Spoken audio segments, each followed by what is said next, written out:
तीर्थंकर जय तीर्थंकर मनवे जय तीर्थंकर जय तीर्थंकर जय तीर्थंकर मनवे ಕವರ್ ತಂದು ಕೊಡ್ರಿ ನಿಮ್ಗೆ ಅನ್ನಪ್ಪನಿಗೆ ಅವರು ಹೋದಾಗ ನೇತ್ರನಾ ತಾರಗುಣಾಢ್ಯನ ಪರಮ ಪವಿತ್ರನ ನೆನೆ ಮನವೇ ಧರಣಿ ಪ್ರಕಾಶನ ಎಲ್ಲರಿಗೂ ಜಯ ಜಿನೇಂದ್ರ. ಪರಮುನಿ ಬಂದ ಹರಿಹಂತ ನೆನೆ ಮನವೇ ಜಯ तीर्थंकर जय तीर्थंकर नेने मनवे घोर पापಗಳ ದೂರಗೈದವನ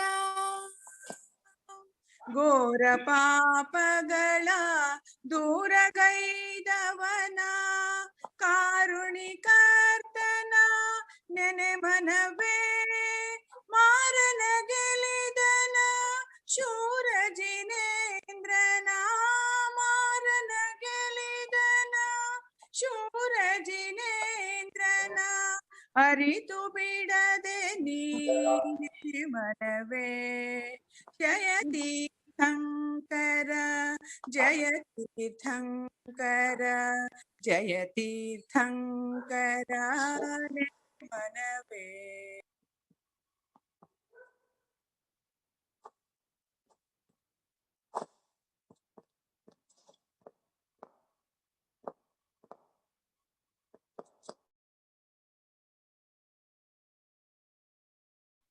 ಓಕೆ, ಧನ್ಯವಾದ ಮೇಡಮ್.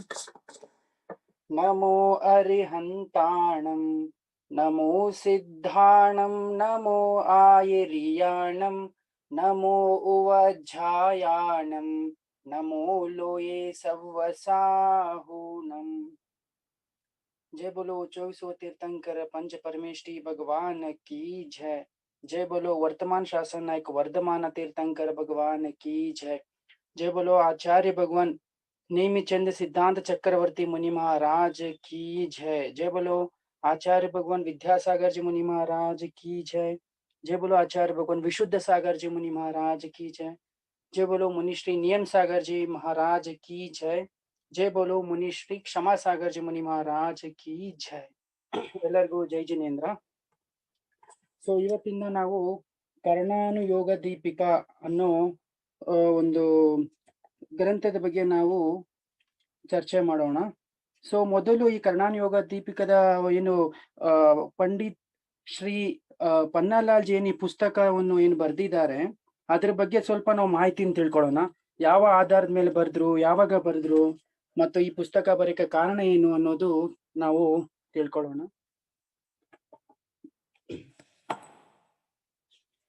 ನೋಡಿ, ಮೊದಲಿಗೆ ಈ ಕರ್ಣಾನುಯೋಗ ದೀಪಿಕಾ ಅನ್ನೋದು 3 ಭಾಗದಲ್ಲಿದೆ. ಈಗ ನಾವು ಪ್ರಥಮ ಭಾಗವನ್ನು ಇವತ್ತಿಂದ ನಾವು ಪ್ರಾರಂಭ ಮಾಡ್ತಿದ್ದೇವೆ. ಈ ಕರ್ಣಾನುಯೋಗ ದೀಪಿಕಾ ಪುಸ್ತಕವನ್ನು ರಚನೆ ಮಾಡಿದವರು ಪಂಡಿತ್ ಶ್ರೀ ಪನ್ನಲಾಲ್ಜಿ ಅವರು. ಪನ್ನಲಾಲ್ಜಿ ಹೆಸರು ನೀವೆಲ್ಲ ಕೇಳಿರ್ಬೋದು. ಪದ್ಮ ಪುರಾಣ ಪದ್ಮ ಪುರಾಣ ನಾವೇನು ಓದ್ತಾ ಇದೀವಲ್ಲ ಈಗ, ಆ ಪದ್ಮ ಪುರಾಣನೂ ಸಹ ಯಾರು ಪನ್ನಲಾಲ್ಜಿ ಅವರೇ ಬರ್ದಿದ್ದಾರೆ. ಅಂದ್ರೆ ಮೂಲ ಪ್ರತಿಯನ್ನು ತಗೊಂಡು ಅದನ್ನ ಹಿಂದಿ ಅನುವಾದ ಮಾಡಿರೋರು ಯಾರು ಅಂತಂದ್ರೆ ಪನ್ನಲಾಲ್ಜಿ. ಸೊ ಈಗಿನ ವರ್ತಮಾನದ ಎಲ್ಲಾ ಮುನಿಗಳು ಏನು ಪದ್ಮ ಪುರಾಣನ ಈ ಪನ್ನಲಾಲ್ಜಿ ಬರ್ದಿರೋದನ್ನೇ ಓದ್ತಿದ್ದಾರೆ. ಅಂದ್ರೆ ತುಂಬಾ ಅಷ್ಟು ಚೆನ್ನಾಗಿ ಬರ್ದಿದ್ದಾರೆ, ಅದ್ರಲ್ಲಿ ಅಂತ ಒಂದು ಭಾವ ತುಂಬಿದ್ದಾರೆ ಯಾರು ಪನ್ನಲಾಲ್ಜಿ ಅವರು. ಸೊ ಈಗ ಈ ಪದ್ಮ ಪುರಾಣ ಎಂಬ ಗ್ರಂಥದ ಹೆಸರಿಂದ ಇವ್ರ ಹೆಸರು ಸಹ ಬಹಳ ವಿಖ್ಯಾತಿಯಾಗಿದೆ, ಪನ್ನಲಾಲ್ಜಿ ಅವ್ರದ್ದು. ಇನ್ನು ಇವರು ಈ ಪುಸ್ತಕ ಬರೆಯಲು ಕಾರಣ ಏನು, ಕರ್ಣಾನುಯೋಗ ದೀಪಿಕಾ ಬರೆಯಕ್ಕೆ ಕಾರಣ ಏನು ಅಂತಂದ್ರೆ, ಒಂದು ನಿಮಿಷ. ಓಕೆ, ನೋಡಿ, ಮಧ್ಯಪ್ರದೇಶದಲ್ಲಿ ಅಥವಾ ಉತ್ತರ ಭಾರತದಲ್ಲಿ ಹಲವಾರು ಸ್ಥಳಗಳಲ್ಲಿ, ಅಂದ್ರೆ ಮಧ್ಯಪ್ರದೇಶದ ಸಾಗರ, ಮತ್ತೆ ಇನ್ನು ಹಸ್ತಿನಾಪುರ, ಲಲಿತಪುರ, ಇಸರಿ, ಉದಯ್ಪುರ ಮುಂತಾದ ಪ್ರದೇಶಗಳಲ್ಲಿ ನಿಮ್ಗೆ ಗೊತ್ತಿರೋ ಹಾಗೆ ಉತ್ತರ ಭಾರತದ ಕಡೆ ಹೆಚ್ಚು ಮುನಿಗಳ ಸಂಚಾರ ಹೆಚ್ಚು ಉತ್ತರ ಭಾರತದ ಕಡೆ ಇದೆ ಅಲ್ವಾ, ಮಧ್ಯಪ್ರದೇಶ ಮತ್ತು ಉತ್ತರ ಭಾರತದ ಕಡೆ. ಹಾಗಾಗಿ ಅಲ್ಲೇನು ಬಹಳ ವರ್ಷಗಳಿಂದ ಮುನಿಗಳ ಸಂಚಾರ ಇರುವ ಕಾರಣದಿಂದ ಅಲ್ಲಿ ತುಂಬಾ ಒಂದು ಧರ್ಮದ ಒಂದು ಧರ್ಮ ಪ್ರಭಾವದ ಒಂದು ವಾತಾವರಣ ಬಹಳ ನಮ್ಗೆ ಅಲ್ಲಿ ಸಿಗುತ್ತೆ ಅಲ್ವಾ. ಹಾಗಾಗಿ ಈ ನಮ್ಮ ಈ ದಕ್ಷಿಣ ಭಾರತದ ಕಡೆ ಇತ್ತೀಚೆಗೆ ಧಾರ್ಮಿಕ ಶಿಬಿರಗಳೆಲ್ಲ ನಾವು ನಡೆಸ್ತಾ ಇದ್ದೇವೆ. ಆದ್ರೆ ಉತ್ತರ ಭಾರತ ಮಧ್ಯಪ್ರದೇಶದಲ್ಲಿ ತುಂಬಾ ಬಹಳ ವರ್ಷಗಳ ಹಿಂದೆಯಿಂದಲೂ ಧಾರ್ಮಿಕ ಶಿಬಿರಗಳನ್ನೆಲ್ಲ ಅವ್ರು ನಡೆಸ್ತಾ ಬಂದಿದ್ದಾರೆ ಅಲ್ವಾ. ಸೊ ಹಾಗಾಗಿ ಈ ಸಾಗರ, ಹಸ್ತಿನಾಪುರ ಮುಂತಾದ ಪ್ರದೇಶಗಳಲ್ಲಿ ಹಲವಾರು ಧಾರ್ಮಿಕ ಶಿಬಿರಗಳನ್ನ ಆಯೋಜಿಸ್ತಿದ್ರು, ತುಂಬಾ ವರ್ಷಗಳಿಂದ ನಡೀತಾ ಬಂದಿದೆ. ಸೊ ಈ ಶಿಬಿರಗಳಲ್ಲಿ ಪಂಡಿತ್ಜಿ ಪನ್ನಲಾಲ್ಜಿಯವರು ಸಹ ಹೋಗ್ತಾ ಇದ್ರು. ಇನ್ನು ಆ ಶಿಬಿರಗಳಿಗೆ ಹೋಗಿ ಪಂಡಿತ್ಜಿ ಏನ್ ಮಾಡ್ತಿದ್ರು, ಶಂಕಾ ಸಮಾಧಾನ ಮಾಡೋದಾಗ್ಲಿ ಅಥವಾ ಅವ್ರಿಗೆ ಕಲಿಸೋದಾಗ್ಲಿ, ಚರ್ಚೆ ಮಾಡೋದಾಗ್ಲಿ ಧರ್ಮದ ಬಗ್ಗೆ. ಸೊ ಇಂತಹ ಒಂದು ಕಾರ್ಯವನ್ನು, ಇಂತಹ ಒಂದು ಚಟುವಟಿಕೆಯಲ್ಲಿ ಅವರು ಸಹ ಪಾಲ್ಗೊಳ್ತಾ ಇದ್ರು. ಇನ್ನು ಈ ಶಿಬಿರಗಳಲ್ಲಿ ಏನೆಲ್ಲ ಅವರು ಅಂದ್ರೆ ಯಾವೆಲ್ಲ ಒಂದು ಸಬ್ಜೆಕ್ಟ್ ತಗೊಂತಾ ಇದ್ರು ಅಂದ್ರೆ ಬಾಲಬೋಧ, ಚಹಡಾಲ, ರತ್ನಕರಂಡ ಶಾವಕಾಚಾರ, ದ್ರವ್ಯ ಸಂಗ್ರಹ, ತತ್ವಾರ್ಥ ಸೂತ್ರ ಮುಂತಾದ ಸ್ವಾಧ್ಯಾಯಗಳನ್ನ ಅವರು ಈ ಶಿಬಿರಗಳಲ್ಲಿ ನಡೆಸ್ತಾ ಇದ್ರು. ಇನ್ನು ಈ ಶಿಬಿರಗಳಲ್ಲಿ ನೋಡಿ ಸಣ್ಣ ಮಕ್ಕಳಿಗೂ ಸಹ ಬಾಲಬೋಧ, ನೋಡಿ ಸಣ್ಣ ಮಕ್ಕಳಿಗೂ ಸಹ ಬಾಲಬೋಧವನ್ನು ಅವರು ಕಲಿಸ್ತಾ ಇದ್ರು. ಈಗ ನೋಡಿ ಇತ್ತೀಚೆಗೆ ನಮ್ ಕಡೆನೂ ಸಣ್ಣ ಮಕ್ಕಳಿಗೆ ನಾವು ಬಾಲಬೋಧಾದಿ ಮುಂತಾದ ಒಂದು ಸಣ್ಣ ನಾವು ಶಿಬಿರಗಳನ್ನೆಲ್ಲ ಪ್ರಾರಂಭ ಮಾಡಿದ್ದೇವೆ. ಬಟ್ ಆ ಕಡೆ ಎಲ್ಲ ತುಂಬಾ ವರ್ಷಗಳಿಂದನೂ ಇದು ನಡೀತಾ ಬಂದಿದೆ. ಸೊ ಶಿಬಿರಗಳಲ್ಲಿ ಬಾಲಕರು, ಬಾಲಿಕೆಯರು, ಸ್ತ್ರೀಯರು ಅಥವಾ ಪುರುಷರು, ವೃದ್ಧರು, ಸಣ್ಣ ಮಕ್ಕಳು ಎಲ್ಲರೂ ರುಚಿಪೂರ್ವಕ ಏನ್ ಮಾಡ್ತಿದ್ರು, ಈ ಶಿಬಿರಗಳಲ್ಲಿ ಭಾಗವಹಿಸ್ತಾ ಇದ್ರು. ಸೊ ಈ ಶಿಬಿರಗಳು ಏನು ಸುಮಾರು ಒಂದು 10-15 ದಿನವರೆಗೆ ಏನು ಆಯೋಜಿಸಲಾಗ್ತಿತ್ತು, ಅಷ್ಟು ಈ 10-15 ದಿನ ಅಷ್ಟು ಈ ಸಂಸ್ಕಾರ ಅಂದ್ರೆ ಧರ್ಮದ ಸಂಸ್ಕಾರ ಕೊಡೋದಕ್ಕೆ ಸ್ಥಾಯಿ ರೂಪ ಇರ್ತಿರ್ಲಿಲ್ಲ. ಒಂದ್ 10 ದಿನ 15 ದಿನ ನಡೆಯೋದು, ಅಲ್ಲಿಗೆ ನಿಂತು ಹೋಗೋದು. ಸೊ ಒಂದ್ ಯಾವುದೇ ರೀತಿಯಾದಂತಹ ಸ್ಥಾಯಿ ರೂಪದಲ್ಲಿ ಇರ್ತಿರ್ಲಿಲ್ಲ ಶಿಬಿರಗಳು.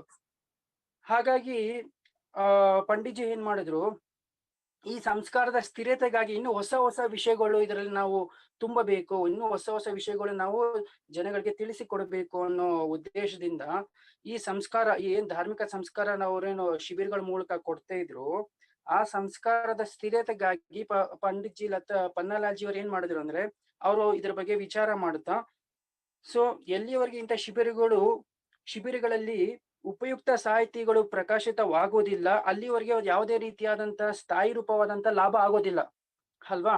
ಆದ್ರಿಂದ ಅವ್ರು ಏನ್ ಮಾಡಿದ್ರು, ಉಪಯುಕ್ತವಾದಂತ ಸಾಹಿತಿಗಳನ್ನ ಪ್ರಕಾಶನಗೊಳಿಸ್ಬೇಕು ಅಂತ ಆ ಕಾರಣದಿಂದಾಗಿ ಅವರು ಈ 4 ಅನುಯೋಗದ ಆಶ್ರಯವನ್ನು ಪಡೆದು ಹೊಸದಾದಂತಹ ಒಂದು ಸರಳವಾದಂತಹ ಉಪಯುಕ್ತವಾದಂತಹ ಸಾಹಿತ್ಯವನ್ನು ಪ್ರಕಾಶಗೊಳಿಸಿ ಶಿಬಿರಾರ್ಥಿಗಳಿಗೆ ಅದನ್ನು ಕಲಿಸಬೇಕು ಅನ್ನೋ ಉದ್ದೇಶದಿಂದ, ಆ ಭಾವನೆಯಿಂದ ಅವರು ಏನ್ ಮಾಡಿದ್ರು, ಈ ಪುಸ್ತಕವನ್ನು ಬರಿಬೇಕಂತ ಒಂದು ಭಾವನೆ ಮಾಡಿದ್ರು. ನೋಡಿ, ಇಂಥ ವಿಷಯಗಳನ್ನ ನಾವು ಏನು ಜನಗಳಿಗೆ ಅಥವಾ ಶಿಬಿರಾರ್ಥಿಗಳಿಗೆ ಇಂಥ ಒಂದು ವಿಷಯಗಳು ತಿಳಿಸೋದ್ರಿಂದ ಏನಾಗುತ್ತೆ, ಆ ಶಿಬಿರ ಆಯೋಜನೆಯು ಸಹ ಸಫಲ ಆಗುತ್ತೆ ಅಲ್ವಾ. ಆ ಶಿಬಿರ ಒಂದು ಸಫಲ ಆಗ್ಲಿ ಅನ್ನೋ ಉದ್ದೇಶದಿಂದ ಅವ್ರು ಏನ್ ಮಾಡಿದ್ರು, ಉದಯಪುರದ ಶಿಬಿರಕ್ಕೆ ಬಂದಾಗ, ಒಮ್ಮೆ ಅವರು ಉದಯಪುರ ಶಿಬಿರಕ್ಕೆ ಬಂದಾಗ ಅವ್ರಿಗೆ ಏನ್ ಅನಿಸ್ತು, ನಾನು ಸಹ ಏನಾದ್ರೂ ಒಂದು ಸಾಹಿತಿಯನ್ನು ಬರಿಬೇಕು ಅನ್ನೋ ಭಾವನೆಯಿಂದ, ಆ ಭಾವನೆ ಉಂಟಾಗಿ ಅವರು ಈ ಗೊಮ್ಮಟ ಸಾರ, ಆಚಾರ್ಯ ನೇಮಿಚಂದ್ರ ಸಿದ್ಧಾಂತ ಚಕ್ರವರ್ತಿ ಆಚಾರ್ಯರು ಬರೆದಂತಹ ಗೊಮ್ಮಟ ಸಾರ ಮತ್ತು ಜೀವಕಾಂಡದ ಆಧಾರದೊಂದಿಗೆ ಈ ಕರ್ಣಾನಿಯೋಗ ದೀಪಿಕದ ಪ್ರಥಮ ಭಾಗವನ್ನು ಬರೆದ್ರು. ಈಗ ನಾವು ಕರ್ಣಾನಿಯೋಗ ದೀಪಿಕದಲ್ಲಿ ನಾವೇನು ಕರ್ಣಾನಿಯೋಗದ ವಿಷಯಗಳನ್ನ ಓದ್ತಾ ಇದ್ದೇವೆ, ಸುಮ್ನೆ ಪಂಡಿತರು ಏನೋ ಬರ್ದಿದ್ದಾರೆ ಅಂತ ತಿಳ್ಕೊಂಬೇಡಿ. ಆ ಪಂಡಿತರು ಇದ್ರಲ್ಲಿ ಬರ್ದಂತ ಒಂದೊಂದು ಅಕ್ಷರನು ಎಲ್ಲಿಂದ ತಗೊಂಡಿದ್ದಾರೆ, ಮೂಲ ಗೊಮ್ಮಟ ಸಾರ ಮತ್ತು ಜೀವಕಾಂಡ ಅಂತ ಮಹಾನ್ ಗ್ರಂಥಗಳಿಂದ ನಮಗೆ ಸರಳವಾಗಿ ಮುಖ್ಯವಾಗಿ ಬೇಕಾದಂತಹ ಆ ವಿಷಯಗಳನ್ನ ಅವರು ಸಂಗ್ರಹ ಮಾಡಿ ಈ ಕರ್ಣಾನಿಯೋಗ ದೀಪಿಕನ 3 ಭಾಗದಲ್ಲಿ ಅವರು ರಚನೆ ಮಾಡಿದ್ದಾರೆ. ಓಕೆ, ಸೊ ಇದನ್ನ ಗಮನದಲ್ಲಿ ಇಟ್ಕೊಳ್ಳಿ. ನಾವ್ ಏನೆಲ್ಲ ಕಲಿತಾ ಇದೀವಿ ಅದ್ರ ಮೂಲ ವಿಷಯ ಎಲ್ಲಿಂದ ಬಂದಿರೋದು, ಗೊಮ್ಮಟ ಸಾರ ಮತ್ತು ಜೀವಕಾಂಡ ಎಂಬ ಮಹಾನ್ ಗ್ರಂಥಗಳಿಂದಲೇ ಆ ವಿಷಯಗಳನ್ನೇ ಈ ಪುಸ್ತಕದಲ್ಲಿ ಪಂಡಿತರು ಬರ್ದಿದ್ದಾರೆ. ಇನ್ನು ಈ ಕರ್ಣಾನಿಯೋಗ ದೀಪಕದ ಪ್ರಥಮ ಭಾಗವನ್ನು ಅವರು ಬರೆದ್ರು. ಉದಯಪುರದ ಶಿಬಿರಕ್ಕೆ ಬಂದಾಗ ಅವ್ರ ಭಾವನೆಯಾಗಿ ಇದೊಂದು ರಚನೆ ಮಾಡಿದ್ರು. ಸೊ ಮೊದಲ ಭಾಗದಲ್ಲಿ ಅವ್ರು ಏನೆಲ್ಲ ವಿಷಯಗಳು ಕೊಟ್ಟಿದ್ದಾರೆ ಅಂದ್ರೆ, ಈಗ ನಾವೇನು ಇವತ್ತು ಈ ಕರ್ಣಾನ ಯೋಗ ದೀಪಕದ ಪ್ರಥಮ ಭಾಗದ ಸ್ವಾಧ್ಯಾಯವನ್ನು ಪ್ರಾರಂಭ ಮಾಡ್ತಿದ್ದೇವೆ. ಇದ್ರಲ್ಲಿ ಏನೆಲ್ಲ ವಿಷಯಗಳಿದೆ ಅಂದ್ರೆ, ಮೊದಲಿಗೆ ಗುಣಸ್ಥಾನ, ಮಾರ್ಗಣ, ಜೀವ ಸಮಾಸ. ಸೊ ಇವುಗಳ ವಿವರಣೆ ಹಾಗೂ ಇವುಗಳ ಮೇಲೆ ಪ್ರಶ್ನೋತ್ತರ ರೂಪದಲ್ಲಿ ಅವರು ರಚನೆ ಮಾಡಿದ್ದಾರೆ. ಇವುಗಳ ವಿವರಣೆ ಕೊಟ್ಟು ಅವುಗಳ ಬಗ್ಗೆ ಅವರೇ ಒಂದು ಪ್ರಶ್ನೆಯನ್ನು ಹಾಕಿ ಅದಕ್ಕೆ ಉತ್ತರ ನೀಡುವ ರೀತಿ ಇವುಗಳ ಪ್ರಶ್ನೋತ್ತರ ರೂಪದಲ್ಲಿ ಅವರು ರಚನೆ ಮಾಡಿದ್ದಾರೆ. ಇನ್ನು ಕರ್ಣಾನ ಯೋಗ ನಾವು ಪ್ರವೇಶ ಮಾಡ್ಬೇಕಾದ್ರೆ ಮುಖ್ಯವಾಗಿ ಈ ಮೇಲಿನ 3 ವಿಷಯಗಳು ಬಹಳ ಮುಖ್ಯವಾಗಿದೆ ಅಂತೆ. ಯಾವುದು? ಗುಣಸ್ಥಾನ, ಮಾರ್ಗಣ ಮತ್ತು ಜೀವ ಸಮಾಸ. ಈ 3 ವಿಷಯ ಬಹಳ ಮುಖ್ಯವಾದ ವಿಷಯ ಅಂತೆ ಕರ್ಣಾನ ಯೋಗ ದೀಪಿಕೆ ನಾವು ಪ್ರವೇಶ ಮಾಡ್ಬೇಕಾದ್ರೆ. ಹಾಗಾಗಿ ಇವರು ಕರ್ಣಾನ ಯೋಗ ದೀಪಕದ ಮೊದಲನೇ ಭಾಗದಲ್ಲಿ ಈ 3 ವಿಷಯವನ್ನು ಮುಖ್ಯವಾಗಿ ಬರೆದಿದ್ದಾರೆ. ಅರ್ಥ ಆಯ್ತಲ್ವಾ? ಸೊ ತುಂಬಾ ಅತ್ಯವಶ್ಯಕವಾದಂತಹ ಈ 3 ವಿಷಯಗಳಾಗಿದೆ. ಕರ್ಣಾನ ಯೋಗದಲ್ಲಿ ನಾವು ಪ್ರವೇಶ ಮಾಡ್ಬೇಕಾದ್ರೆ ಈ 3 ವಿಷಯಗಳು ಗುಣಸ್ಥಾನ, ಮಾರ್ಗಣ, ಜೀವನ ಸಮಾಸ ತುಂಬಾ ಅತ್ಯವಶ್ಯಕವಾದಂತಹ ವಿಷಯಗಳು ಆಗಿದೆ. ಇನ್ನು ಅವರು ಈ ದ್ವಿತೀಯ ಭಾಗದಲ್ಲಿ ಏನ್ ಬರ್ತಿದ್ದಾರೆ? ದ್ವಿತೀಯ ಭಾಗದಲ್ಲಿ ಕರ್ಮಶಾಸ್ತ್ರ, ಈ 8 ಕರ್ಮಗಳ ಬಗ್ಗೆ ಏನೆಲ್ಲ ಉದೀರ್ಣ,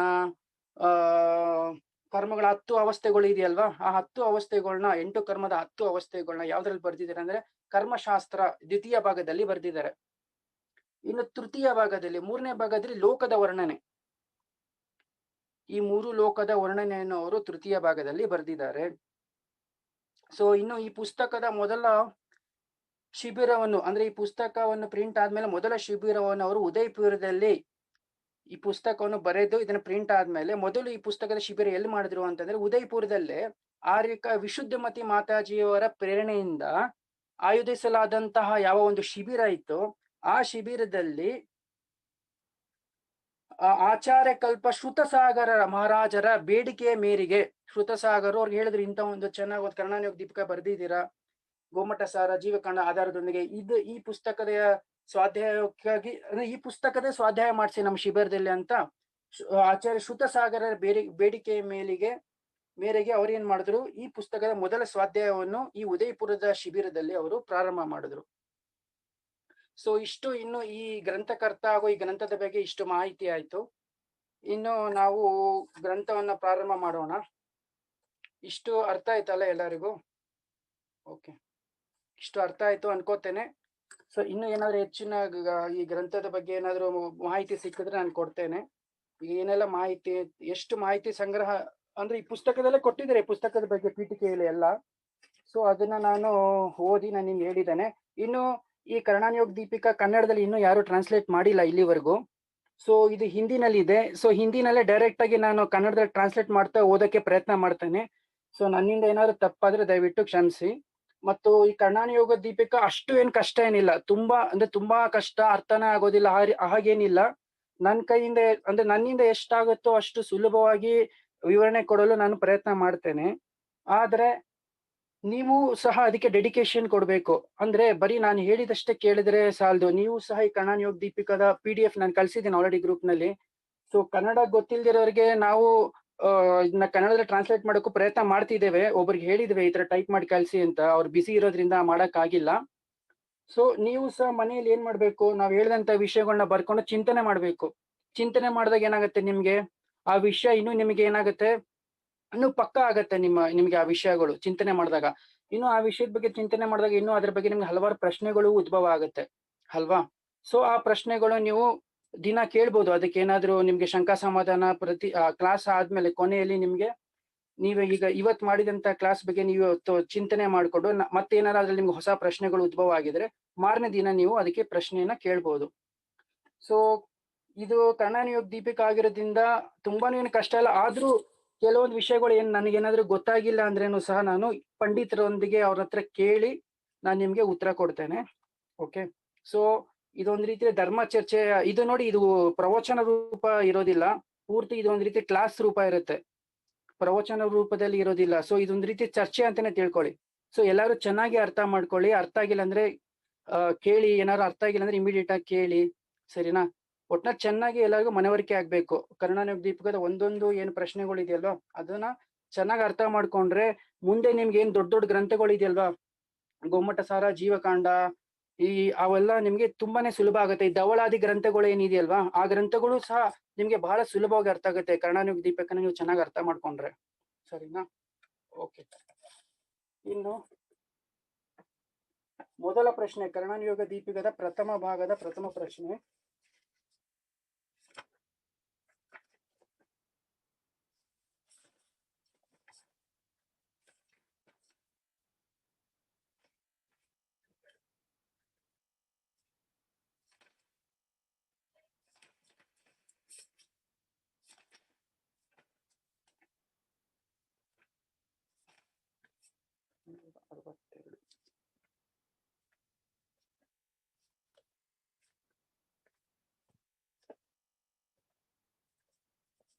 ನೋಡಿ, ಒಟ್ಟು ಇದರಲ್ಲಿ 262 ಪ್ರಶ್ನೆ ಇದೆ.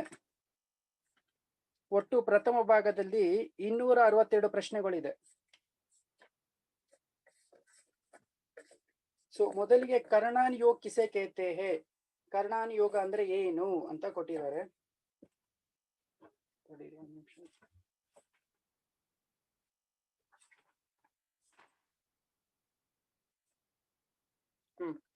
ಕರ್ಣಾನ್ ಯೋಗ ದೀಪಿಕಾ ಕರ್ಣಾನ್ ಯೋಗ ಕಿಸೆ ಕೇತೆ ಹೇ, ಯಾವುದರಲ್ಲಿ ಗುಣಸ್ಥಾನ, ಮಾರ್ಗಣ ಮತ್ತು ಜೀವದ ಭಾವವನ್ನು, ಗುಣಸ್ಥಾನ, ಮಾರ್ಗಣ ಮತ್ತು ಜೀವದ ಭಾವಗಳನ್ನು ಹಾಗೂ ಲೋಕ ಮತ್ತು ಅಲೋಕ ಮತ್ತು ಕಾಲಚಕ್ರ ಮುಂತಾದವುಗಳ ವರ್ಣನೆಯು ಯಾವುದರಲ್ಲಿ ಹೇಳಲಾಗಿದೆಯೋ ಅದಕ್ಕೆ ಕರ್ಣಾನಿ ಯೋಗ ಅಂತ ಕರೀತಾರೆ. ಅರ್ಥ ಆಯ್ತಲ್ವಾ? ಈಗ ನೀವೆಲ್ಲ ಏನು ನಮ್ಮ ರತ್ನಕನ ಶಾವಕಾಚಾರ ಎಲ್ಲರೂ ಕಲ್ತಿದ್ದೇವೆ ಅಲ್ವಾ? ರತ್ನಕನ ಶಾವಕಾಚಾರದಲ್ಲೂ 4 ಅನುಯೋಗದ ಬಗ್ಗೆ ನೀವು ಶ್ಲೋಕಗಳನ್ನು ತಿಳ್ಕೊಂಡಿದ್ದೀರಾ. ಅದರಲ್ಲೂ ಸಹ ಏನ್ ಹೇಳ್ತಾರೆ, ಕರ್ಣಾನುಯೋಗದ ಲಕ್ಷಣ ಏನಂತ ಹೇಳಿದ್ದಾರೆ ಆಚಾರ್ಯ ಸಂಬಂಧಭದ್ರ ಸ್ವಾಮಿ? ಲೋಕ ವಿಭಕ್ತಿರ್ ಯುಗ ಪರಿವೃತ್ತೆ ಚತುರ್ಗತಿ ನಾಂಚ ಆದರ್ಶಮಿವ ತಥಾಮತಿ ರವೈತಿ ಕರ್ಣಾನುಯೋಗಂ ಚ. ಅಂದ್ರೆ ಏನು ಕರ್ಣಾನುಯೋಗ ಅಂದ್ರೆ ಏನು? ಯಾವುದರಲ್ಲಿ ಲೋಕ ವಿಭಕ್ತಿರ್ ಅಂದ್ರೆ ಲೋಕ ಮತ್ತು ಅಲೋಕದ ವರ್ಣನೆ, ವಿಭಾಗ ಮತ್ತು ಯುಗ ಪರಿವೃತ್ತೆ ಅಂದ್ರೆ ಈ ಯುಗದ 6 ಯುಗಗಳು ಅಂತ ಹೇಳ್ತೀವಲ್ವ ನಾವು, ಕಾಲಚಕ್ರ ಅಂತ ಹೇಳ್ತೀವಲ್ವಾ?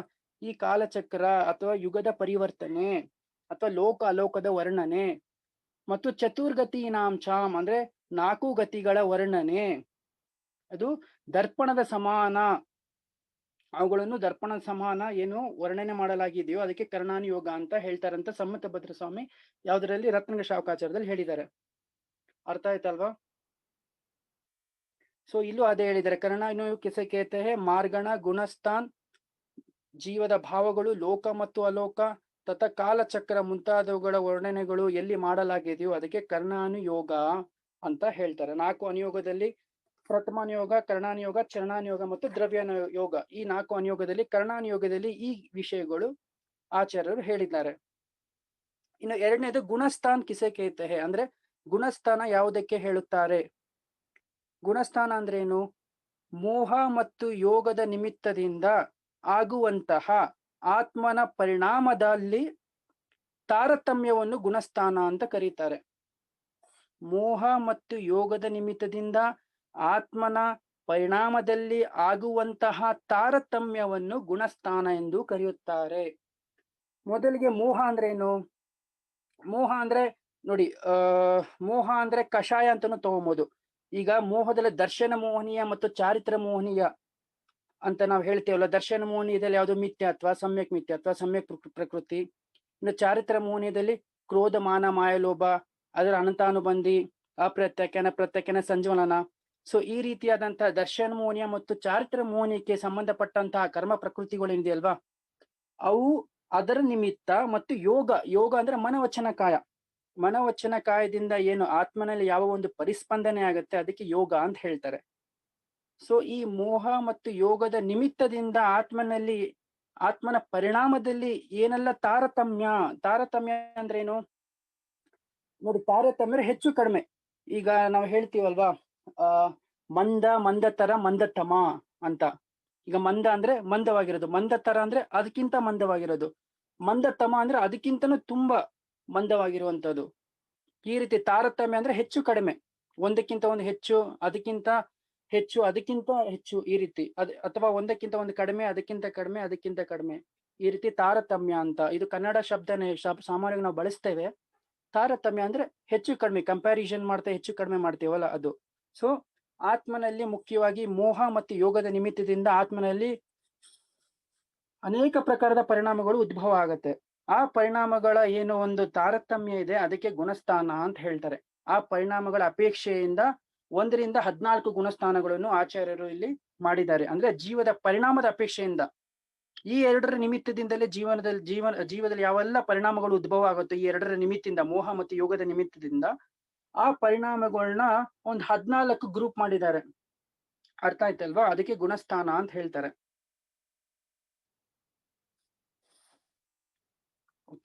ಇನ್ನು ಗುಣಸ್ಥಾನದಲ್ಲಿ ಎಷ್ಟು ಭೇದ ಇದೆ? 3ನೇ ಪ್ರಶ್ನೆ, ಗುಣಸ್ಥಾನದಲ್ಲಿ ಎಷ್ಟು ಭೇದಗಳಿವೆ? ಗುಣಸ್ಥಾನಗಳಲ್ಲಿ ಒಟ್ಟು 14 ಭೇದಗಳಿವೆ. ಯಾವುದು? ಮಿಥ್ಯಾತ್ವ, ಸಾಸಾಧನ, ಮಿಶ್ರ, ಅವಿರತ ಸಮ್ಯಕ್ತ್ವ, ದೇಶವಿರತ, ಪ್ರಮತ್ತ ವಿರತ, ಅಪ್ರಮತ್ತ ವಿರತ, ಅಪೂರ್ವಕರಣ, ಅನಿವೃತ್ತೀಕರಣ, ಸೂಕ್ಷ್ಮ ಸಂಪರಾಯ, ಉಪಶಾಂತ ಮೋಹ, ಕ್ಷೀಣ ಮೋಹ, ಸಂಯೋಗ ಕೇವಲಿ ಮತ್ತು ಅಯೋಗ ಕೇವಲಿ. ಸೊ ಈ ಪ್ರಕಾರ ಗುಣಸ್ಥಾನದಲ್ಲಿ ಎಷ್ಟು ಭೇದ ಇದೆ? ಗುಣಸ್ಥಾನದಲ್ಲಿ 14 ಭೇದಗಳಿವೆ. 14 ಗುಣಸ್ಥಾನ ಅಂತ ನಾವು ಹೇಳ್ತೇವಲ್ವಾ. ಈಗ ಮುಂದಿನ ಪ್ರಶ್ನೆಗಳಲ್ಲಿ ಒಂದೊಂದು ಗುಣಸ್ಥಾನದ ವಿವರಣೆ ಕೊಡ್ತಾ ಹೋಗಿದ್ದಾರೆ. ಮೊದಲನೇ ಗುಣಸ್ಥಾನ ಯಾವುದು? ಮಿಥ್ಯಾತ್ವ. ಮಿಥ್ಯಾತ್ವ ಗುಣಸ್ಥಾನ ಅಂದ್ರೆ ಏನು ನೋಡಿ, ಏನ್ ಕೊಟ್ಟಿದ್ದಾರೆ?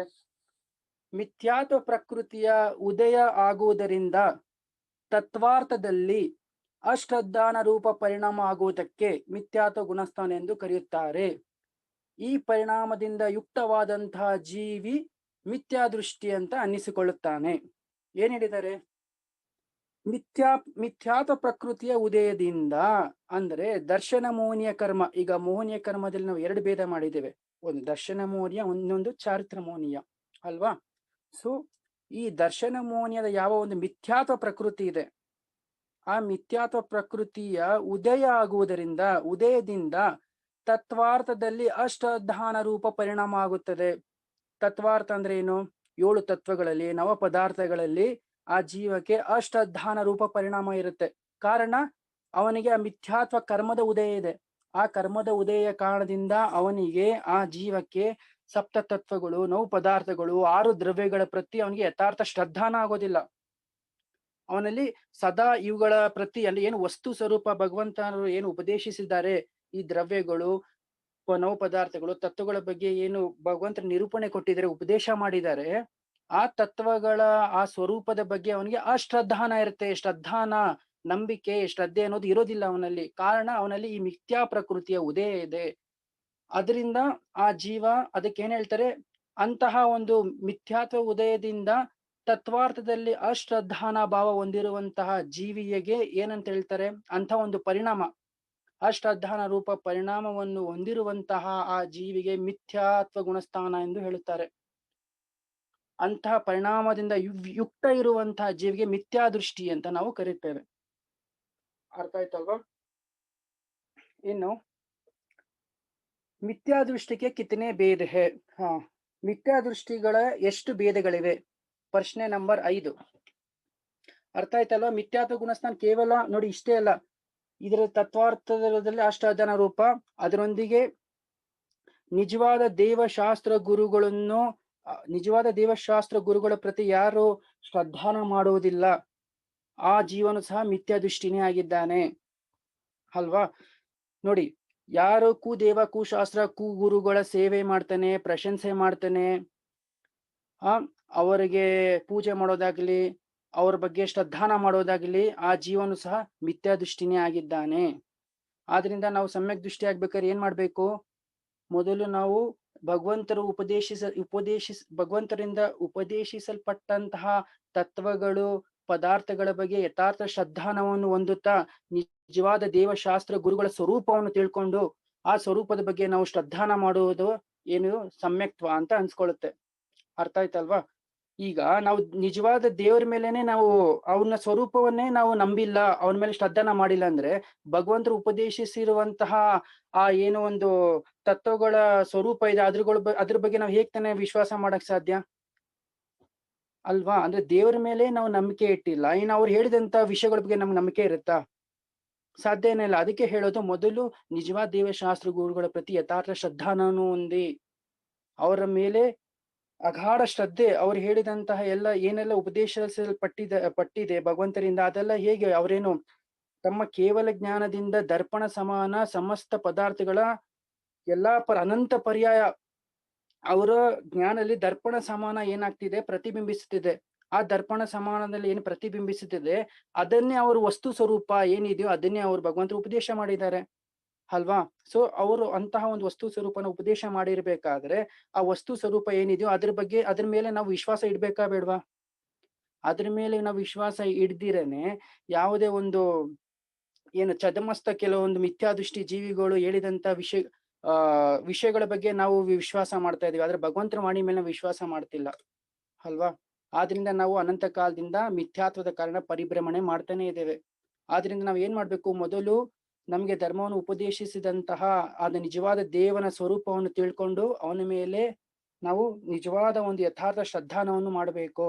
ಅವನೇ ನಿಜವಾದ ದೇವನಿದ್ದಾನೆ. ಯಾರು? ವೀತರಾಗಿ ಹಿತೋಪದೇಶಿ ಸರ್ವಜ್ಞನಿದ್ದಾನೆ, ಅವನೇ ನಿಜವಾದ ದೇವ.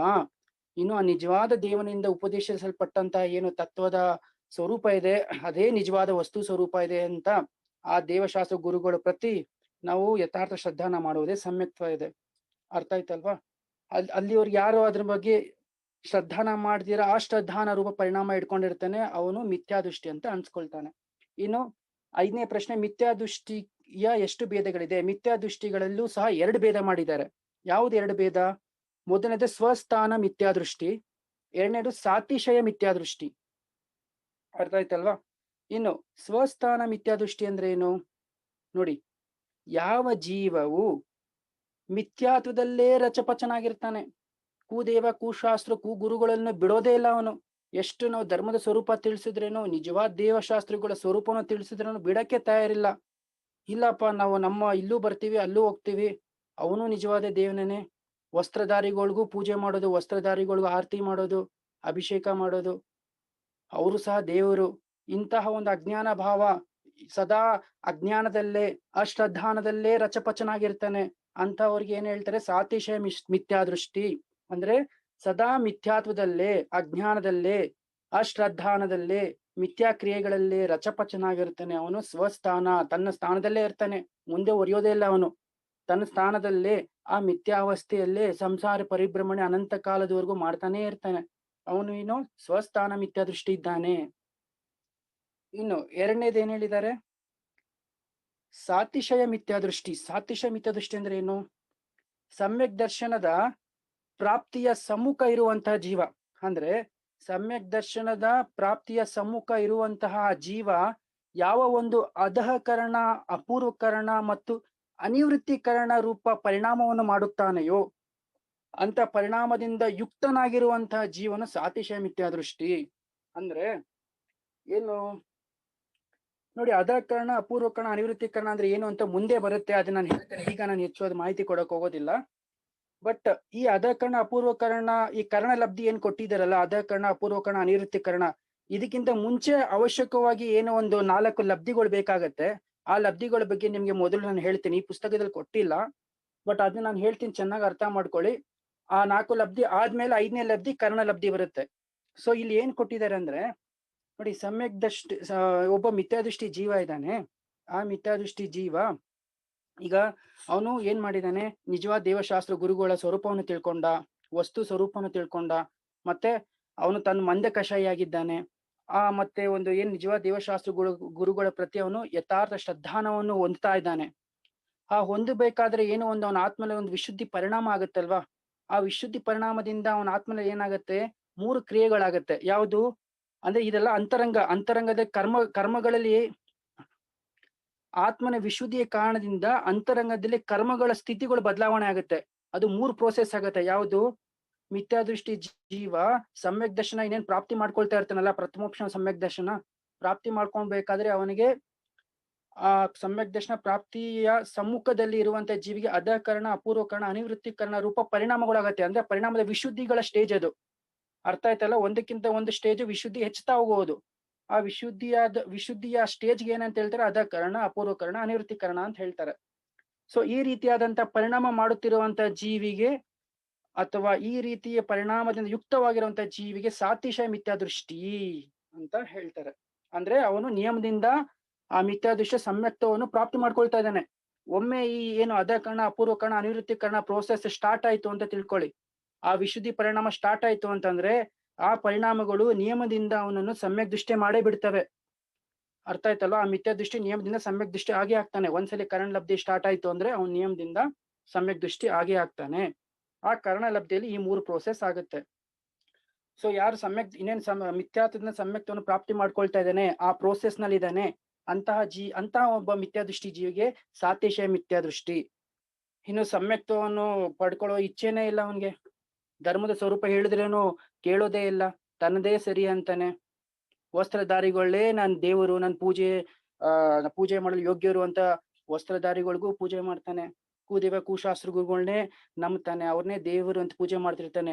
ಅಂತ ಜೀವಿಗೆ ಆಚಾರ್ಯರು ಏನ್ ಹೇಳಿದ್ದಾರೆ, ಅವನು ಸ್ವಸ್ಥಾನ ಮಿಥ್ಯಾದೃಷ್ಟಿ ಅಂದ್ರೆ ಸದಾ ಅವನು ಮಿಥ್ಯಾತ್ವದಲ್ಲೇ ರಚಪಚನಾಗಿ ಸಂಸಾರದಲ್ಲಿ ಪರಿಭ್ರಮಣೆ ಮಾಡ್ತಿರ್ತಾನೆ ಅಂತ ಹೇಳಿದ್ದಾರೆ.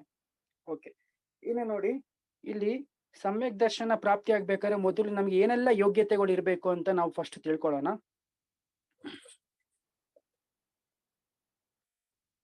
ಓಕೆ,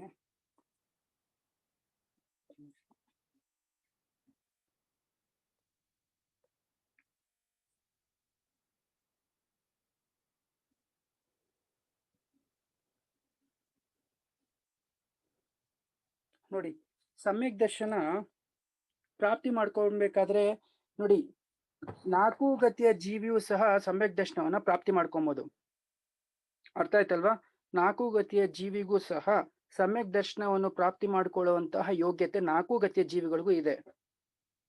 ಆದ್ರೆ ಈ ಸಮ್ಯಕ್ ದರ್ಶನ ಪ್ರಾಪ್ತಿ ಮಾಡ್ಕೊಬೇಕಾದ್ರೆ ಜೀವಿಗೆ ಏನ್ ಬೇಕು? ನಿಯಮದಿಂದ ಅವನಿಗೆ ಸಮ್ಯಕ್ ದರ್ಶನ ಪ್ರಾಪ್ತಿ ಮಾಡ್ಕೊಬೇಕಾದ್ರೆ ಅವನಿಗೆ ಕ್ಷಾಕ್ಷಮಿಕ ಲಬ್ಧಿ, ವಿಶುದ್ಧಿ ಲಬ್ಧಿ, ದೇಶನ ಲಬ್ಧಿ ಮತ್ತು ಪ್ರಾಯೋಗ್ಯ ಲಬ್ಧಿ, ಅದರೊಂದಿಗೆ ಕರ್ಣ ಲಬ್ಧಿ.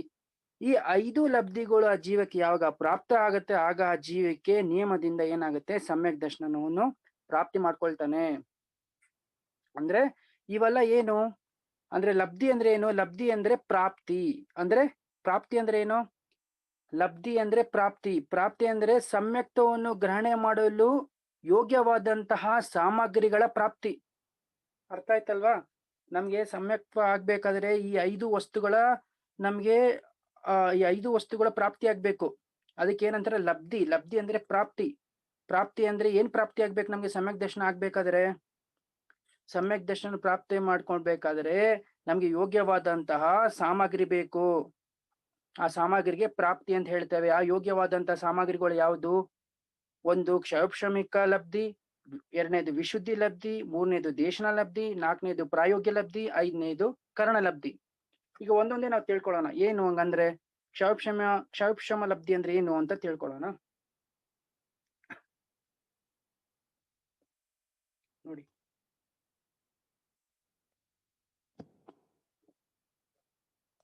ಕ್ಷೌಕ್ಷಮ ಲಬ್ಧಿನ ನಾವು 2 ತರ ತಿಳ್ಕೊಳ್ಳೋಣ. 2 ಡೆಫಿನೇಷನ್ ಇದೆ.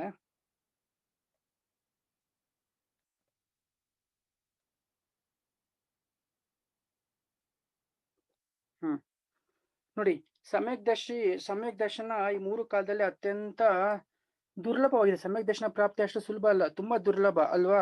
ಎಷ್ಟೋ ಪಂಚ ಪರಿವರ್ತನೆಗಳು ಕಳೆದೋಗಿದೆ, ಆದ್ರೂ ಸಹ ನಾವು ಇನ್ನು ಸಂಸಾರದಲ್ಲೇ ಇದ್ದೇವೆ. ಕಾರಣ, ಸಮ್ಯಕ್ತವನ್ನು ಒಂದ್ಸಲಿನೂ ಪ್ರಾಪ್ತಿ ಮಾಡ್ಕೊಂಡಿಲ್ಲ.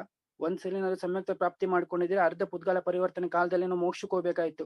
ಆದ್ರೆ ನಾವು ಹೋಗಿಲ್ಲ. ಕಾರಣ, ಅನಂತ ಕಾಲದಿಂದಲೂ ಈ ಮಿಥ್ಯಾತ್ವದ ಕಾರಣ, ಅಶ್ರದ್ಧಾನದ ಕಾರಣ ನಾವ್ ಏನ್ ಮಾಡ್ತಾ ಇದೀವಿ? ಸಂಸಾರದಲ್ಲಿ ಅನಂತ ಕಾಲದಿಂದನೂ ನಾವು ಪರಿಭ್ರಮಣೆ ಮಾಡ್ತಾನೆ ಇದೀವಿ. ಈಗ ಇದೇ ಒಂದು ಕರ್ಣಾನ್ಯೋಗ ದೀಪಿಕದ 1ನೇ ಭಾಗದಲ್ಲಿ ಕೊನೆಯಲ್ಲಿ ನಿಮ್ಗೆ ಪಂಚ ಪರಿವರ್ತನೆ ಬಗ್ಗೆ ಬರುತ್ತೆ ಉಲ್ಲೇಖ. ಅದನ್ನ ಕೇಳ್ತಿದ್ರೆ ನಮ್ಗೆ ಭಯ ಆಗೋಗುತ್ತೆ. ಅಷ್ಟು ಅಂದ್ರೆ ಪಂಚ ಪರಿವರ್ತನೆ ಅಷ್ಟು ದೀರ್ಘಕಾಲ, ಅಂತ ಪಂಚ ಪರಿವರ್ತನೆಗಳು ಎಷ್ಟು ಅನಂತ ಪಂಚ ಪರಿವರ್ತನೆಗಳು ಆಗೋಗ್ಬಿಟ್ಟಿದೆ. ಅಂದ್ರೆ ನಾವು ಎಷ್ಟು ಅನಂತ ಕಾಲದಿಂದ ನಾವು ಈ ಸಂಸಾರದ ಪರಿಭ್ರಮಣೆ ಮಾಡ್ತಿರ್ಬೇಕು ಅಂತ ನಾವು ಸ್ವಲ್ಪ ಯೋಚನೆ ಮಾಡಿ ಅಲ್ವಾ? ಸೊ ಅದಕ್ಕೆ ಸಮ್ಯಕ್ ದರ್ಶನ ಪ್ರಾಪ್ತಿ ಈ ಲೋಕದಲ್ಲಿ ಅತ್ಯಂತ ದುರ್ಲಭವಿದೆ. ಆಮೇಲೆ ಈ ಲೋಕದಲ್ಲಿ ಬಹುಮೂಲ್ಯವಾದಂತ ವಸ್ತು ಯಾವುದಾದ್ರೂ ಇದೆ ಅಂದ್ರೆ ಅದು ಕೇವಲ ಸಮ್ಯಕ್ ದರ್ಶನವೇ ಆಗಿದೆ. ಓಕೆ, ಕೇವಲ ವಿರಳ ಜೀವಿಗಳಿಗೆ ಮಾತ್ರ ಇದರ ಉಪಲಬ್ಧಿ ಆಗತ್ತೆ. ಎಲ್ಲರಿಗೂ ಅಷ್ಟು ಸುಲಭವಾಗಿ ಸಿಗೋದಿಲ್ಲ. ಅತಿ ದುರ್ಲಭವಾದಂತ ವಸ್ತು ಸಮ್ಯಕ್ ದರ್ಶನ. ಲೋಕದಲ್ಲಿ ಅತ್ಯಂತ ಬಹುಮೂಲ್ಯವಾದಂತ ವಸ್ತು. ಇನ್ನು ಈ ಸಮ್ಯಕ್ ದರ್ಶನ ಪ್ರಾಪ್ತಿ ಮಾಡ್ಕೊಬೇಕಾದ್ರೆ ನಮ್ಗೆ ಕೆಲವೊಂದು ವಿಶೇಷವಾದಂತಹ ಯೋಗ್ಯತೆಗಳ ಅವಶ್ಯಕತೆ ಇದೆ. ಏನು? ಮೊದಲು ನಾವು ಏನಾಗಿರ್ಬೇಕು ಸಮ್ಯಕ್ ದರ್ಶನ ಪ್ರಾಪ್ತಿ ಆಗ್ಬೇಕಾದ್ರೆ? ನಾವು ಭವ್ಯ ಜೀವಿಗಳಾಗಿರ್ಬೇಕು ಮತ್ತು ಸಂಘಿ ಜೀವ ಆಗಿರ್ಬೇಕು. ಅಂದ್ರೆ ಮನಸ್ಸಿನಿಂದ ಯುಕ್ತವಾದಂತ ಜೀವ, ಪಂಚೇಂದ್ರಿಯ ಜೀವಿ ಆಗಿರ್ಬೇಕು, ಪರ್ಯಾಪ್ತಕ ಜೀವಿ ಆಗಿರ್ಬೇಕು, ಮತ್ತೆ ವಿಶುದ್ಧತರ ಲೇಷ್ಯ ಅಂದ್ರೆ ವಿಶುದ್ಧಿ ಲೇಷ್ಯ ವಿಶುದ್ಧ ಭಾವ ಉಳ್ಳವರಾಗಿರ್ಬೇಕು. ಅರ್ಥ ಆಯ್ತಲ್ವಾ? ಇಷ್ಟೇ ಸಿಂಪಲ್ ಆಗಿ ತಿಳ್ಕೊಳ್ಳಿ. ವಿಶುದ್ಧಿ ಭಾವನೆ ಉಳ್ಳವರಾಗಿರ್ಬೇಕು ಮತ್ತು ಜಾಗೃತವಾದಂತ ಜೀವಿ ಆಗಿರ್ಬೇಕು. ಸಂಸಾರದಲ್ಲಿ ರಚಪಚನ ಆಗಿರ್ಬಾರ್ದು, ಸಂಸಾರದಿಂದ ಸ್ವಲ್ಪ ಜಾಗೃತನಾಗಿರ್ಬೇಕು. ಅರ್ಥ ಆಯ್ತಲ್ವಾ? ಸೊ ಇಂತಹ ಒಂದು ಭವ್ಯ, ಸಂಘಿ, ಪಂಚೇಂದ್ರಿಯ, ಪರ್ಯಾಪ್ತಕ, ವಿಶುದ್ಧಿ ಭಾವ ಉಳ್ಳಂತಹ ಜಾಗೃತ ಅವಸ್ಥೆಯಲ್ಲಿ ಇರುವಂತಹ ಜೀವನೇ ಸಮ್ಯಕ್ತವನ್ನು ಪ್ರಾಪ್ತಿ ಮಾಡ್ಕೊಳ್ಬಹುದು. ಆದ್ರಿಂದ ಈ ಸಮ್ಯಕ್ತ ಪ್ರಾಪ್ತಿ ಮಾಡ್ಕೊಳ್ಬೇಕಾದ್ರೆ ಈ 5 ಲಬ್ಧಿಗಳು ನಮ್ಗೆ ಅವಶ್ಯಕತೆ ಇದೆ ಅಲ್ವಾ? ಈ ವಿಶಿಷ್ಟ ಯೋಗ್ಯತೆಗಳು ಅಂದ್ರೆ ಸಮ್ಯಕ್ತ ಪ್ರಾಪ್ತಿಯ ಏನಿದೆಲ್ಲ ಯೋಗ್ಯತೆ ನಾನು ಹೇಳಿದ್ನಲ್ಲ, ಭವ್ಯ, ಸಂಘಿ, ಪಂಚೇಂದ್ರಿಯ, ಪರ್ಯಾಪ್ತಕ ಅದಲ್ಲ. ಸೊ ಈ ವಿಶಿಷ್ಟ ಯೋಗ್ಯತೆಗಳಿಗೆ ನಾವ್ ಏನ್ ಹೇಳ್ತೀವಿ? ಪ್ರಾಪ್ತಿ ಅಂತ ಹೇಳ್ತೀವಿ ಅಥವಾ ಲಬ್ಧಿ ಅಂತ ಹೇಳ್ತೇವೆ. ಅರ್ಥ ಆಯ್ತಲ್ವಾ? ಇನ್ನು ಮೊದಲನೇದು ಕ್ಷಯೋಕ್ಷಮ ಲಬ್ಧಿ ಅಂದ್ರೆ ಏನು? ಇದು ಕ್ಷಯೋಕ್ಷಮ ಲಬ್ಧಿಗಿಂತ ಮುಂಚೆ ಬೇಕಾದಂತಹ ವಸ್ತುಗಳು ನಾನೀಗ ಹೇಳಿದೆ. ಏನೆಲ್ಲ ಬೇಕು? ಭವ್ಯ ಜೀವಿನಾಗಿರುವುದು, ಸಂಘಿ ಜೀವಿನಾಗಿರುವುದು, ಪಂಚೇಂದ್ರಿಯಗಳನ್ನು ಹೊಂದಿರುವುದು, ಪರ್ಯಾಪ್ತಕ ಜೀವಿ ಆಗಿರ್ಬೇಕು. ಪರ್ಯಾಪ್ತಕ ಅದೆಲ್ಲ ನಾನು ನಿಮ್ಗೆ ದ್ರವ್ಯ ಸಂಗ್ರಹ ಹೇಳಿದ್ದೇನೆ, ಬಟ್ ಅರ್ಥ ಆಗಿಲ್ಲ ಅಂದ್ರೆ ಕೊನೆಯಲ್ಲಿ ಕೇಳಿ. ಜಾಗೃತನಾಗಿರ್ಬೇಕು. ಸಂಸಾರದ ಮೋಹದಲ್ಲಿ ಅಥವಾ ಇಂದ್ರಿಯಗಳ ಸುಖ ಭೋಗಗಳಲ್ಲೇ ಲಿಪ್ತನಾಗಿರೋದಲ್ಲ. ಸಂಸಾರದಿಂದ ಸ್ವಲ್ಪ ಭಯಭೀತನಾಗಿ ಜಾಗೃತ ಅವಸ್ಥೆ ಆಗಿರ್ಬೇಕು ಅವನು ಅಲ್ವಾ? ತನ್ನ ಆತ್ಮ ಕಲ್ಯಾಣ ಮಾಡ್ಕೊಬೇಕೆನ್ನೋ ಇಚ್ಛೆ ಅವನಲ್ಲಿ ಇರ್ಬೇಕು. ಇನ್ನು ಇಷ್ಟು ವಸ್ತುಗಳು ಪ್ರಾಪ್ತಿ, ಇದು ಸಮ್ಯಕ್ತಕ್ಕೆ ಬೇಕಾದಂತಹ ವಸ್ತುಗಳು, ವಿಶಿಷ್ಟ ಯೋಗ್ಯತೆಗಳು. ಅದಾದ್ಮೇಲೆ ನಂತರ ಏನು? ಮೊದಲನೇದು ಕ್ಷಯೋಕ್ಷಮ ಲಬ್ಧಿ. ಕ್ಷಯೋಕ್ಷಮ ಲಬ್ಧಿ ಅಂದ್ರೆ ತತ್ವಗಳ ಬಗ್ಗೆ ವಿಚಾರ ಮಾಡುವಂತ ಶಕ್ತಿಯ ಉಪಲಬ್ಧಿಗೆ ಕ್ಷಯೋಕ್ಷಮ ಲಬ್ಧಿ ಅಂತ ಹೇಳ್ತಾರೆ. ಈಗ ಯಾವುದೋ ಒಂದು ಜೀವಕ್ಕೆ ಒಂದು ತತ್ವಗಳ ಬಗ್ಗೆ, ವಸ್ತು ಸ್ವರೂಪದ ಬಗ್ಗೆ ಚಿಂತನೆ ಮಾಡ್ಬೇಕಾದ್ರೆ ಆ ಜೀವಿಗೆ ಏನಿರ್ಬೇಕು? ಆ ತತ್ವ ಬಗ್ಗೆ, ವಸ್ತು ಸ್ವರೂಪದ ಬಗ್ಗೆ ವಿಚಾರ ಮಾಡುವಂತ ಶಕ್ತಿ, ಆ ಶಕ್ತಿ ಉಪಲಬ್ಧಿ ಅವನಲ್ಲಿ ಆಗಿರ್ಬೇಕು. ಅದಕ್ಕೆ ಕ್ಷಯೋಕ್ಷಮ ಲಬ್ಧಿ ಅಂತ ಹೇಳ್ತಾರೆ. ಉದಾಹರಣೆ, ಈಗ ಅಸಂಗಿ ಜೀವ ಅಂದ್ರೆ ಮನರಹಿತವಾದಂತ ಜೀವಿಗೆ ವಸ್ತು ಸ್ವರೂಪದ ಬಗ್ಗೆ ಚಿಂತನೆ ಮಾಡಕ್ಕಾಗತ್ತಾ? ಆ ತತ್ವ ವಿಚಾರವನ್ನು ತಿಳಿಯುವಂತ ಶಕ್ತಿ ಅದ್ರಲ್ಲಿರುತ್ತಾ? ಸಾಧ್ಯ ಇಲ್ಲ. ಅದಕ್ಕೆ ಆ ಜೀವ ಸಂಘಿ ಜೀವ ಆಗಿರ್ಬೇಕು ಮತ್ತು ಸಂಘಿ ಪಂಚೇಂದ್ರಿಯ ಜೀವ ಆಗಿರ್ಬೇಕು. ಅದರೊಂದಿಗೆ ಭವ್ಯ ಜೀವನ ಆಗಿರ್ಬೇಕು. ಅಭವ್ಯ ಜೀವನ ಆದ್ರೆ ತತ್ವ ವಿಚಾರನ ತಿಳಿಯುವಂತ ಶಕ್ತಿಯನ್ನು ಅವನಲ್ಲಿದೆ, ಯಾವ್ದ್ರಲ್ಲಿ? ಅಭವ್ಯನಲ್ಲಿ. ಆದ್ರೆ ಅದನ್ನ ಶ್ರದ್ಧಾನ ಮಾಡುವಂತಹ ಯೋಗ್ಯತೆನೇ ಅವನಲ್ಲಿಲ್ಲ. ಅವನು ಶ್ರದ್ಧಾನೇ ಮಾಡೋದಿಲ್ಲ ಅಭವ್ಯ ಜೀವಿ. ಆದ್ರಿಂದ ಏನು? ಈ ತತ್ವ ವಿಚಾರವನ್ನು ತಿಳಿಯುವಂತ ಶಕ್ತಿಯೊಂದಿಗೆ ಅದನ್ನು ಶ್ರದ್ಧಾನ ಮಾಡುವಂತಹ ಜೀವ ಅಂದ್ರೆ ಯಾವುದು? ಭವ್ಯ ಜೀವನಿಗೆ ಮಾತ್ರ ಸಾಧ್ಯ.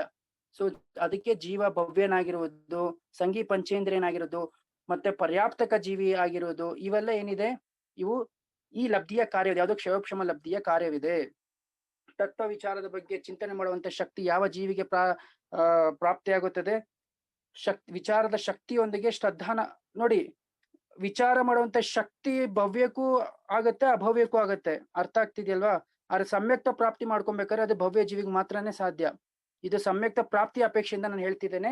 ಭವ್ಯನಾಗಿರ್ಬೇಕು, ಸಂಘಿ ಪಂಚೇಂದ್ರಿಯ ಮತ್ತು ಪರ್ಯಾಪ್ತಕ ಜೀವನಾಗಿರ್ಬೇಕು. ಇದಕ್ಕೆ ಕ್ಷಯೋಕ್ಷಮ ಲಬ್ಧಿ ಅಂತ ಹೇಳ್ತಾರೆ. ಓಕೆ.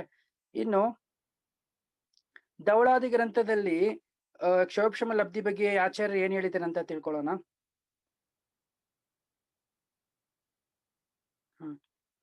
ಧವಳಾದಿ ಗ್ರಂಥಗಳಲ್ಲಿ ಆ ಕ್ಷಯೋಕ್ಷಮ ಲಬ್ಧಿ ಬಗ್ಗೆ ಅವ್ರೇನ್ ಡೆಫಿನೇಷನ್ ಕೊಟ್ಟಿದ್ದಾರೆ ಅಂದ್ರೆ, ನೋಡಿ, ಕರ್ಮ ಪಟಲ ಅಂದ್ರೆ ಅಪ್ರಶಸ್ತ ಜ್ಞಾನ ವರ್ಣಾದಿ ಕರ್ಮಗಳೇನಿದೆಯಲ್ವಾ? ಜ್ಞಾನ ವರ್ಣಾದಿ ಅಂದ್ರೆ ಜ್ಞಾನವರ್ಣಿ, ದರ್ಶನವರ್ಣಿ, ಮೋಹನೀಯ, ಅಂತರಾಯ ಮುಂತಾದಂತಹ ಈ ಕರ್ಮ ಪಟಲ ಅಂದರೆ ಅಪ್ರಶಸ್ತ ಜ್ಞಾನ ವರ್ಣಾದಿ ಕರ್ಮಗಳ ಪಟಲ ಅಂದ್ರೆ ಪಟಲ ಅಥವಾ ಸಮೂಹದ ಶಕ್ತಿ ಅಂದ್ರೆ ಅನುಭಾಗ.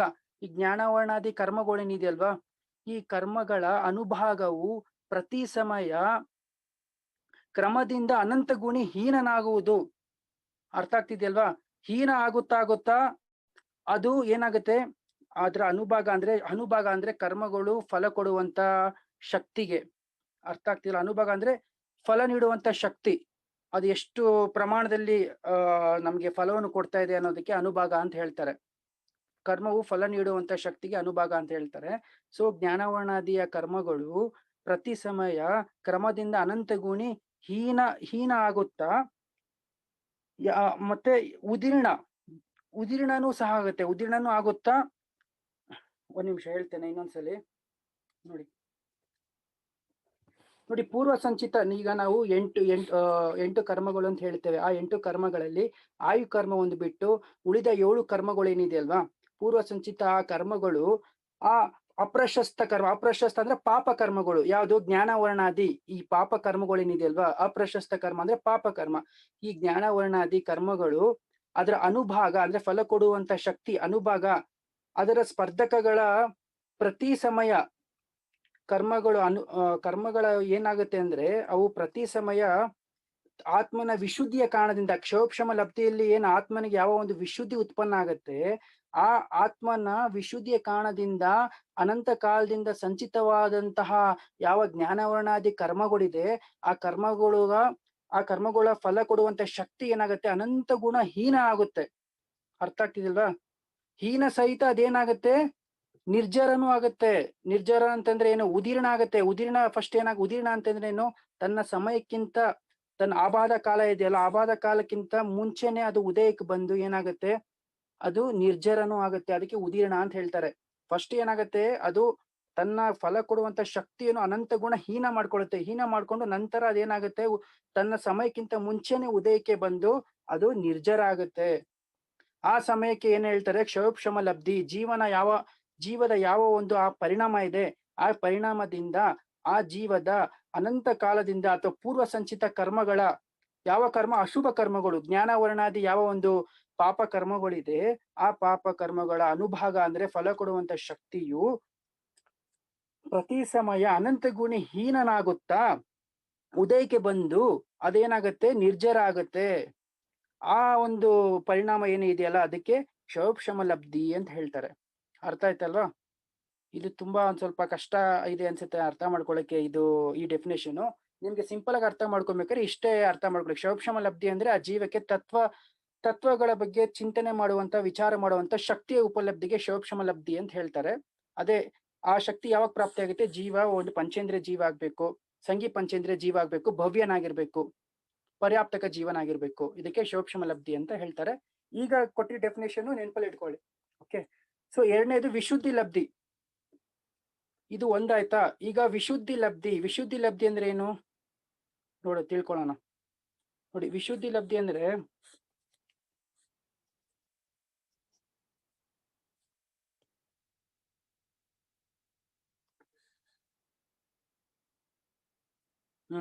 ವಿಶುದ್ಧಿ ಲಬ್ಧಿಲಿ ಏನಾಗುತ್ತೆ ಅಂದ್ರೆ, ಒಂದು ನಿಮಿಷ ನೋಡಿ, ಈಗ ಕ್ಷೋಕ್ಷಮ ಲಬ್ಧಿಯಲ್ಲಿ ಮೊದಲನೇ ಲಬ್ಧಿಯಾದಂತಹ ಕ್ಷೋಕ್ಷಮ ಲಬ್ಧಿಯಲ್ಲಿ ಆತ್ಮನ ಯಾವ ಪರಿಣಾಮ ಇತ್ತು, ಆ ಪರಿಣಾಮಕ್ಕಿಂತಲೂ ಎರಡನೇ ವಿಶುದ್ಧಿ ಲಬ್ಧಿಲಿ ಏನಾಗುತ್ತೆ, ಆ ಪರಿಣಾಮದಲ್ಲಿ ಇನ್ನು ವಿಶುದ್ಧಿ ಹೆಚ್ಚುತ್ತಾ ಹೋಗುತ್ತೆ. ಈಗ ಒಂದು ಲಬ್ಧಿಗಿಂತ ಇನ್ನೊಂದು ಲಬ್ಧಿಗೆ ಆತ್ಮನ ಪರಿಣಾಮ ವಿಶುದ್ಧಿ ಹೆಚ್ಚುತ್ತಾನೆ ಹೋಗುತ್ತೆ. ಅದನ್ನ ನೆನಪಲ್ಲಿ ಇಟ್ಕೊಳ್ಳಿ. ಕ್ಷೋಕ್ಷಮ ಲಬ್ಧಿಯಿಂದ ಒಂದನೇ ಲಬ್ಧಿಯಿಂದ ಎರಡನೇ ಲಬ್ಧಿಗೆ ಆತ್ಮನ ಪರಿಣಾಮದಲ್ಲಿ ಏನು ವಿಶುದ್ಧಿ ಭಾವ ಇದೆ ಅದು ಇನ್ನೂ ಹೆಚ್ಚುತ್ತೆ. 2ರಿಂದ 3ನೇಗೆ ಹೋದಾಗ ಅದಕ್ಕಿಂತನೂ ಹೆಚ್ಚಾಗುತ್ತೆ ವಿಶುದ್ಧಿ. ಅರ್ಥ ಆಗ್ತಿದೆಯಲ್ವಾ? ಸೊ ವಿಶುದ್ಧಿ ಲಬ್ಧಿ ಅಂದ್ರೆ ಪರಿಣಾಮದಲ್ಲಿ ಪ್ರತಿ ಸಮಯ ಏನೊಂದು ಆ ವಿಶುದ್ಧಿ ಭಾವ ವೃದ್ಧಿ ಆಗ್ತಿದೆಯೋ ಅದಕ್ಕೆ ವಿಶುದ್ಧಿ ಲಬ್ಧಿ ಅಂತ ಹೇಳ್ತಾರೆ. ಕ್ಷೋಕ್ಷಮ ಲಬ್ಧಿಯಲ್ಲಿ ಯಾವ ಒಂದು ವಿಶುದ್ಧಿ ಪರಿಣಾಮ ಆತ್ಮನಲ್ಲಿತ್ತೋ ಆ ವಿಶುದ್ಧಿ ಪರಿಣಾಮ ಪ್ರತಿ ಸಮಯ ಏನು ವೃದ್ಧಿ ಆಗ್ತಿದೆ ಅದಕ್ಕೆ ವಿಶುದ್ಧಿ ಲಬ್ಧಿ ಅಂತ ಹೇಳ್ತಾರೆ. ಈ ಲಬ್ಧಿಯಿಂದ ಏನೆಲ್ಲ ಆಗತ್ತೆ, ಯಾವಾಗ ಈ ಲಬ್ಧಿಯಿಂದ ಆತ್ಮನ ಪರಿಣಾಮದಲ್ಲಿ ಏನಾಗತ್ತೆ ಅಂತ ನಾವು ತಿಳ್ಕೊಳ್ಳೋಣ. ಈ ವಿಶುದ್ಧಿ ಲಬ್ಧಿ ಅಂದ್ರೆ ಆತ್ಮನಲ್ಲಿ ಪ್ರತಿ ಸಮಯ ವಿಶುದ್ಧಿಗಳು ಹೆಚ್ಚುತ್ತಿರುವ ಕಾರಣದಿಂದಾಗಿ ಅಥವಾ ವಿಶುದ್ಧಿಯ ವೃದ್ಧಿ ಆಗುತ್ತಿರುವ ಕಾರಣದಿಂದಾಗಿ, ಈ ವಿಶುದ್ಧಿ ಲಬ್ಧಿಯಿಂದಾಗಿ ಪುಣ್ಯ ಕರ್ಮದ ಬಂಧನದಲ್ಲಿ ಕಾರಣಭೂತವಾಗುತ್ತದೆ. ಆತ್ಮನಿಗೆ ಅತ್ಯಂತ ಪುಣ್ಯ ಕರ್ಮಗಳು ಬಂಧ ಅಂತ ಒಂದು ಪರಿಣಾಮ ಆಗುತ್ತೆ. ಅರ್ಥ ಆಗ್ತಿದೆಯಲ್ವಾ? ಪುಣ್ಯ ಕರ್ಮದ ಬಂಧದ ಕಾರಣಭೂತವಾದಂತಹ ಪರಿಣಾಮವು ಆ ಆತ್ಮನಿಗೆ ಪ್ರಾಪ್ತಿಯಾಗುತ್ತದೆ. ತನ್ನ ಆತ್ಮನಿಗೆ ತನ್ನ ಪರಿಣಾಮದ ವಿಶುದ್ಧಿಯಿಂದ, ಈ ವಿಶುದ್ಧಿ ಲಬ್ಧಿಯಿಂದ ಪುಣ್ಯ ಕರ್ಮಗಳು ಬಂಧ ಆಗುವಂತಹ ಕಾರಣಭೂತವಾದಂತಹ ಆ ಪರಿಣಾಮವು ಅವನಿಗೆ ಪ್ರಾಪ್ತಿಯಾಗುತ್ತದೆ. ಅದರೊಂದಿಗೆ ಆ ಜೀವದ ಕಷಾಯವೂ ಸಹ ಮಂದ ಆಗುತ್ತದೆ. ಅರ್ಥ ಆಗ್ತಿದೆಯಲ್ವಾ? ನೋಡಿ, ಜೀವದ ಮಂದ ಕಷಾಯದಿಂದಲೇ ಇದೆಲ್ಲ ಆಗೋದು. ಈ ಪರಿಣಾಮದಲ್ಲಿ ವಿಶುದ್ಧಿ ಯಾವಾಗ ಆಗುತ್ತೆ, ಜೀವಕ್ಕೆ ಯಾವಾಗ ಕಷಾಯಗಳು ಮಂದ ಆಗತ್ತೆ, ಆ ಮಂದ ಆದಾಗ್ಲೇ ಈ ವಿಶುದ್ಧಿ ಲಬ್ಧಿ, ಕ್ಷೋಕ್ಷಮ ಲಬ್ಧಿ ಆದಿ ಪ್ರಾಪ್ತಿ ಆಗುತ್ತೆ. ಸೊ ಈ ಪರಿಣಾಮದ ಏನ್ ವಿಶುದ್ಧಿ ಆಗ್ತಿದೆ, ಆ ವಿಶುದ್ಧಿಯೊಂದಿಗೆ ಅವನ ಕಷಾಯಗಳು ಇನ್ನೂ ಮಂದ ಆಗ್ತಾ ಹೋಗುತ್ತೆ ಅಂತ ಅರ್ಥ ಮಾಡ್ಕೊಬೇಕು. ಅರ್ಥ ಆಯ್ತಲ್ಲ ವಿಶುದ್ಧಿ ಲಬ್ಧಿ ಅಂದ್ರೆ. ಸೊ ಇಲ್ಲಿ ಏನ್ ಕೊಟ್ಟಿದ್ದಾರೆ ವಿಶುದ್ಧಿ ಲಬ್ಧಿ ಅಂದ್ರೆ, ಇಲ್ಲೂ ಅದೇ ಕೊಟ್ಟಿದ್ದಾರೆ.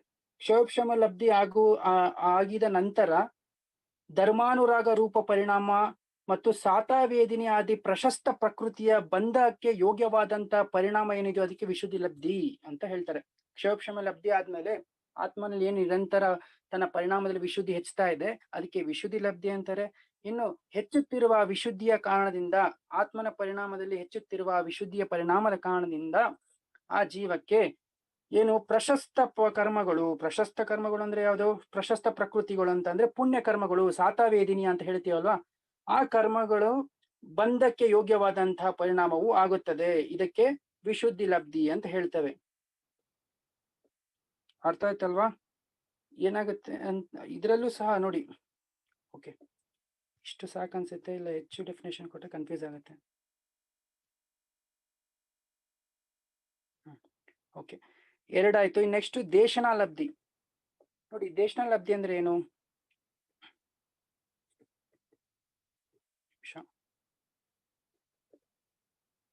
ನೋಡಿ, ದೇಶನಾ ಲಬ್ಧಿ ಅಂದ್ರೆ ಸಮ್ಯಕ್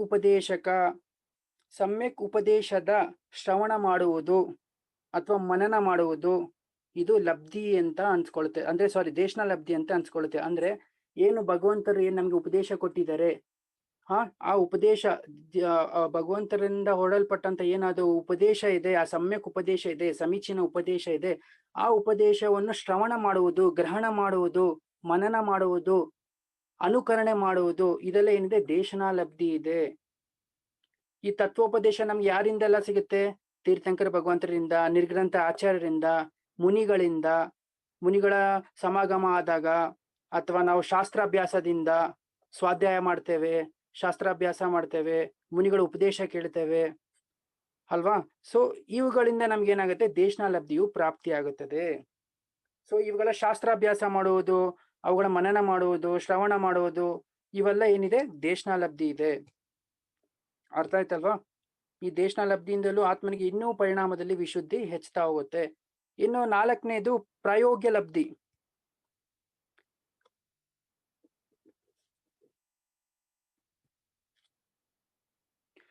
ನೋಡಿ, ದೇಶನಾ ಲಬ್ಧಿ ನಮ್ಗೆ ಏನೆಲ್ಲ ಸಿಗುತ್ತೆ? ಈಗ ನಾವು ಸ್ವಾಧ್ಯಾಯ ಮಾಡ್ತಿರೋದು ಏನಕ್ಕೆ?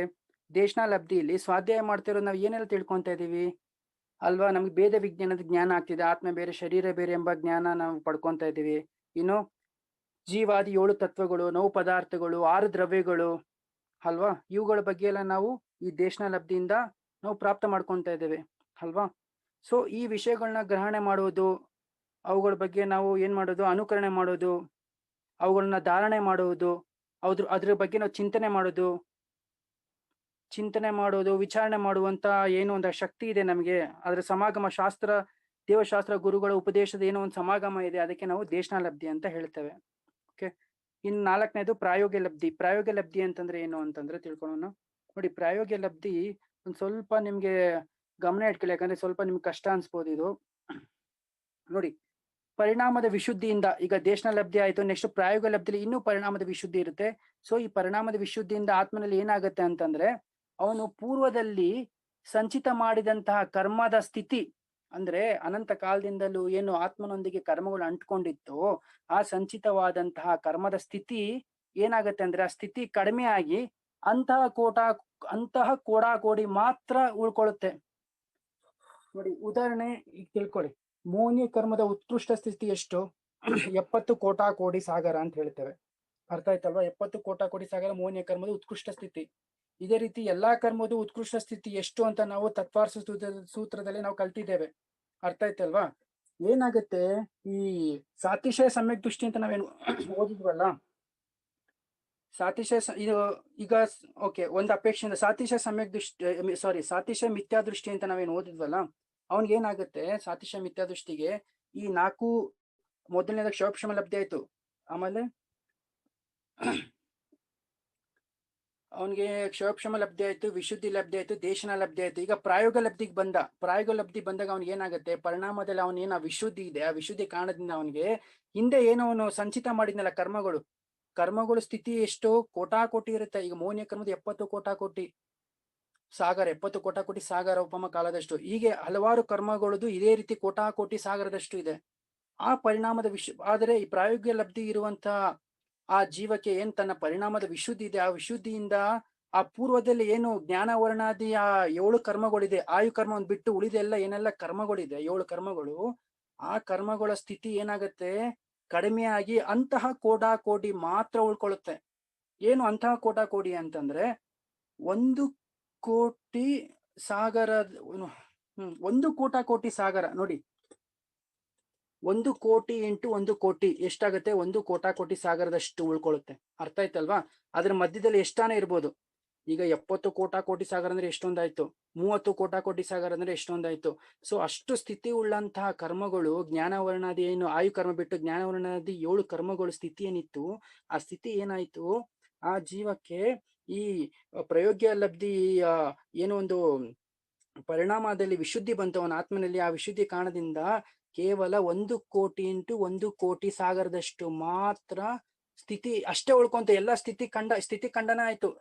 ದೀರ್ಘ ಸ್ಥಿತಿ ಏನಿತ್ತಲ್ವಾ, ಎಷ್ಟು 70 ಕೋಟಿ 30 ಕೋಟಿ ಸಾಗರದಷ್ಟು ಅವೆಲ್ಲ ಏನಾಯ್ತು, ನಾಶ ಆಯ್ತು. ಅವೆಲ್ಲ ನಾಶ ಆಗಿ ಆ ಜೀವಕ್ಕೆ ಕೇವಲ ಎಲ್ಲಾ ಕರ್ಮಗಳ ಸ್ಥಿತಿಯು 1 ಕೋಟಿ ಸಾಗರದಷ್ಟು ಮಾತ್ರ ಉಳ್ಕೊಳ್ತು. ನೋಡಿ, ಯಾವಾಗ ಜೀವಕ್ಕೆ ಗಮನ ಇಟ್ಟು ಕೇಳಿ, ಯಾವಾಗ ಜೀವಕ್ಕೆ ತನ್ನ ಕರ್ಮಗಳ ಸ್ಥಿತಿ 1 ಕೋಟಿಯಷ್ಟು ಮಾತ್ರ ಉಳ್ಕೊಳ್ಳುತ್ತೆ, ಅದಕ್ಕೇನ್ ಹೇಳ್ತಾರೆ, ಅಂತಹ ಕೋಟಿ, ಆಗ ಮಾತ್ರ ಜೀವಕ್ಕೆ ಸಮ್ಯಕ್ತ ಪ್ರಾಪ್ತಿ ಮಾಡ್ಕೊಳ್ಳುವಂತ ಯೋಗ್ಯತೆ ಬರಕ್ ಸಾಧ್ಯ. ಅದಕ್ಕಿಂತ ಹೆಚ್ಚು ಸ್ಥಿತಿ ಇದ್ರೆ ಅವ್ನು ಸಮ್ಯಕ್ ದರ್ಶನ ಪ್ರಾಪ್ತಿ ಮಾಡ್ಕೊಳಕ್ ಸಾಧ್ಯನೇ ಇಲ್ಲ. ಅದು ಗಮನ ಇಟ್ಟು ಕೇಳಿ ಈ ವಿಷಯನ. ಅರ್ಥ ಆಯ್ತಲ್ವಾ? ಅಂತಹ ಕೋಟಿ ನೋಡಿ, ಈ ಪರಿಣಾಮದ ವಿಶುದ್ಧಿಯಿಂದ ಸಂಚಿತವಾದಂತಹ ಕರ್ಮಗಳೇನಿತ್ತು, ಆ ಕರ್ಮಗಳ ಸ್ಥಿತಿಯು ಕಡಿಮೆಯಾಗಿ ಅಂತಹ ಕೋಡಿ ಮಾತ್ರ ಉಳ್ಕೊಳ್ಳುತ್ತೆ. ಅಂದ್ರೆ ಅಂತಹ ಕೋಡಿ ಅಂದ್ರೆ 1 ಕೋಟಿ ಸಾಗರ, 1 ಕೋಟಿ ಸಾಗರ ಉಪಮ ಕಾಲದಷ್ಟು ಮಾತ್ರ ಉಳ್ಕೊಳ್ಳುತ್ತೆ. ಮತ್ತು ಕರ್ಮದ ಅನುಭಾಗ, ಈಗ ಸ್ಥಿತಿ ಏನೋ ಆಯ್ತು, ಸ್ಥಿತಿಯಲ್ಲಿ ಡ್ಯೂರೇಷನ್. ಈಗ ಕರ್ಮದ ಅನುಭಾಗ ಅಂದ್ರೆ ಫಲ ಕೊಡುವಂತ ಶಕ್ತಿ ಎಷ್ಟು ಏನಾಗುತ್ತೆ, ಆ ಫಲ ಕೊಡುವಂತ ಅಂದ್ರೆ ಅನುಭಾಗ ಬಂದ ಏನಿತ್ತಲ್ವಾ, ಆ ಅನುಭಾಗವು ದ್ವಿಸ್ಥಾನೀಯ ಆಗುತ್ತೆ. ನೋಡಿ, ದ್ವಿಸ್ಥಾನೀಯ ಅಂದ್ರೆ ಏನು, ಇದನ್ನು ಗಮನ ಇಟ್ಟು ಕೇಳ್ಕೊಳ್ಳಿ.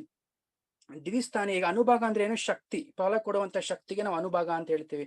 ಈಗ ದ್ವಿಸ್ಥಾನೀಯ ಅಂತಂದ್ರೆ ಆಚಾರ್ಯರು ಏನ್ ಹೇಳಿದಾರೆ ಅಂದ್ರೆ, ನಿಮಿಷ,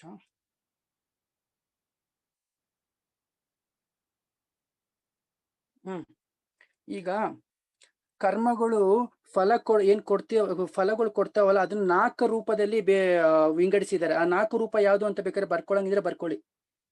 ಕರ್ಮಗಳು ಏನು ಫಲ ಕೊಡುವಂತ ಶಕ್ತಿ ಇದೆ, ಅನುಭಾಗ ಇದೆ, ಅದನ್ನು 4 ರೂಪದಲ್ಲಿ ಆಚಾರ್ಯರು ಹೇಳಿದ್ದಾರೆ. 4 ರೂಪದಲ್ಲಿ ಫಲ ಕೊಡುತ್ತೆ ಅಂತ ಹೇಳಿದ್ದಾರೆ. ಮೊದಲನೇದೇನು, ಲತಾ ಅಂತ ಹೇಳ್ತಾರೆ. ಲತಾ ಅಂತಂದ್ರೆ ಕನ್ನಡದಲ್ಲಿ ಬಳ್ಳಿ. ಎರಡನೇದು ದಾರು ಅಂತಂದ್ರೆ ಏನು, ಕಾಷ್ಟ ಅಥವಾ ಕಟ್ಟಿಗೆ ಅಂತ ಬರ್ಕೊಳ್ಳಿ. ದಾರು ಅಂದ್ರೆ ಕಟ್ಟಿಗೆ. ಮೂರನೇದು ಅಸ್ಥಿ ಅಂದ್ರೆ ಮೂಳೆ. 4ನೇದು ಶೈಲ್ ಅಂತಂದ್ರೆ ಶಿಲೆ, ಬಂಡೆ, ಕಲ್ಲು ಅಂತ ಹೇಳ್ತೀವಲ್ವಾ, ಶಿಲೆ, ಬಂಡೆ, ಕಲ್ಲು, ಅದು ಅರ್ಥ ಆಯ್ತಲ್ವಾ? ಲತಾ ಅಂದ್ರೆ ಬಳ್ಳಿ, ಮೊದಲನೇದು ಲತಾ ಅಂದ್ರೆ ಬಳ್ಳಿ, ಎರಡನೇದು ದಾರು ಅಂತಂದ್ರೆ ಕಟ್ಟಿಗೆ, ಮೂರನೇದು ಅಸ್ಥಿ ಅಂದ್ರೆ ಮೂಳೆ, ಶೈಲ್ ಅಂತಂದ್ರೆ ಕಲ್ಲು ಅಥವಾ ಬಂಡೆ, ಶಿಲೆ ಅಂತ ಬರ್ಕೊಳ್ಳಿ. ಸೊ ಈಗೇನಾಗತ್ತೆ, ಈ ಪ್ರಾಯೋಗಿಕ ಲಬ್ಧಿಯ ಕಾರಣದಿಂದ ಆ ಆತ್ಮನ ವಿಶುದ್ಧಿ ಪರಿಣಾಮದಿಂದ ಏನಾಗತ್ತೆ, ಆ ಜೀವದ ಹಿಂದಿನಿಂದ ಸಂಚಿತವಾದಂತಹ ಕರ್ಮಗಳೇನಿದೆಯೋ ಆ ಕರ್ಮಗಳ ಅನುಭಾಗ ಅಂದ್ರೆ ಫಲ ಕೊಡುವಂತ ಶಕ್ತಿ ದ್ವಿಸ್ಥಾನೀಯ ಆಗತ್ತೆ. ದ್ವಿಸ್ಥಾನೀಯ ಅಂದ್ರೆ ಏನು, ಈಗ ಕರ್ಮಗಳು ಫಲ ಕೊಡುವಂತ ಶಕ್ತಿಯಲ್ಲಿ 4 ಸ್ಥಾನ ಇದೆ. ಯಾವ್ದು, ಲತಾ, ದಾರು, ಬಳ್ಳಿ, ಕಟ್ಟಿಗೆ, ಮೂಳೆ, ಬಂಡೆ ಅಂತ ಈ 4 ಪ್ರಕಾರ ಇದ್ದಿದ್ದು. ಬಂಡೆ ಮತ್ತು ಮೂಳೆ ಅಂದ್ರೆ ಎಷ್ಟು ಗಟ್ಟಿ ಇರುತ್ತೆ, ಫಲ ಕೊಡುವಂತ ಶಕ್ತಿ ಅಂತ ಹೇಳ್ತೀವಲ್ವಾ, ಬಂಡೆ ಎಷ್ಟು ಗಟ್ಟಿ ಇರುತ್ತೆ ಅಲ್ವಾ. ಬಂಡೆಕ್ಕಿಂತ ಸ್ವಲ್ಪ ಕಡಿಮೆ ಅಂತಂದ್ರೆ ಮೂಳೆಕ್ಕಿಂತ ಸ್ವಲ್ಪ ಕಡಿಮೆ ಅಂದ್ರೆ ಕಟ್ಟಿಗೆ ಅಂತ ತುಂಬಾ ಸ್ವಲ್ಪ ಕಡಿಮೆ ಅಂತಂದ್ರೆ ಬಳ್ಳಿ. ಅರ್ಥ ಇದೆ ನೋಡಿ, ಬಳ್ಳಿಕ್ಕಿಂತ ಕಠೋರ ಯಾವ್ದಿರುತ್ತೆ ಕಟ್ಟಿಗೆ ಅಂತ ಕಠೋರ ಯಾವ್ದಿರುತ್ತೆ ಮೂಳೆಕ್ಕಿಂತ ಕಠೋರ ಯಾವ್ದು ಕಲ್ಲು. ಸೊ ಏನು ಅವನ ಪೂರ್ವ ಸಂಚಿತ ಕರ್ಮದ ಅನುಭಾಗ ಕಲ್ಲು ಮತ್ತೆ ಮೂಳೆ ರೂಪದಲ್ಲಿ ಏನಿತ್ತು, ಆ ಕಲ್ಲು ಮತ್ತು ಮೂಳೆ ರೂಪದಲ್ಲಿ ಇದ್ದಂತಹ ಆ ಅನುಭಾಗ, ಕರ್ಮದ ಅನುಭಾಗ, ಆ ಕರ್ಮದ ಶಕ್ತಿಯು ಬಳ್ಳಿ ಮತ್ತು ಕಟ್ಟಿಗೆ ರೂಪದಲ್ಲಿ ಪರಿಣಾಮನಾಗೋದಕ್ಕೆ ಏನ್ ಹೇಳ್ತಾರೆ, ದ್ವಿಸ್ಥಾನಿ ಹೋನ. ಕರ್ಮದ ಅನುಭಾಗ ದ್ವಿಸ್ಥಾನೀಯ ಆಗುವುದು ಅಂದ್ರೆ ಕರ್ಮದ ಶಕ್ತಿ ಬಂಡೆ ಮತ್ತು ಮೂಳೆ ರೂಪದಲ್ಲಿ ಇದ್ದಿದ್ದು ಕಟ್ಟಿಗೆ ಮತ್ತು ಬಳ್ಳಿಯ ರೂಪದಲ್ಲಿ ಪರಿವರ್ತನೆ ಆಗತ್ತೆ. ಅರ್ಥ ಆಯ್ತಲ್ವಾ? ಅದಕ್ಕೆ ಪ್ರಾಯೋಗ್ಯ ಲಬ್ಧಿ ಅಂತ ಹೇಳ್ತಾರೆ. ಓಕೆ, ಇಷ್ಟು ತಿಳ್ಕೊಂಡ್ರಲ್ಲ, ಅರ್ಥ ಮಾಡ್ಕೊಂಡ್ರಲ್ಲ. ಇನ್ನು ಗಮನ ಇಟ್ ಕೇಳಿ ನೋಡಿ, ಈ 4 ಲಬ್ಧಿ ಏನಿದೆಯಲ್ವಾ, ಗಮನ ಇಟ್ ಕೇಳಿ. ಈ 4 ಲಬ್ಧಿಗಳು ಸಮಾನವಾಗಿ ಭವ್ಯ ಜೀವಿಗೂ ಪ್ರಾಪ್ತಿ ಆಗತ್ತೆ, ಅಭವ್ಯ ಜೀವಿಗೂ ಪ್ರಾಪ್ತಿ ಆಗತ್ತೆ. ಅರ್ಥ ಆಯ್ತಲ್ವಾ?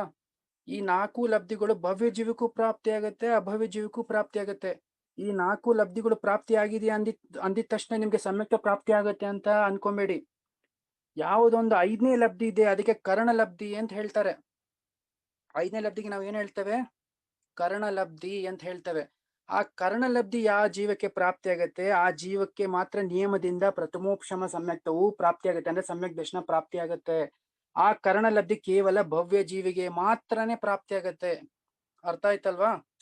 ಈ ಏನು ಒಂದು ಕ್ಷಯೋಪಶಮ ಲಬ್ಧಿ, ವಿಶುದ್ಧಿ ಲಬ್ಧಿ, ದೇಶನ ಲಬ್ಧಿ, ಪ್ರಾಯೋಗ ಲಬ್ಧಿ, ಈ 4 ಲಬ್ಧಿಗಳು ಭವ್ಯ ಜೀವಿಗೂ ಪ್ರಾಪ್ತಿ ಆಗತ್ತೆ, ಅಭವ್ಯ ಜೀವಿಗೂ ಪ್ರಾಪ್ತಿ ಆಗತ್ತೆ. ಆದರೆ 5ನೇದು ಏನು ಕರ್ಣ ಲಬ್ಧಿ ಇದೆ ಅದು ಕೇವಲ ಭವ್ಯ ಜೀವಿಗೆ ಮಾತ್ರ ಪ್ರಾಪ್ತಿ ಆಗತ್ತೆ. ಕಾರಣ ಏನು ನೋಡಿ, ಅಭವ್ಯ ಜೀವಿ ಏನ್ ಮಾಡ್ತಾನೆ, ಅಭವ್ಯ ಜೀವಿ ಮೊದಲನೇದು 1ನೇದು 2ನೇದು 3ನೇದು 4ನೇದು 4 ಅಂತಂದ್ರೆ ಪ್ರಾಯೋಗ್ಯ ಲಬ್ಧಿವರೆಗೂ ಅವನ್ ಬರ್ತಾನೆ. ಯಾರು? ಅಭವ್ಯ ಜೀವಿ. ಅದ ನಂತರ ಅವನ್ ಏನ್ ಮಾಡ್ತಾನೆ, ಅಭವ್ಯ ಜೀವಿ ಅದ ನಂತರ ಏನು ಒಂದು ಯೋಗ್ಯ ಪರಿಣಾಮ ಬೇಕಾಯ್ತು, ಆ ಪರಿಣಾಮ ಮಾಡ್ದಿರ ಅವನು ಇರುವಂತಹ ಪರಿಣಾಮವನ್ನೇ ಉಲ್ಲಂಘನೆ ಮಾಡ್ಕೊಂತಾನೆ. ಅಂದ್ರೆ ಅವನು ಪ್ರಾಯೋಗ್ಯ ಲಬ್ಧಿ ತನಕ ಯಾವ ಒಂದು ವಿಶುದ್ಧಿ, 1ನೇ ಲಬ್ಧಿಯಿಂದ ಪ್ರಾಯೋಗ ಲಬ್ಧಿ ತನಕ ಯಾವ ಒಂದು ವಿಶುದ್ಧಿ ಭಾವ ತಗೊಂಬಂದಿದ್ನೋ, ಆ ಭಾವ ಅವನ್ಗೆ ಆ ಪರಿಣಾಮ ಏನಿತ್ತಲ್ವಾ, ಆ ವಿಶುದ್ಧಿ ಅಥವಾ ಪರಿಣಾಮ, ಅದರ ನಂತರ ಆ ಪ್ರಾಯೋಗ ಲಬ್ಧಿ ನಂತರ ಅದು ಉಲ್ಲಂಘನೆ ಮಾಡ್ಕೊಳ್ತಾನೆ, ಅಂದ್ರೆ ಕಳ್ಕೊಂಡ್ಬಿಡ್ತಾನೆ ಅವನು. ಅದನ್ನ ಮುಂದೆ ಮತ್ತೆ ಕಂಟಿನ್ಯೂ ಆಗೋದಿಲ್ಲ. ಆದ್ರೆ ಭವ್ಯ ಜೀವಿ ಏನ್ ಮಾಡ್ತಾನೆ, ಭವ್ಯ ಜೀವಿ ಅಲ್ಲಿಂದ ಮತ್ತೆ ಕಂಟಿನ್ಯೂ ಮಾಡ್ತಾ ಹೋಗ್ತಾ ತನ್ನ ಪರಿಣಾಮನು ಇನ್ನೂ ವಿಶುದ್ಧಿ ಮಾಡ್ಕೊಂತಾನೆ. ಇನ್ನೂ ವಿಶುದ್ಧಿ ಪರಿಣಾಮ ಮಾಡ್ಕೊಂಡಾಗ ಏನಾಗತ್ತೆ, ಅವನಿಗೆ ಈ ಕರ್ಣಲಬ್ಧಿಯು ಪ್ರಾಪ್ತಿಯಾಗುತ್ತದೆ. ಕರ್ಣಲಬ್ಧಿ ಅಂದ್ರೆ ಇಷ್ಟೇ ತಿಳ್ಕೊಳ್ಳಿ, ಆತ್ಮನ ಪರಿಣಾಮದಲ್ಲಿ ವಿಶುದ್ಧಿಯು ಹೆಚ್ಚುತ್ತಾ ಹೋಗೋದಕ್ಕೆ ಕರ್ಣಲಬ್ಧಿ ಅಂತ ಹೇಳ್ತಾರೆ. ಅಭವ್ಯ ಜೀವಿಯ ಪರಿಣಾಮ ಪ್ರಯೋಗ ಲಬ್ಧಿ ತನಕನೂ ಇತ್ತು, ಅದಾದ್ಮೇಲೆ ಅವನ್ ಏನಾಗತ್ತೆ, ಅವನ ಒಂದು ಆ ವಿಶುದ್ಧಿ ಪರಿಣಾಮ ಅಲ್ಲಿಗೆ ಬಿಟ್ಟೋಗ್ಬಿಡುತ್ತೆ, ಅದ್ರ ಉಲ್ಲಂಘನೆ ಮಾಡ್ಕೊಂತಾನೆ, ಅದನ್ನ ಕಂಟಿನ್ಯೂ ಆಗೋದಿಲ್ಲ. ಆದ್ರೆ ಭವ್ಯ ಜೀವಿ ಅಲ್ಲಿಂದ ಮತ್ತೆ ಕಂಟಿನ್ಯೂ ಮಾಡ್ಕೊಂಡು ಇನ್ನೂ ಹೆಚ್ಚಿಸ್ತಾ ಹೋಗ್ತಾನೆ ಪರಿಣಾಮನ. ಆಗ ಅವನಿಗೆ ಕರ್ಣಲಬ್ಧಿ ಪ್ರಾಪ್ತಿಯಾಗಿ ಅವನಿಗೆ ಅಧಕರಣ, ಅಪೂರ್ವಕರಣ, ಅನಿವೃತ್ತಿಕರಣ ಮುಂತಾದ ಈ 3 ಪ್ರೋಸೆಸ್ ಆಗುತ್ತೆ. ಆ ಪ್ರೋಸೆಸ್ ಏನು ಅಂತ ನಾನು ಮುಂದೆ ಹೇಳ್ತೇನೆ. ಅದಾದಾಗ ಅವನಿಗೆ ಏನಾಗುತ್ತೆ, ಆ ಜೀವಕ್ಕೆ ಸಮ್ಯಕ್ತವು ನಿಯಮದಿಂದ ಪ್ರಾಪ್ತಿ ಆಗತ್ತೆ. ಅರ್ಥ ಆಯ್ತಲ್ವಾ? ಅದಕ್ಕೆ ನಾವ್ ಇಲ್ಲಿ ಏನ್ ಅರ್ಥ ಮಾಡ್ಕೊಬೇಕು, ಮಿಥ್ಯಾ ದೃಷ್ಟಿಗಳಲ್ಲಿ ಒಂದು ಸ್ವಸ್ಥಾನ, ಇನ್ನೊಂದು ಸಾತಿಶಯ ಮಿಥ್ಯಾ ದೃಷ್ಟಿ. ಈ ಪ್ರಕಾರ 2 ಭೇದಗಳಿದೆ. ಸಾತಿಶಯ ಮಿಥ್ಯಾ ದೃಷ್ಟಿ ಅಂದ್ರೆ ಯಾರು ಅಂತಂದ್ರೆ, ಯಾವ ಒಬ್ಬ ಮಿಥ್ಯಾ ದೃಷ್ಟಿಯು ಯಾವ ಸಾತಿಶಯ ಮಿಥ್ಯಾ ದೃಷ್ಟಿ ಇದ್ದಾನೆ, ಅವನು ಈ ಒಂದು ಈ ಒಂದು ಕ್ಷಯೋಪಶಮ ಲಬ್ಧಿ, ವಿಶುದ್ಧಿ ಲಬ್ಧಿ, ದೇಶನ ಲಬ್ಧಿ ಮತ್ತು ಪ್ರಾಯೋಗ್ಯ ಲಬ್ಧಿಯನ್ನು ಪ್ರಾಪ್ತ ಮಾಡಿಕೊಂಡು ಅದರೊಂದಿಗೆ ಕರ್ಣ ಲಬ್ಧಿಗೂ ಪ್ರವೇಶ ಮಾಡಿದಾನೆ. ಕರ್ಣ ಲಬ್ಧಿಗೂ ಪ್ರವೇಶ ಮಾಡಿ ಅಲ್ಲಿಂದ ಇನ್ನೇನು ಕರ್ಣ ಲಬ್ಧಿಯನ್ನು ಪೂರ್ತಿ ಮಾಡಿಕೊಂಡು ನಿಯಮದಿಂದ ಅವನು ಸಮ್ಯಕ್ತವನ್ನು ಪ್ರಾಪ್ತಿ ಮಾಡ್ಕೊಳ್ಳೋನಿದ್ದಾನೆ. ಅಂತಹ ಜೀವಿಗೆ ಸಾತಿಶಯ ಮಿಥ್ಯಾ ದೃಷ್ಟಿ ಅಂತ ಹೇಳ್ತಾರೆ. ಅರ್ಥ ಆಯ್ತಲ್ವಾ? ಒಂದ್ಸಲಿ ಕರ್ಣ ಲಬ್ಧಿಗೆ ನೀವು ಎಂಟ್ರಿ ಆದ್ಮೇಲೆ ನಿಯಮದಿಂದ ಆ ಜೀವಕ್ಕೆ ಸಮ್ಯಕ್ತ ಪ್ರಾಪ್ತಿ ಆಗತ್ತೆ. ಓಕೆ, ಸೊ ಇದೊಂದು ಸಾಹಿತ್ಯಶಯ ಮಿಥ್ಯಾ ದೃಷ್ಟಿ ಅಂತ ನಾನು ಎಕ್ಸ್ಪ್ಲೇನ್ ಮಾಡಕ್ಕೆ ಇಷ್ಟೆಲ್ಲ ಹೇಳಿದೆ. ಬಟ್ ಇದ್ರಲ್ಲಿ ಈ ಪುಸ್ತಕದಲ್ಲಿ ಲಬ್ಧಿಗಳ ಬಗ್ಗೆ ಕೊಟ್ಟಿಲ್ಲ, ಬಟ್ ತಿಳ್ಕೊಂಡ್ರೆ ಒಳ್ಳೇದು. ಯಾಕಂದ್ರೆ ಸಮ್ಯಕ್ತದ ಬಗ್ಗೆನೇ ಬರ್ತಿದೆಯಲ್ಲ ಮುಂದೆ ಎಲ್ಲ. ಸೊ ಸಮ್ಯಕ್ತ ಹೇಗ್ ಪ್ರಾಪ್ತಿ ಆಗತ್ತೆ ಅಂತ ತಿಳ್ಕೊಂಡ್ರೆ ಒಳ್ಳೇದು ಅಂತ ಹೇಳಿದೆ. ಸೊ ಇಷ್ಟು ಯಾವುದೇ ಜೀವಿಗೂ ಸಮ್ಯಕ್ತ ಪ್ರಾಪ್ತಿ ಆಗ್ಬೇಕಾದ್ರೆ, ಪ್ರಥಮೋಪಶಮ ಸಮ್ಯಕ್ತ ಪ್ರಾಪ್ತಿ ಆಗ್ಬೇಕಾದ್ರೆ ಇಷ್ಟು ಲಬ್ಧಿಗಳು ಆಗೋದು ಅವಶ್ಯಕತೆ ಇದೆ. ಆಗ್ಲೇಬೇಕು. ಈ 5 ಲಬ್ಧಿಗಳು ಆದಾಗ ಮಾತ್ರ ಆ ಜೀವಕ್ಕೆ ಸಮ್ಯಕ್ತ ಪ್ರಾಪ್ತಿ ಆಗಕ್ಕೆ ಸಾಧ್ಯ. ಇನ್ನು ಈ ಪ್ರಥಮೋಪಶಮ ಸಮ್ಯಕ್ತವನ್ನು 4 ಗತಿಯ ಜೀವಿಗಳು ಸಹ ಪ್ರಾಪ್ತಿ ಮಾಡ್ಕೊಳ್ಬಹುದು. ಓಕೆ, ಏನು ಅಡ್ಡಿ ಇಲ್ಲ. ನೀವು ಪ್ರಶ್ನೆ ಕೇಳ್ಬೋದು, ನಿಸರ್ಗಜ ಸಮ್ಯಕ್ತ ಪ್ರಾಪ್ತಿ ಆಗತ್ತೆ. ಈಗ ಉದಾಹರಣೆ, ಒಂದು ಪ್ರಾಣಿ ಇದೆ, ಆ ಪ್ರಾಣಿಗೆ ಜಾತಿ ಸ್ಮರಣೆ ಆಗತ್ತೆ, ಮತ್ತ ಆ ಪ್ರಾಣಿಗೆ ಸಮ್ಯಕ್ತ ಪ್ರಾಪ್ತಿ ಆಗ್ಬೇಕಾದ್ರೆ ನೀವು ನಿಸರ್ಗಜದಲ್ಲಿ ಯಾರು ಉಪದೇಶನೇ ಮಾಡೋದಿಲ್ಲ, ಏನೋ ಜಾತಿ ಸ್ಮರಣೆ ಆಯ್ತು ಅಥವಾ ನಾರಿಕೆಗೆ ವೇದನದ ಅನುಭವ ಆಯ್ತು, ಅದರಿಂದ ಸಮ್ಯಕ್ ದರ್ಶನ ಪ್ರಾಪ್ತಿ ಆಯ್ತು. ಅವ್ನಿಗೆ ಯಾರು ಉಪದೇಶನೂ ಮಾಡಿಲ್ಲ, ಅಥವಾ ನಾರಿಕೆ ಯಾವುದೇ ಒಂದು ರೀತಿಯ ಜಿನವಾಣಿ ಹಿಡ್ಕೊಂಡು ಸ್ವಾಧ್ಯಾಯನೂ ಮಾಡಿಲ್ಲ, ಮತ್ತೆ ಅವ್ನ್ ಮಾತ್ರ ಹೆಂಗೆ ಸಮ್ಯಕ್ತ ಪ್ರಾಪ್ತಿ ಆಯ್ತು, ನಿಸರ್ಗಜ ಸಮ್ಯಕ್ತ ಹೆಂಗ್ ಪ್ರಾಪ್ತಿ ಆಯ್ತು ಅಂತ ಕೇಳ್ಬೋದು. ಆದ್ರೆ ಅವನಿಗೆ ಆ ಭವದಲ್ಲಿ ಯಾವುದೇ ರೀತಿಯ ಜಿನ್ವಾಣಿ ಸ್ವಾಧ್ಯಾಯ ಮಾಡಿಲ್ಲ, ನರಕದಲ್ಲಿ ಕೂತ್ಕೊಂಡು ಅವನು ಯಾವುದೇ ಜಿನ್ವಾಣಿ ಸ್ವಾಧ್ಯಾಯ ಮಾಡಿಲ್ಲ, ಯಾವುದೇ ಗುರುಗಳ ಉಪದೇಶನೂ ಕೇಳಿಲ್ಲ. ಆದ್ರೆ ತನ್ನ ವೇದನ ಅನುಭವದಿಂದ ಅವನಿಗೆ ಸಮ್ಯಕ್ ದರ್ಶನ ಪ್ರಥಮೋಪಶಮ ಸಮ್ಯಕ್ತ ಪ್ರಾಪ್ತಿ ಮಾಡ್ಕೊಂಡ. ಆದ್ರೆ ಇಲ್ಲಿ ನೀವು ಕೇಳ್ಬೋದು ಆ ಜೀವಿಗೆ ಮತ್ತೆ ದೇಶನ ಲಬ್ಧಿ ಎಲ್ಲಿಂದ ಪ್ರಾಪ್ತಿ ಆಯ್ತು ಅಂತ. ಆದ್ರೆ ಆ ಜೀವ ಆ ಭವದಲ್ಲಂತೂ ದೇಶನ ಲಬ್ಧಿ ಅವನಿಗೆ ಪ್ರಾಪ್ತಿ ಆಗಿಲ್ಲ. ಆದ್ರೆ ಹಿಂದಿನ ಭವಗಳಲ್ಲಿ, ಹಿಂದಿನ ಯಾವುದಾದ್ರೂ ಒಂದು ಭವದಲ್ಲಿ ಅವನು ಮುನಿಗಳ ಉಪದೇಶ ಆಗ್ಲಿ, ತೀರ್ಥಂಕರ ದಿವ್ಯ ಧ್ವನಿ ಆಗಿರ್ಲಿ, ಅಥವಾ ಜಿನ್ವಾಣಿ ಸ್ವಾಧ್ಯಾಯ ಆಗಿರ್ಲಿ, ಇದು ಖಂಡಿತವಾಗಿ ಆ ಜೀವ ಮಾಡಿರ್ತಾನೆ. ಆ ಮಾಡಿರುವ ಕಾರಣದಿಂದ ಅಲ್ಲಿ ಏನು ಅವನಿಗೆ ದೇಶನ ಲಬ್ಧಿ ಪ್ರಾಪ್ತಿ ಆಗಿತ್ತು, ಅದರ ನಿಮಿತ್ತದ ಕಾರಣದಿಂದ ನಿಸರ್ಗಜ ಸಮ್ಯಕ್ ದರ್ಶನ ಏನು ಪ್ರಾಪ್ತಿ ಆಗುತ್ತೆ, ಆಗ್ಲೂ ಸಹ ದೇಶನ ಲಬ್ಧಿ ಹಾಗೆ ಆಗುತ್ತೆ. ಅರ್ಥ ಆಯ್ತಲ್ವಾ? ಸೊ ಇವತ್ತು ಸಮಯ ಆಯ್ತು ಅನ್ಕೊಂತೇನೆ. ಇನ್ ನೆಕ್ಸ್ಟ್ ಕ್ವಶನ್ಗೆ ಸಾಸಾಧನ ಗುಣಸ್ಥಾನಲ್ವಾ? ಓಕೆ, ಇನ್ನೊಂದು ಗುಣಸ್ಥಾನ ತಗೊಂಡ್ಬಿಡೋಣ, ಇನ್ನೊಂದು ಪ್ರಶ್ನೆ ತಗೊಂಡ್ಬಿಡೋಣ, ಆಮೇಲೆ ನಂತರ ಏನೋ ಪ್ರಶ್ನೆ ಇದ್ರೆ ಕೇಳಿ. ಸಾಸಾಧನ ಗುಣಸ್ಥಾನ 6ನೇ ಪ್ರಶ್ನೆ. ಸಾಸಾಧನ ಗುಣಸ್ಥಾನ ಅಂತ ಯಾವುದಕ್ಕೆ ಕರೆಯುತ್ತೇವೆ? ಸಾಸಾಧನ ಗುಣಸ್ಥಾನ ಅಂದ್ರೆ ನೋಡಿ ಇಲ್ಲಿ ಏನ್ ಕೊಟ್ಟಿದ್ದಾರೆ, ಪ್ರಥಮೋಪಶಮ ಸಮ್ಯಕ್ತ್ವ ಅಥವಾ ದ್ವಿತೀಯೋಪಶಮ ಸಮ್ಯಕ್ತ್ವದ ಅಂತರ್ಮೂರ್ತ ಮಾತ್ರ ಕಾಲದಲ್ಲಿ. ಈಗ ಪ್ರಥಮೋಪಶಮ ಅಥವಾ ದ್ವಿತೀಯೋಪಶಮ ಸಮ್ಯಕ್ತ್ವದ ಉತ್ಕೃಷ್ಟ ಕಾಲ ಎಷ್ಟು? ಒಂದು ಅಂತರ್ಮೂರ್ತ, ಸರಿನಾ?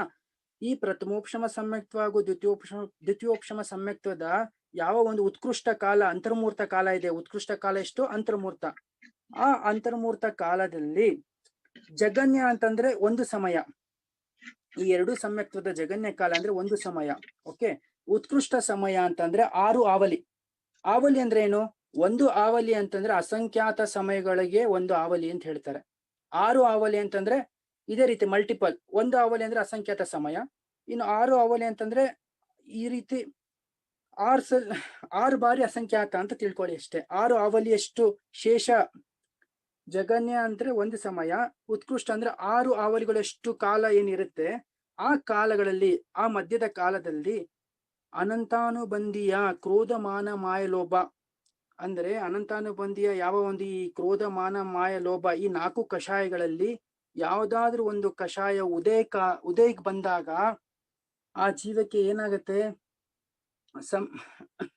ಸಮ್ಯಕ್ತ್ವದಿಂದ ಆ ಜೀವ ಏನಾಗ್ತಾನೆ, ಸಮ್ಯಕ್ತ್ವದ ವಿರಾಧನ ಆಗುತ್ತೆ. ವಿರಾಧನ ಅಂದ್ರೆ ಸಮ್ಯಕ್ತ್ವದ ಘಾತ ಆಗತ್ತೆ. ಅರ್ಥ ಆಯ್ತಲ್ವಾ? ಅನಂತಾನುಬಂಧಿ ಕ್ರೋಧ ಮಾನ ಮಾಯ ಲೋಭ ಇದು ಯಾವ್ದಾದ್ರು ಒಂದು ಕಷಾಯದ ಉದಯಕ್ಕೆ ಬಂದಾಗ, ಯಾವ ಉದಯಕ ಯಾವಾಗ ಜೀವ ಪ್ರಥಮೋಪಶಮ ಮತ್ತು ದ್ವಿತೀಯೋಪಶಮ ಸಮ್ಯಕ್ತ್ವದ ಯಾವ ಒಂದು ಅಂತರ್ಮೂರ್ತ ಏನ್ ಕಾಲಿದೆ, ಆ ಉತ್ಕೃಷ್ಟ ಕಾಲ ಅಂತರ್ಮೂರ್ತ, ಆ ಅಂತರ್ಮೂರ್ತದಲ್ಲಿ ಆ ಅಂತರ್ಮೂರ್ತ ಕಾಲದ ಒಳಗಡೆ ಅನಂತಾನುಬಂಧಿಯ ಕ್ರೋಧ ಮಾನ ಮಾಯ ಲೋಭದ ಯಾವ್ದಾದ್ರು ಒಂದು ಕಷಾಯ ಉದಯಕ್ಕೆ ಬಂದಾಗ ಆ ಜೀವಿ ಯಾವ ಒಂದು ಸಮ್ಯಕ್ತ್ವ ಇತ್ತಲ್ಲ, ಉಪಶಮ ಸಮ್ಯಕ್ತ್ವ, ಅದರಿಂದ ಅವನು ಘಾತ ಆಗತ್ತೆ, ಆ ಸಮ್ಯಕ್ತ್ವದ ಘಾತ ಆಗತ್ತೆ. ಹಾಗೆ ಏನಾಗತ್ತೆ, ಆವಾಗ ಆ ಜೀವಕ್ಕೆ ಅತತ್ವ ರೂಪ ಶ್ರದ್ಧಾನ ಪರಿಣಾಮ ಆಗತ್ತೆ ಅವನಿಗೆ. ಅರ್ಥ ಆಯ್ತಲ್ವಾ? ಆಗ ಆ ಜೀವದ ಪರಿಣಾಮ ಏನಾಗತ್ತೆ, ಅತತ್ವ ಶ್ರದ್ಧಾನ ರೂಪದಲ್ಲಿ ಪರಿಣಮಿಸುತ್ತೆ. ಅವ್ಯಕ್ತ ನಮ್ಗೆ ವ್ಯಕ್ತ ಆಗೋದಿಲ್ಲ ಅದು. ಈಗ ವ್ಯಕ್ತ ಅಂತಂದ್ರೆ ಏನು, ಯಾವುದೋ ಒಂದು ಕೂಶಾಸ್ತ್ರ ಗುರುಗಳಿಗೆ ಕೈ ಮುಗಿಯೋದು, ಇದೆಲ್ಲ ವ್ಯಕ್ತ. ಇದು ಅವ್ಯಕ್ತ ಅಂತಂದ್ರೆ ಅಂತರಂಗದಲ್ಲಿ ಆ ಕರ್ಮದ ಸ್ಥಿತಿಗಳು ಏನ್ ಬದಲಾವಣೆ ಆಗ್ತಿದಲ್ವಾ, ಅನಂತಾನುಬಂಧಿ ಉದಯಕ್ಕೆ ಬಂತಲ್ವಾ, ಆ ಉದಯಕ್ಕೆ ಬಂದಿದ್ದ ಕಾರಣದಿಂದ ಅವನ್ ಏನಾಗುತ್ತೆ, ಕರ್ಮದ ಉದಯಕ್ಕೆ ಬಂದಿದ್ದ ಕಾರಣದಿಂದ ಅವನ ಒಂದು ಯಾವ ಒಂದು ಸಮ್ಯಕ್ತ್ವ ಇತ್ತು, ಸಮ್ಯಕ್ತ್ವಕ್ಕೆ ಘಾತ ಆಯ್ತು. ಘಾತ ಆದಾಗ ಅವನಿಗೆ ಏನಾಗುತ್ತೆ, ಅತತ್ವ ರೂಪ ಶ್ರದ್ಧಾನದ ಪರಿಣಾಮ ಅವನ ಆತ್ಮನಲ್ಲಿ ಉಂಟಾಗುತ್ತದೆ. ಅದಕ್ಕೆ ಆ ಗುಣಸ್ಥಾನಕ್ಕೆ ಏನ್ ಹೇಳ್ತಾರೆ, ಸಾಸಾಧನ ಗುಣಸ್ಥಾನ ಅಂತ ಹೇಳ್ತಾರೆ. ಸಾಸಾಧನ ಗುಣಸ್ಥಾನ ಅಂದ್ರೆ ಎಷ್ಟನೇ ಗುಣಸ್ಥಾನ? 2ನೇ ಗುಣಸ್ಥಾನ. ಈಗ ಜಸ್ಟ್ ಸಿಂಪಲ್ ಆಗಿ ಅರ್ಥ ಮಾಡ್ಕೊಳ್ಳಿ. ಈಗ ಈ 5 ಲಬ್ಧಿಗಳನ್ನ ಪ್ರಾಪ್ತಿ ಮಾಡ್ಕೊಂಡು, ಕರ್ಣ ಲಬ್ಧಿಯನ್ನು ಪ್ರಾಪ್ತಿ ಮಾಡ್ಕೊಂಡು ಆ ಜೀವ ಫಸ್ಟ್ ಪ್ರಥಮೋಪಶಮ ಸಮ್ಯಕ್ತ್ವವನ್ನು ಪ್ರಾಪ್ತಿ ಮಾಡ್ಕೊಂತಾನೆ. ಯಾರು? ಅನಾದಿ ಮಿಥ್ಯಾದೃಷ್ಟಿ ಜೀವ. ಅನಾದಿ ಮಿಥ್ಯಾದೃಷ್ಟಿ ಜೀವ 5 ಲಬ್ಧಿಗಳನ್ನು ಪೂರ್ತಿ ಮಾಡ್ಕೊಂಡು ಪ್ರಥಮೋಪಶಮ ಸಮ್ಯಕ್ತ್ವವನ್ನು ಪ್ರಾಪ್ತಿ ಮಾಡ್ಕೊಂಡ. ಇನ್ನು ಆ ಪ್ರಥಮೋಪಶಮ ಸಮ್ಯಕ್ತ್ವದ ಉತ್ಕೃಷ್ಟ ಕಾಲ ಎಷ್ಟು? ಅಂತರ್ಮೂರ್ತ. ಆ ಅಂತರ್ಮೂರ್ತದಲ್ಲಿ ಆ ಜೀವಕ್ಕೆ ಏನಾಯ್ತು, ಅವನ ಏನೋ ಒಂದು ಸತ್ತದಲ್ಲಿ ಅನಂತಾನುಬಂಧಿಯ ಕ್ರೋಧಮಾನ ಮಾಯ ಲೋಭ ಏನಿತ್ತಲ್ವಾ, ಆ ಕ್ರೋಧಮಾನ ಮಾಯ ಲೋಭದಲ್ಲಿ ಯಾವ್ದಾದ್ರು ಒಂದು ಅನಂತಾನುಬಂಧಿ ಕ್ರೋಧ ಉದಯ ಆಗಿರ್ಬೋದು, ಅನಂತಾನುಬಂಧಿ ಲೋಭದ ಉದಯ ಆಗಿರ್ಬೋದು, ಈ 4ರಲ್ಲಿ ಯಾವ್ದಾದ್ರು ಒಂದು ಉದಯ ಆದಾಗ ಏನಾಗುತ್ತೆ, ಅವನ ಒಂದು ಆ ಉಪಶಮ ಸಮ್ಯಕ್ತವನ್ನು ಅದು ಘಾತ ಮಾಡುತ್ತೆ, ಅಲ್ಲಿಂದ ಅವನ ಬೀಳ್ಸ್ಬಿಡುತ್ತೆ ಕೆಳಗಡೆ. ಅರ್ಥ ಆಯ್ತಲ್ವಾ? ಘಾತ ಆದಾಗ ಆತ್ಮನಲ್ಲಿ ಏನಾಗುತ್ತೆ, ಅತತ್ವ ಶ್ರದ್ಧಾನುರೂಪ ಪರಿಣಾಮ ಆಗುತ್ತೆ. ಆಗ ಅವನ ಗುಣಸ್ಥಾನ 2ನೇ ಗುಣಸ್ಥಾನ. ಅರ್ಥ ಆಯ್ತಲ್ವಾ?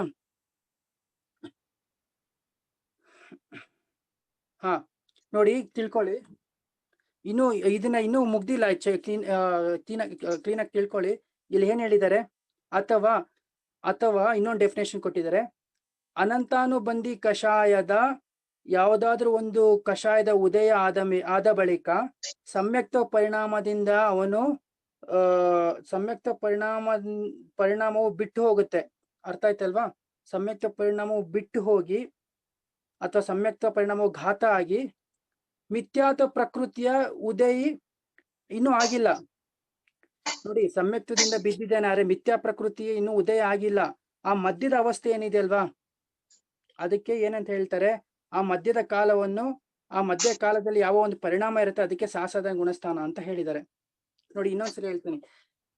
ಉಪಶಮ ಸಮ್ಯಕ್ತ್ವ ಅಥವಾ ದ್ವಿತೀಯೋಪಶಮ ಸಮ್ಯಕ್ತ್ವದ ಅಂತರ್ಮೂರ್ತದ ಕಾಲದಲ್ಲಿ ಅನಂತಾನುಬಂಧಿ ಕಷಾಯದ ಯಾವುದಾದ್ರೂ ಒಂದು ಅಂದ್ರೆ ಕ್ರೋಧ ಅಥವಾ ಮಾನ ಅಥವಾ ಮಾಯ ಅಥವಾ ಲೋಭ, ಯಾವುದಾದ್ರೂ ಒಂದು ಕಷಾಯದ ಉದಯ ಆದಾಗ ಆ ಜೀವ ಸಮ್ಯಕ್ ಪರಿಣಾಮದಿಂದ ಕೆಳಗಡೆ ಬಿದ್ದು ಅಥವಾ ಸಮ್ಯಕ್ತ ಪರಿಣಾಮವನ್ನು ಕಳ್ಕೊಂಡು ಮಿಥ್ಯಾ ಪ್ರಕೃತಿಯ ಉದಯ ನಾ ಹೋನೆಸೆ, ಮಿಥ್ಯಾ ಪ್ರಕೃತಿ ಉದಯ ಆಗಿಲ್ಲ ಇನ್ನು, ಅವನಿಗೆ ಬರೀ ಸಮ್ಯಕ್ತದಿಂದ ಘಾತ ಆಗಿದೆ, ಇನ್ನು ಮಿಥ್ಯಾ ಪ್ರಕೃತಿ ಉದಯ ಆಗಿಲ್ಲ. ಆ ಮಿಥ್ಯಾತ್ವ ಪರಿಣಾಮ ಇನ್ನೂ ಪ್ರಾಪ್ತಿ ಮಾಡ್ಕೊಂಡಿಲ್ಲ. ಆ ಮಧ್ಯದ ಒಂದು ಅವಸ್ಥೆ ಏನಿದೆ ಅದಕ್ಕೆ ಸಾಧಾರಣ ಗುಣಸ್ಥಾನ. ಇದಕ್ಕೆ ಉದಾಹರಣೆ ಏನ್ ಕೊಡ್ತಾರೆ ಅಂತಂದ್ರೆ, ಈಗ ಒಂದು ಮಾವಿನಕಾಯಿ ಇದೆ, ಮಾವಿನ ಮರದಲ್ಲಿ. ಆ ಮಾವಿನಕಾಯಿನ ನೀವು ಕಟ್ ಮಾಡಿದ್ರಿ, ಅನಂತಾನುಬಂಧಿ ಏನ್ ಮಾಡುತ್ತೆ, ಸಮ್ಯಕ್ತವನ್ನು ಘಾತ ಮಾಡುತ್ತೆ. ಅರ್ಥ ಆಯ್ತಲ್ವಾ? ಸಮ್ಯಕ್ತವನ್ನು ಘಾತ ಮಾಡುತ್ತೆ ಅಷ್ಟೇ. ಸಮ್ಯಕ್ತವನ್ನು ಘಾತ ಮಾಡೋದು ಅಂತಂದ್ರೆ ಮಾವಿನ ಮರದಲ್ಲಿ ಆ ಮಾವಿನ ಹಣ್ಣನ್ನು ಕಟ್ ಮಾಡೋದು. ಕಟ್ ಮಾಡಿದಾಗ ಏನಾಗುತ್ತೆ, ಆ ಮಾವಿನಕಾಯಿ ಕೆಳಗಡೆ ಬೀಳುತ್ತಲ್ವಾ, ಇನ್ನು ಪೂರ್ತಿ ಕೆಳಗಡೆ ನೆಲ ಟಚ್ ಆಗಿಲ್ಲ. ನೆಲ ಟಚ್ ಆದ್ರೆ ಏನಾಗುತ್ತೆ, ಮಿಥ್ಯಾ ಪ್ರಕೃತಿಯ ಉದಯ ಆಗಿ ಮಿಥ್ಯಾತ್ವ ಅನ್ಸ್ಕೊಳ್ಳುತ್ತೆ. ಆದ್ರೆ ಇನ್ನು ನೆಲಕ್ಕೆ ಟಚ್ ಆಗಿಲ್ಲ, ಅಂದ್ರೆ ಇನ್ನು ಮಿಥ್ಯಾತ್ವದ ಉದಯ ಬಂದಿಲ್ಲ, ಆ ಮಧ್ಯದ ಕಾಲದಲ್ಲಿದೆ. ಇನ್ನು ನೆಲ ಮುಟ್ಟೋ ಮುಂಚೆ ಏನು ಮಧ್ಯದೆಲ್ಲ ಮಾವಿನಕಾಯಿ ಇರುತ್ತಲ್ವಾ, ಗಮನ ಮಾಡ್ತಿರುತ್ತಲ್ವಾ, ಆ ಸ್ಥಿತಿಗೆ ಏನ್ ಹೇಳ್ತಾರೆ, ಸಾಸಾಧಾರಣ ಗುಣಸ್ಥಾನ, 2ನೇ ಗುಣಸ್ಥಾನ ಅಂತ ಹೇಳ್ತಾರೆ. ಅರ್ಥ ಆಯ್ತಲ್ವಾ? ಸೊ ಆ ಜೀವ ನಿಯಮದಿಂದ ಬಿದ್ದೇ ಬೀಳ್ತಾನೆ. ಈಗ ಮಾವಿನ ಮರದಿಂದ ಮಾವಿನ ಹಣ್ಣನ್ನು ಕಟ್ ಮಾಡಿದ್ರೆ ನಿಯಮದಿಂದ ಅದ್ ನೆಲಕ್ಕೆ ಬಂದ್ ತಾಗತ್ತೆ, ನೆಲದ ಮೇಲೆ ಬಿದ್ದೇ ಬೀಳುತ್ತೆ ಅಲ್ವಾ? ಅದೇ ರೀತಿ ಈ ಏನು 2ನೇ ಗುಣಸ್ಥಾನದಲ್ಲಿ ಇರುವಂತ ಜೀವಿಯು ನಿಯಮದಿಂದ ಅವನ್ ಏನ್ ಮಾಡ್ತಾನೆ, 1ನೇ ಗುಣಸ್ಥಾನಕ್ಕೆ ಬಂದು ಮುಟ್ತಾನೆ. ಆ ಅಂತರ್ಮೂರ್ತ ಕಾಲದಲ್ಲಿ ಅವನ್ ಏನ್ ಮಾಡ್ತಾನೆ, ಸಮ್ಯಕ್ತದ ವಿರಾಧನ ಆಯ್ತು, ಅಂದ್ರೆ ಸಮ್ಯಕ್ತದ ಘಾತ ಆಯ್ತು, ಘಾತ ಮಾಡ್ಕೊಂಡು 2ನೇ ಗುಣಸ್ಥಾನಕ್ಕೆ ಬಂದ. 2ನೇ ಗುಣಸ್ಥಾನದಿಂದ ಅದೇ ಅಂತರ್ಮೂರ್ತ ಕಾಲದಲ್ಲಿ ಇನ್ನೇನ್ ಕೆಲವೇ ಸಮಯಗಳಲ್ಲಿ ನಿಯಮದಿಂದ ಮತ್ತೆ ಅವನು 1ನೇ ಗುಣಸ್ಥಾನಕ್ಕೆ ಬರ್ತಾನೆ. 1ನೇ ಗುಣಸ್ಥಾನಕ್ಕೆ ಬರ್ತಿದ್ದಂಗೆ ಅಲ್ಲಿ ಮಿಥ್ಯಾತ್ವದ ಉದಯವು, ಅಂದ್ರೆ ಮಿಥ್ಯಾತ್ವ ಪ್ರಕೃತಿಯ ಉದಯವು ಸಹ ಆಗುತ್ತೆ ಅವನಿಗೆ. ಅರ್ಥ ಆಯ್ತಲ್ವಾ? ಸೊ ಇದಕ್ಕೆ ಸಾಸಾಧಾರಣ ಗುಣಸ್ಥಾನ ಅಂತ ಹೇಳ್ತಾರೆ. ನೋಡಿ, ಇನ್ನೊಂದು ತಿಳ್ಕೊಳ್ಳಿ, ಈ 2ನೇ ಗುಣಸ್ಥಾನದಲ್ಲಿ ಇರುವಂತ ಜೀವಿಯು ಸಹ ಮಿಥ್ಯಾ ದೃಷ್ಟಿನೇ ಆಗಿದ್ದಾನೆ. ಅರ್ಥ ಆಯ್ತಲ್ವಾ? ಅವನ್ಗೆ ನೋಡಿ, ಈಗ ಅವನಿಗೆ ಸಮ್ಯಕ್ತ್ವ ಘಾತ ಅಂತೂ ಆಗಿದೆ, ಆದ್ರೆ ಇನ್ನು ಮಿಥ್ಯಾತ್ವ ಅಂತೂ ಇನ್ನೂ ಪ್ರಾಪ್ತಿಯಾಗಿಲ್ಲ. ಹಾಗಂತ ನೀವು ಅವನ್ನ ಏನಂತ ಕರಿಬಹುದು ಅಂತ ನೀವು ಕೇಳ್ಬೋದು. ಸಮ್ಯಕ್ತ್ವ ಅಂತೂ ಅವ್ನು ಕಳ್ಕೊಂಡಿದ್ದಾನೆ, ಆದ್ರೆ ಇನ್ನು ಮಿಥ್ಯಾತ್ವ ಅಂತೂ ಅವನು ಇನ್ನೂ ಮುಟ್ಟಿಲ್ಲ. ಆದ್ರೆ ಅವನ ನಾವು ಏನಂತ ಕರಿಬಹುದು, ಆ ಮಧ್ಯದ ಸ್ಥಿತಿಯಲ್ಲಿ ಆ ಜೀವನ ನಾವು ಏನಂತ ಕರಿಬಹುದು ಅಂತ ಅಂದ್ರೆ, ಆ ಮಧ್ಯದ ಸ್ಥಿತಿಯಲ್ಲಿ ಇದ್ರೇನು ಸಹ ಅವನು ಮಿಥ್ಯಾದೃಷ್ಟಿ ಅಂತಾನೆ ಅನ್ಸ್ಕೊಳ್ತಾನೆ. ಯಾಕೆ? ಕಾರಣ ಆ ಜೀವಕ್ಕೆ ಅನಂತಾನುಬಂಧಿಯ ಉದಯ ಇದೆ. ಆ ಅನಂತಾನುಬಂಧಿಯ ಉದಯ ಕಾರಣದಿಂದ, ಅಂದ್ರೆ ಅನಂತಾನುಬಂಧಿ ಕ್ರೋಧ ಮಾನ ಮಾಯಲೋಭ, ಈ 4 ಕಷಾಯಗಳು ಯಾವ್ದಾದ್ರು ಒಂದು ಉದಯ ಇತ್ತಲ್ವಾ, ಆ ಉದಯ ಕಾರಣದಿಂದ ಆ ಆತ್ಮನಲ್ಲಿ ಅತತ್ವ ಶ್ರದ್ಧಾನ ರೂಪ ಪರಿಣಾಮ ಆಗಿರುತ್ತೆ. ಅತತ್ವ ಶ್ರದ್ಧಾನ ರೂಪ ಪರಿಣಾಮ ಆಗಿದ್ರೆ ಆ ಜೀವ ಏನಂತ ಅನ್ಸ್ಕೊಳುತ್ತೆ, ಮಿಥ್ಯಾದೃಷ್ಟಿ. ನಾವು ಈಗಷ್ಟೇ ಓದಿದ್ವಿ ಹಿಂದೆ ಅಲ್ವಾ? ಸೊ ಈ ಮಿಥ್ಯಾತ್ವವು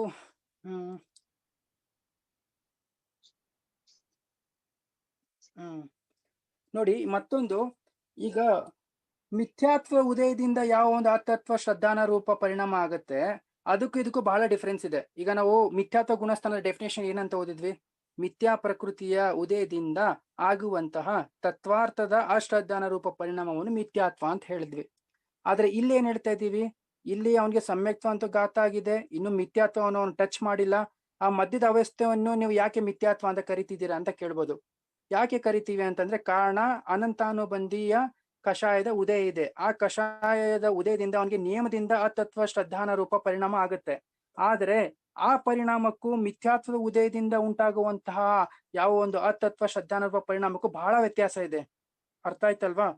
ಅಂದ್ರೆ ಅನಂತಾನುಬಂಧಿಯ ಉದಯದಿಂದ ಯಾವ ಒಂದು ಅತತ್ವ ಶ್ರದ್ಧಾನ ರೂಪ ಒಂದು ಪರಿಣಾಮ ಆಗುತ್ತೆ, ಅದರ ಅನಂತ ಭಾಗ ಕಡಿಮೆ ಇರುತ್ತೆ. ಅಂದ್ರೆ ಆ ಭಾವದ ತುಂಬಾ ಕಡಿಮೆ ಭಾವ ಇರುತ್ತೆ. ಆದರೆ ಮಿಥ್ಯಾತ್ವದ ಉದಯದಿಂದ ಏನು ಅತತ್ವ ಶ್ರದ್ಧಾನ ರೂಪ ಪರಿಣಾಮ ಇದೆ, ಅದು ಇದಕ್ಕಿಂತ ಅನಂತ ಭಾಗ ಹೆಚ್ಚಿರುತ್ತೆ ಪರಿಣಾಮ. ಒಂದು ಅತತ್ವ ಶ್ರದ್ಧಾನ ರೂಪ ಪರಿಣಾಮ ಏನಿರುತ್ತೆ ಆ ಜೀವದು, ಈ ಒಂದು 2ನೇ ಗುಣಸ್ಥಾನಕ್ಕಿಂತ 1ನೇ ಗುಣಸ್ಥಾನದಲ್ಲಿ ಇನ್ನೂ ಅನಂತ ಗುಣ ಹೆಚ್ಚು ಪರಿಣಾಮ ಇರುತ್ತೆ. ಇದರಲ್ಲಿ ಸ್ವಲ್ಪ ಅನಂತ ಗುಣ ಕಡಿಮೆ ಇರುತ್ತೆ. 1ನೇ ಗುಣಸ್ಥಾನಕ್ಕಿಂತ 2ನೇ ಗುಣಸ್ಥಾನ ಅನಂತ ಗುಣ ಕಡಿಮೆ ಪರಿಣಾಮ ಇರುತ್ತೆ, ಇದರಲ್ಲಿ ಜಾಸ್ತಿ ಇರುತ್ತೆ. ಇಷ್ಟೇ ಡಿಫ್ರೆನ್ಸ್. ಬಟ್ ಎರಡು ಮಿಥ್ಯಾ ದೃಷ್ಟಿಗಳೇ ಅಂತ ಅನ್ಸ್ಕೊಳ್ತಾರೆ, 2ನೇ ಗುಣಸ್ಥಾನ ಆಗ್ಲಿ 1ನೇ ಗುಣಸ್ಥಾನ ಆಗ್ಲಿ. ಓಕೆ ಸರಿ, ಇವತ್ತೊಂದು ಸ್ವಲ್ಪ ವಿಷಯ ಆಗಿತ್ತು ಅಂತ ನಿಮ್ಗೆ ಕಷ್ಟ ಅನ್ಸ್ಬೋದು. ನಾಳೆ ಅಷ್ಟು నేను ಟಫ್ ಆಗಿ ಮಾಡೋದಿಲ್ಲ, ಸ್ವಲ್ಪ ಈಸಿಯಾಗೆ ಮಾಡ್ತೇನೆ. ಇವತ್ತಿಂದ ಏನಾದ್ರು ಪ್ರಶ್ನೆ ಇದ್ರೆ ಕೇಳಿ. ಮುಂದೆ ಎಲ್ಲ ಏನು ಅಷ್ಟೇನು ಕಷ್ಟ ಇಲ್ಲ, ಸುಲಭವಾಗೇ ಇದೆ. ಓಕೆ, ಇವತ್ತಿಂದ ಏನಾದ್ರು ಪ್ರಶ್ನೆ ಇದ್ರೆ ಕೇಳಿ ಯಾರಾದ್ರು. ಓಕೆ, ಇದಕ್ಕಿಂತ ಮುಂಚೆ ನಿನ್ನೆ ಕೆಲವೊಂದು ಪ್ರಶ್ನೆ ಕೇಳಿದ್ರು, ಅದನ್ನ ಕ್ಲಿಯರ್ ಮಾಡ್ಬಿಡ್ತೀನಿ. ಓಕೆ, ಒಬ್ರು ಪಣ್ಣೀಂದ್ರ ಒಂದು ಪ್ರಶ್ನೆ ಕೇಳಿದ್ರು, ವಿಕ್ರಿಯ ನೋಡಿ ಚಕ್ರವರ್ತಿಗೆ ಏನು ಅವನು ಹಲವಾರು ಶರೀರಗಳನ್ನ ಮಾಡ್ತಾನಲ್ವಾ, ಅದನ್ನ ನಾವು ವೈಕ್ರಿಕ ಶರೀರ ಅಂತೂ ಹೇಳ್ಬಾರ್ದು ಅಂತ ನಿನ್ನೆನೆ ಹೇಳಿದೆ.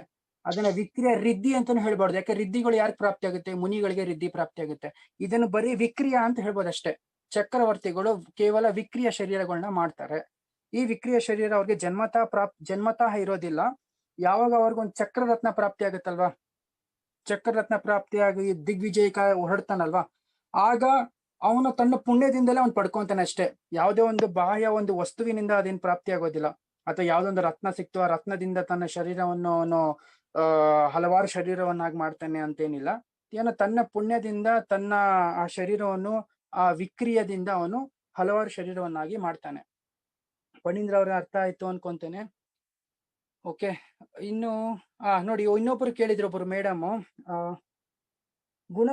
ಅರಿಯಂತರಿಗೆ 46 ಮೂಲ ಗುಣಗಳಿದೆ. ಅದರಲ್ಲಿ ಕೆಲವೊಂದು ಅಷ್ಟಪ್ರಾರ್ತಿಯಾರ್ಯಗಳೆಲ್ಲ ಏನು ನಿರ್ಜೀವವಾದಂತ ವಸ್ತುಗಳು, ಭಾಮಂಡಲ, ಅಶೋಕ ವೃಕ್ಷ ಅಲ್ವಾ, ಪೃಥ್ವಿಕಾಯಕ ಜೀವಿಗಳು ಅಲ್ವಾ, ಅದೆಲ್ಲ ಪೃಥ್ವಿಕಾಯದಿಂದ ಮಾಡಿದಂತಹ ವಸ್ತುಗಳಾಗಿದೆ ಅಲ್ವಾ, ಪುಷ್ಪವೃಷ್ಟಿ ಆಗಿರ್ಬೋದು ಅದೆಲ್ಲ. ಸೊ ಅದು ಗುಣ ಹೇಗೆ ಆಗಿರಲು ಸಾಧ್ಯ ಅಂತ ನೀವು ಕೇಳಿದ್ರಿ. ನೋಡಿ, ಇಲ್ಲಿ ಗುಣ ಅಂತಂದ್ರೆ ಇಷ್ಟೇ ತಿಳ್ಕೊಳ್ಳಿ, ಇದು ಏನು ಆತ್ಮನಿಗೂ ಸಂಬಂಧಪಟ್ಟಿಲ್ಲ, ಶರೀರಕ್ಕೂ ಸಂಬಂಧಪಟ್ಟಿಲ್ಲ. ಇಲ್ಲಿ ಗುಣ ಅಂತಂದ್ರೆ ಈಗ ಸಾಮಾನ್ಯ ಕೇವಲಿಗಳಿಗೂ ಸಾಮಾನ್ಯ ಕೇವಲಿಗೂ ತೀರ್ಥಂಕರ ಕೇವಲಿಗೂ ಅವರು ಗುರುತಿಸಲು ಏನೋ ಒಂದು ಡಿಫ್ರೆನ್ಸ್ ಬೇಕಲ್ವಾ. ಅವ್ರನ್ನ ಪೇಚಾನಕ್ಕೆ ಚಿಹ್ನೆ ಅಂತ ಹೇಳ್ತೀವಿ ನೋಡಿ. ಅವ್ರನ್ನ ಗುರ್ತಿ ಹಿಡಿಬೇಕಾದ್ರೆ ಯಾವ್ದಾದ್ರು ಒಂದು ಬಾಹ್ಯವಾದಂತ ಚಿಹ್ನೆ ಬೇಕು ಅಲ್ವಾ. ಚಿಹ್ನೆ ಅಂತ ಹೇಳ್ಬೋದು, ಲಕ್ಷಣ ಅಂತ ಹೇಳ್ಬೋದು, ಅಥವಾ ಗುಣ ಅಂತಾನೆ ಹೇಳ್ಬೋದು. ಸೊ ಅರ್ಯಂತ ಕೇವಲಿಗಳನ್ನು ಸಾಮಾನ್ಯ ಕೇವಲಿಗಳಿಗಿಂತ ಭಿನ್ನ ಅಂತ ನಾವು ಹೇಗೆ ತಿಳ್ಕೊಳ್ಳೋದು? ಅವರಲ್ಲಿ ಇರುವಂತ ಯಾವ ಒಂದು ಆ ಲಕ್ಷಣಗಳೇನಿದೆ, ಏನ್ ಲಕ್ಷಣ ಇದೆ ಸಾಮಾನ್ಯ ಕೇವಲಿಗೂ ತೀರ್ಥಂಕರ ಕೇವಲಿಗೂ ಏನು ವ್ಯತ್ಯಾಸ ಅಂತಂದ್ರೆ, ಇವರಿಗೆ ಅಷ್ಟಪ್ರಾತ್ಯಾರ್ಯಗಳು ಇರುತ್ತೆ. ಅದಲ್ದಿರ ಏನಿರುತ್ತೆ, ಇವರಿಗೆ ದೇವಕೃತ ಅತಿಶಯಗಳು ಇರುತ್ತೆ. ಅರ್ಥ ಆಯ್ತಲ್ಲ, ಜನ್ಮಾತಿಶಯಗಳು ಇರುತ್ತೆ, ಕೇವಲ ಜ್ಞಾನದ ಅತಿಶಯಗಳು ಇರುತ್ತೆ. ಸೊ ಈ ಏನು 46 ಅತಿಶಯಗಳಿದೆ, ಬಾಹ್ಯ ಏನಂತ ಹೇಳ್ಬೋದು ಅಂತಂದ್ರೆ ಇದಕ್ಕೆ ಓಕೆ, ಇಷ್ಟೇ ಒಂದು ಬಾಹ್ಯ ಏನು ಅತಿಶಯಗಳೇನಿದೆಯಲ್ಲ, ಈ ಅತಿಶಯಗಳು ಕೇವಲ ಒಂದು ಅವ್ರನ್ನ ಗುರ್ತಿಡಿಯೋ ಒಂದು ಲಕ್ಷಣ ಆಗಿದೆ. ಆ ಲಕ್ಷಣವನ್ನೇ ಇಲ್ಲಿ ಗುಣ ಅಂತ ಕರೆದಿದ್ದಾರೆ ಅಷ್ಟೇ. ಇದೀರಾ ಮೇಡಮ್ ನೆನೆ ನೀವು ಪ್ರಶ್ನೆ ಕೇಳಿದವರು? ಅಂದ್ರೆ ಇದೆಲ್ಲ ಬಾಹ್ಯದ ಅತಿಶಯಗಳಾಗಿದೆ ಮೇಡಮ್. ಈ ಬಾಹ್ಯದ ಅತಿಶಯಗಳಿಂದ ತೀರ್ಥಂಕರ ಕೇವಲ ಗುರ್ತಿಡಿಯುವಂತ ಬಾಹ್ಯದ ಅತಿಶಯಗಳು ಅಥವಾ ಲಕ್ಷಣಗಳು, ಆ ಲಕ್ಷಣವನ್ನೇ ಇಲ್ಲಿ ಗುಣ ಅಂತ ಹೇಳಿದ್ದಾರೆ. ಗುಣ ಅಂತಂದಿದ ತಕ್ಷಣ ಏನಿದು ಆತ್ಮನಿಗೆ ಸಂಬಂಧಪಟ್ಟಿದ್ದು ಅಂತ ಅಲ್ಲ, ಅಥವಾ ಶರೀರಕ್ಕೂ ಸಂಬಂಧಪಟ್ಟಿದ್ದು ಅಂತಲ್ಲ. ತಮ್ಮ ತೀರ್ಥಂಕರ ಪ್ರಕೃತಿಯ ಪುಣ್ಯದ ಉದಯದಿಂದ ಅವರಿಗೆ ದೊರೆತಂತಹ ಆ ಲಕ್ಷಣಗಳನ್ನೇ ಇಲ್ಲಿ ಅರಿಯಂತರಿಗೆ, ತೀರ್ಥಂಕರ ಕೇವಲಿಗಳಿಗೆ ಇಲ್ಲಿ ಗುಣ ಅಂತ ಹೇಳಿದ್ದಾರೆ ಅಷ್ಟೇ. ಸೊ ಇದು ಅರ್ಥ ಆಯ್ತು ಅಂತ ನಾನು ಅನ್ಕೊಂತೀನಿ. ಏನಾದ್ರೂ ನಿಮಗೆ ಇನ್ನೂ ಸ್ಟಿಲ್ ಕನ್ವಿನ್ಸ್ ಇಲ್ಲ ಅಂತಂದ್ರೆ ನೋಡಿ, ಚರ್ಚೆ ಮಾಡೋಣ. ಮತ್ತಿನ್ನೊಂದೇನಿತ್ತು, ಪ್ರಾಣಿಮಿಕ ಭಾವ. ಓಕೆ, ಅಷ್ಟೇ ಅಲ್ಲ, 2 ಅಲ್ವಾ ಇದ್ದಿದ್ದು? ಓಕೆ ಸರಿ. ಓಕೆ, ಇವತ್ತಿನ ಪ್ರಶ್ನೆ ಏನಾರಿದ್ರೆ ಕೇಳಿ. ಪಣ್ಣೀಂದ್ರ ಅವರೇ ಹ್ಯಾಂಡ್ ರೈಸ್ ಮಾಡಿದಿರಲ್ಲ, ಅನ್ಮ್ಯೂಟ್ ಮಾಡ್ಕೊಳ್ಳಿ ಪಣ್ಣೀಂದ್ರ ಅವರೇ. ಈಗ ಮಾತಾಡಿ, ಅನ್ಮ್ಯೂಟ್ ಆಯ್ತು. ಅನ್ಮ್ಯೂಟ್ ಆಗ್ಲಿಕ್ಕೆ ಅವಕಾಶ ಕೊಡಲ್ಲ ಅಣ್ಣ. ಇರ್ಲಿ, ತೊಂದರೆ ಇಲ್ಲ. ನಿನ್ನೆ ಪ್ರಶ್ನೆಗೆ ಉತ್ತರ ಕೊಟ್ರಿ, ಸಂತೋಷ. ಆದ್ರೆ ಇನ್ನೂ ಸ್ವಲ್ಪ ನನಗೆ ಕ್ಲಾರಿಫಿಕೇಶನ್ ಬೇಕು. ಅಂದ್ರೆ ಈಗ ಚಕ್ರರತ್ನ ಹೇಗೆ ಅವನಿಗೆ ಅವನ ಒಂದು ಪೂರ್ವ ಸಂಚಿತ ಪುಣ್ಯದಿಂದ ಉದ್ಭವ ಆಗುತ್ತೆ, ಅದೇ ರೀತಿ ಅವನಿಗೆ ಆ ವೃದ್ಧಿನೂ ಪ್ರಾಪ್ತಿ ಆಗುತ್ತಾ? ಯಾವುದು ವಿಕ್ರಿಯ ವೃದ್ಧಿ? ಹೌದು ಸರ್, ರಿದ್ಧಿ ಅಂತ ಹೇಳ್ಬೇಡಿ, ಅದ ವಿಕ್ರಿಯೆ. ಒಂದು ವಿಕ್ರಿಯೆ ಮಾಡುವಂತ ಶಕ್ತಿ ಅವನಿಗೆ ತನ್ನ ಪುಣ್ಯದಿಂದಲೇ ಅವನಿಗೆ ಪ್ರಾಪ್ತಿ ಆಗುತ್ತೆ.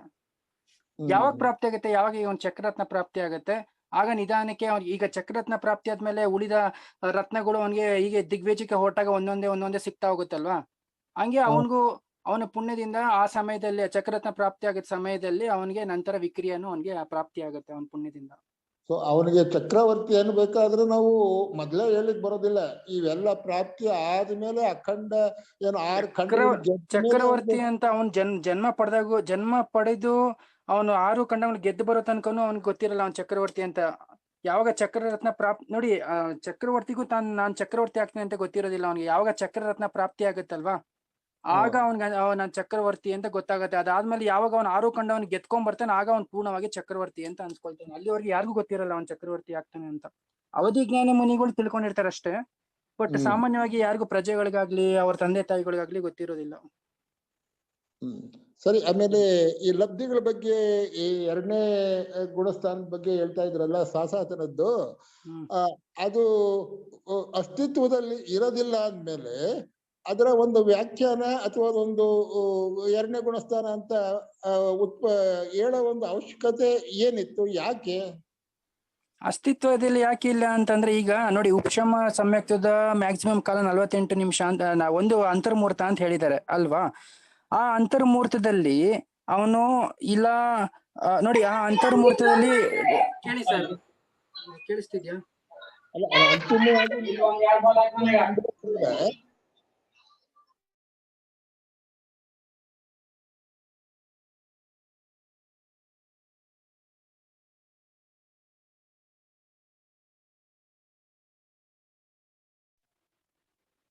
ಹಲೋ,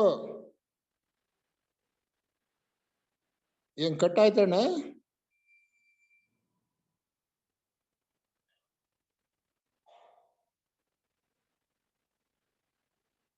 ಹಲೋ,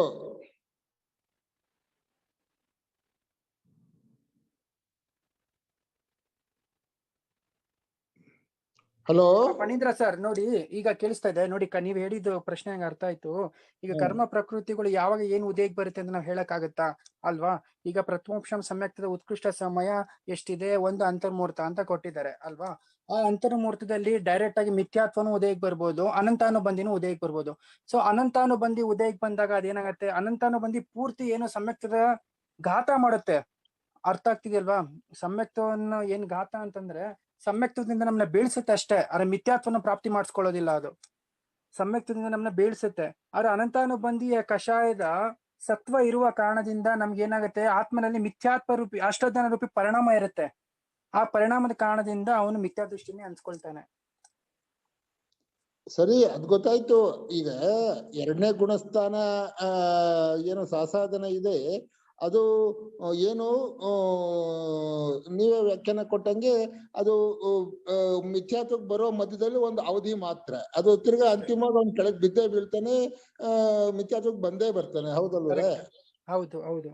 ಸೊ ಅವಾಗ ಆ ಮಧ್ಯೆ ಬರೋ ಜಾಗದಲ್ಲಿ ಇರೋದಕ್ಕೆ ಅದೊಂದು ಅಂತಿಮವಾಗಿ ಅಲ್ಲಿ ಎಷ್ಟೊತ್ತಿರ್ತಾನೋ ಗೊತ್ತಿಲ್ಲ 2ನೇ ಗುಣಸ್ಥಾನದಲ್ಲಿ.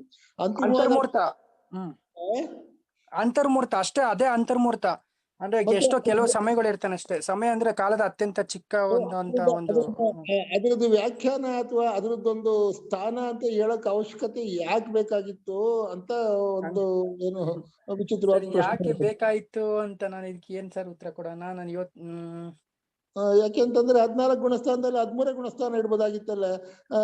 ಇದು ಬೇಕೇ ಇರ್ಲಿಲ್ಲ, 2ನೇದು ಬೇಕೇ ಇರ್ಲಿಲ್ಲ. ಅದೇನು ಯಾವ ಸಂದರ್ಭಕ್ಕೂ ಇರೋದಿಲ್ಲ, ಏನೂ ಇಲ್ಲ. ಯಾಕಂತಂದ್ರೆ ನೋಡಿ, ಜೀವನದಲ್ಲಿ ಅದು ಒಂದ್ ಪರಿಣಾಮ ಬರುತ್ತೆ ಅಂತ. ಈಗ ಆ ಕಡೆ ಸಮ್ಯಕ್ತನೂ ಇಲ್ಲ, ಈ ಕಡೆ ಮಿಥ್ಯಾತ್ವನೂ ಇಲ್ಲ, ಮಧ್ಯದ ಪರಿಣಾಮನು ಜೀವಕ್ಕೆ ಆಗತ್ತೆ ಅನ್ನೋ ಉದ್ದೇಶದಿಂದ ಅವ್ರು ಕೊಟ್ಟಿದ್ದಾರೆ. ಆ ತರ ಒಂದ್ ಪರಿಣಾಮ ಇದೆಯಲ್ಲ, ಆ ಪರಿಣಾಮ ಇರೋದ್ರಿಂದ ಕೊಟ್ಟಿದ್ದಾರೆ. ಅದ್ ರೀತಿ ಪರಿಣಾಮ ಇರ್ತಿರ್ಲಿಲ್ಲ ಅಂದ್ರೆ ಕೊಡ್ತಿರ್ಲಿಲ್ಲ, ಆದ್ರೆ ಆ ರೀತಿ ಪರಿಣಾಮ ಇದೆಯಲ್ವಾ? ಸರಿ ಅಣ್ಣ, ಆಯ್ತು, ಧನ್ಯವಾದ. ಓಕೆ, ನೋಡಿ ಯೋಚನೆ ಮಾಡಿ ಹೇಳ್ತೇನೆ ಇನ್ನು ಬೇಕಾದ್ರೆ. ಇದು ನೀವು ಕೇಳಿದ ಪ್ರಶ್ನೆ ನಂಗೆ ಅರ್ಥ ಆಯ್ತು, ಬಟ್ ನನ್ಗೆ ಗೊತ್ತಿರೋ ಪ್ರಕಾರ ನಾನು ಇಷ್ಟು ಉತ್ತರ ಕೊಡಬಲ್ಲೆ. ಇನ್ನೂ ಬೇಕಾದ್ರೆ ಚಿಂತನೆ ಮಾಡಿ ಏನಾದ್ರು ಉತ್ತರ ಗೊತ್ತಾದ್ರೆ ಹೇಳ್ತೇನೆ ಸರ್. ಆಯ್ತಣ್ಣ ಅವರೇ, ಆಯ್ತು. ಜೈ ಸರಿ, ಜಿನೇಂದ್ರ. ಓಕೆ. ಋತು ಬಿ ಜೈನ್ ಕೇಳಿ, ಅನ್ಮ್ಯೂಟ್ ಮಾಡ್ಕೊಳ್ಳಿ. ಋತು ಬಿ ಜೈನ್.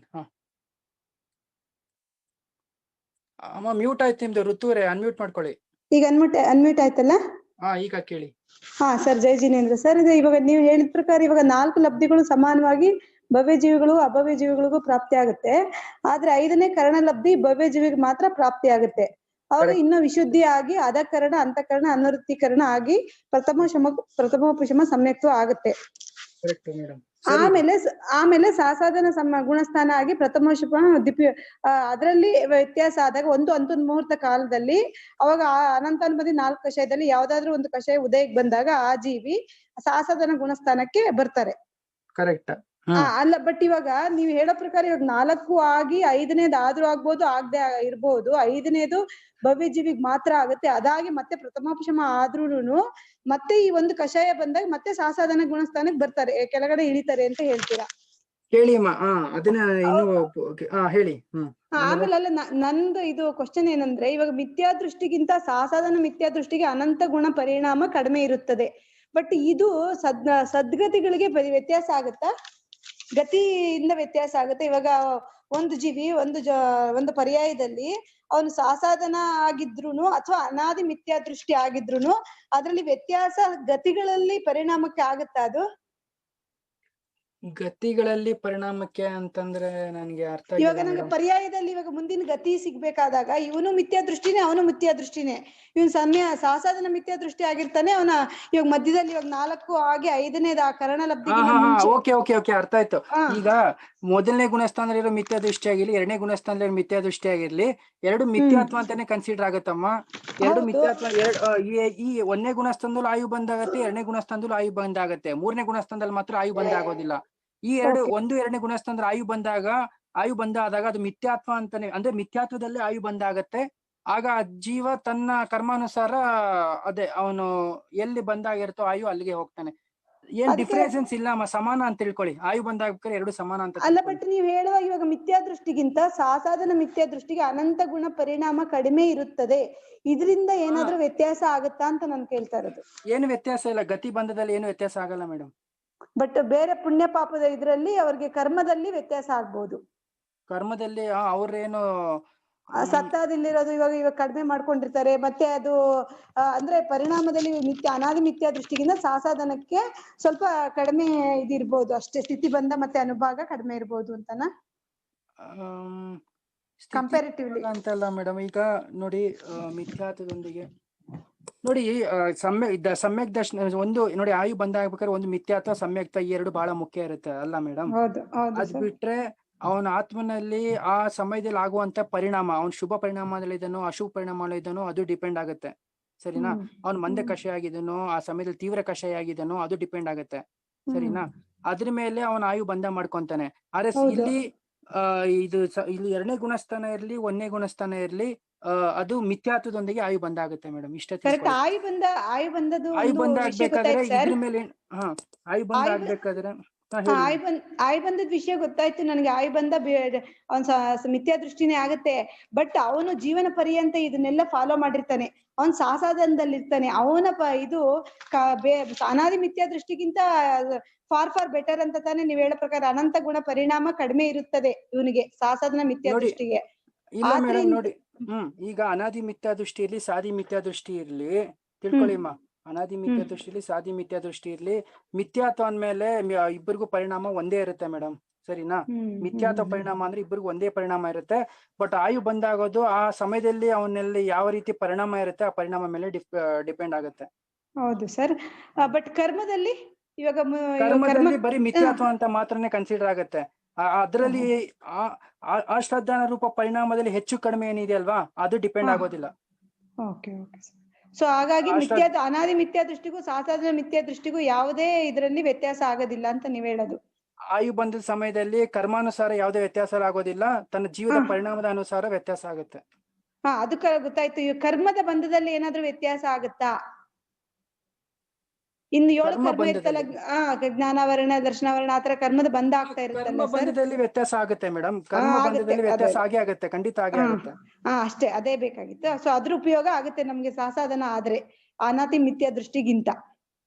ಹೌದೌದು ಆಗುತ್ತಮ್ಮ. ಆದ್ರೆ ಇನ್ನೊಂದ್ ಏನಂತಂದ್ರೆ ಕರ್ಮ ಬಂಧದಲ್ಲಿ ವ್ಯತ್ಯಾಸ ಆಗೇ ಆಗುತ್ತೆ. ಮತ್ತೊಂದು ಏನಂತಂದ್ರೆ ಇದ್ರದ್ದು ಹೆಚ್ಚು ಸಮಯ ಇರೋದಿಲ್ಲ ಮೇಡಮ್. ಎಷ್ಟೋ ಕೆಲವು ಸಮಯಗಳಲ್ಲಿ, ಸಮಯ ಅಂದ್ರೆ ಕಾಲದ ಅತ್ಯಂತ ಚಿಕ್ಕದಾದಂತಹ ಒಂದು ಕಾಲ ಅಂತ ಹೇಳ್ತೀವಲ್ವಾ.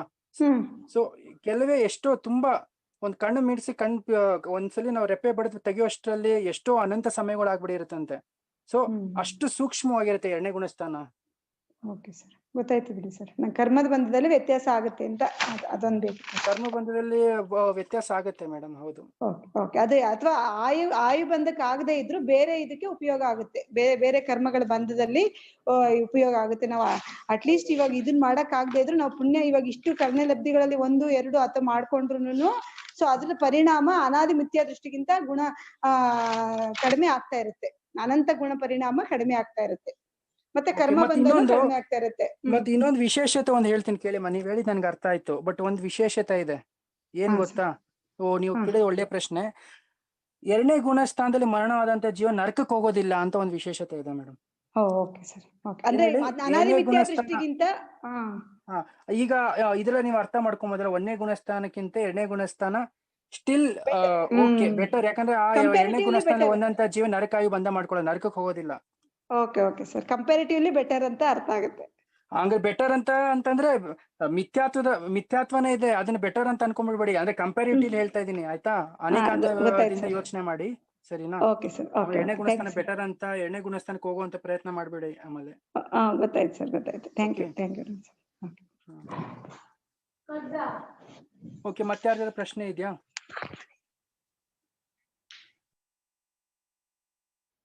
ಹಲೋ,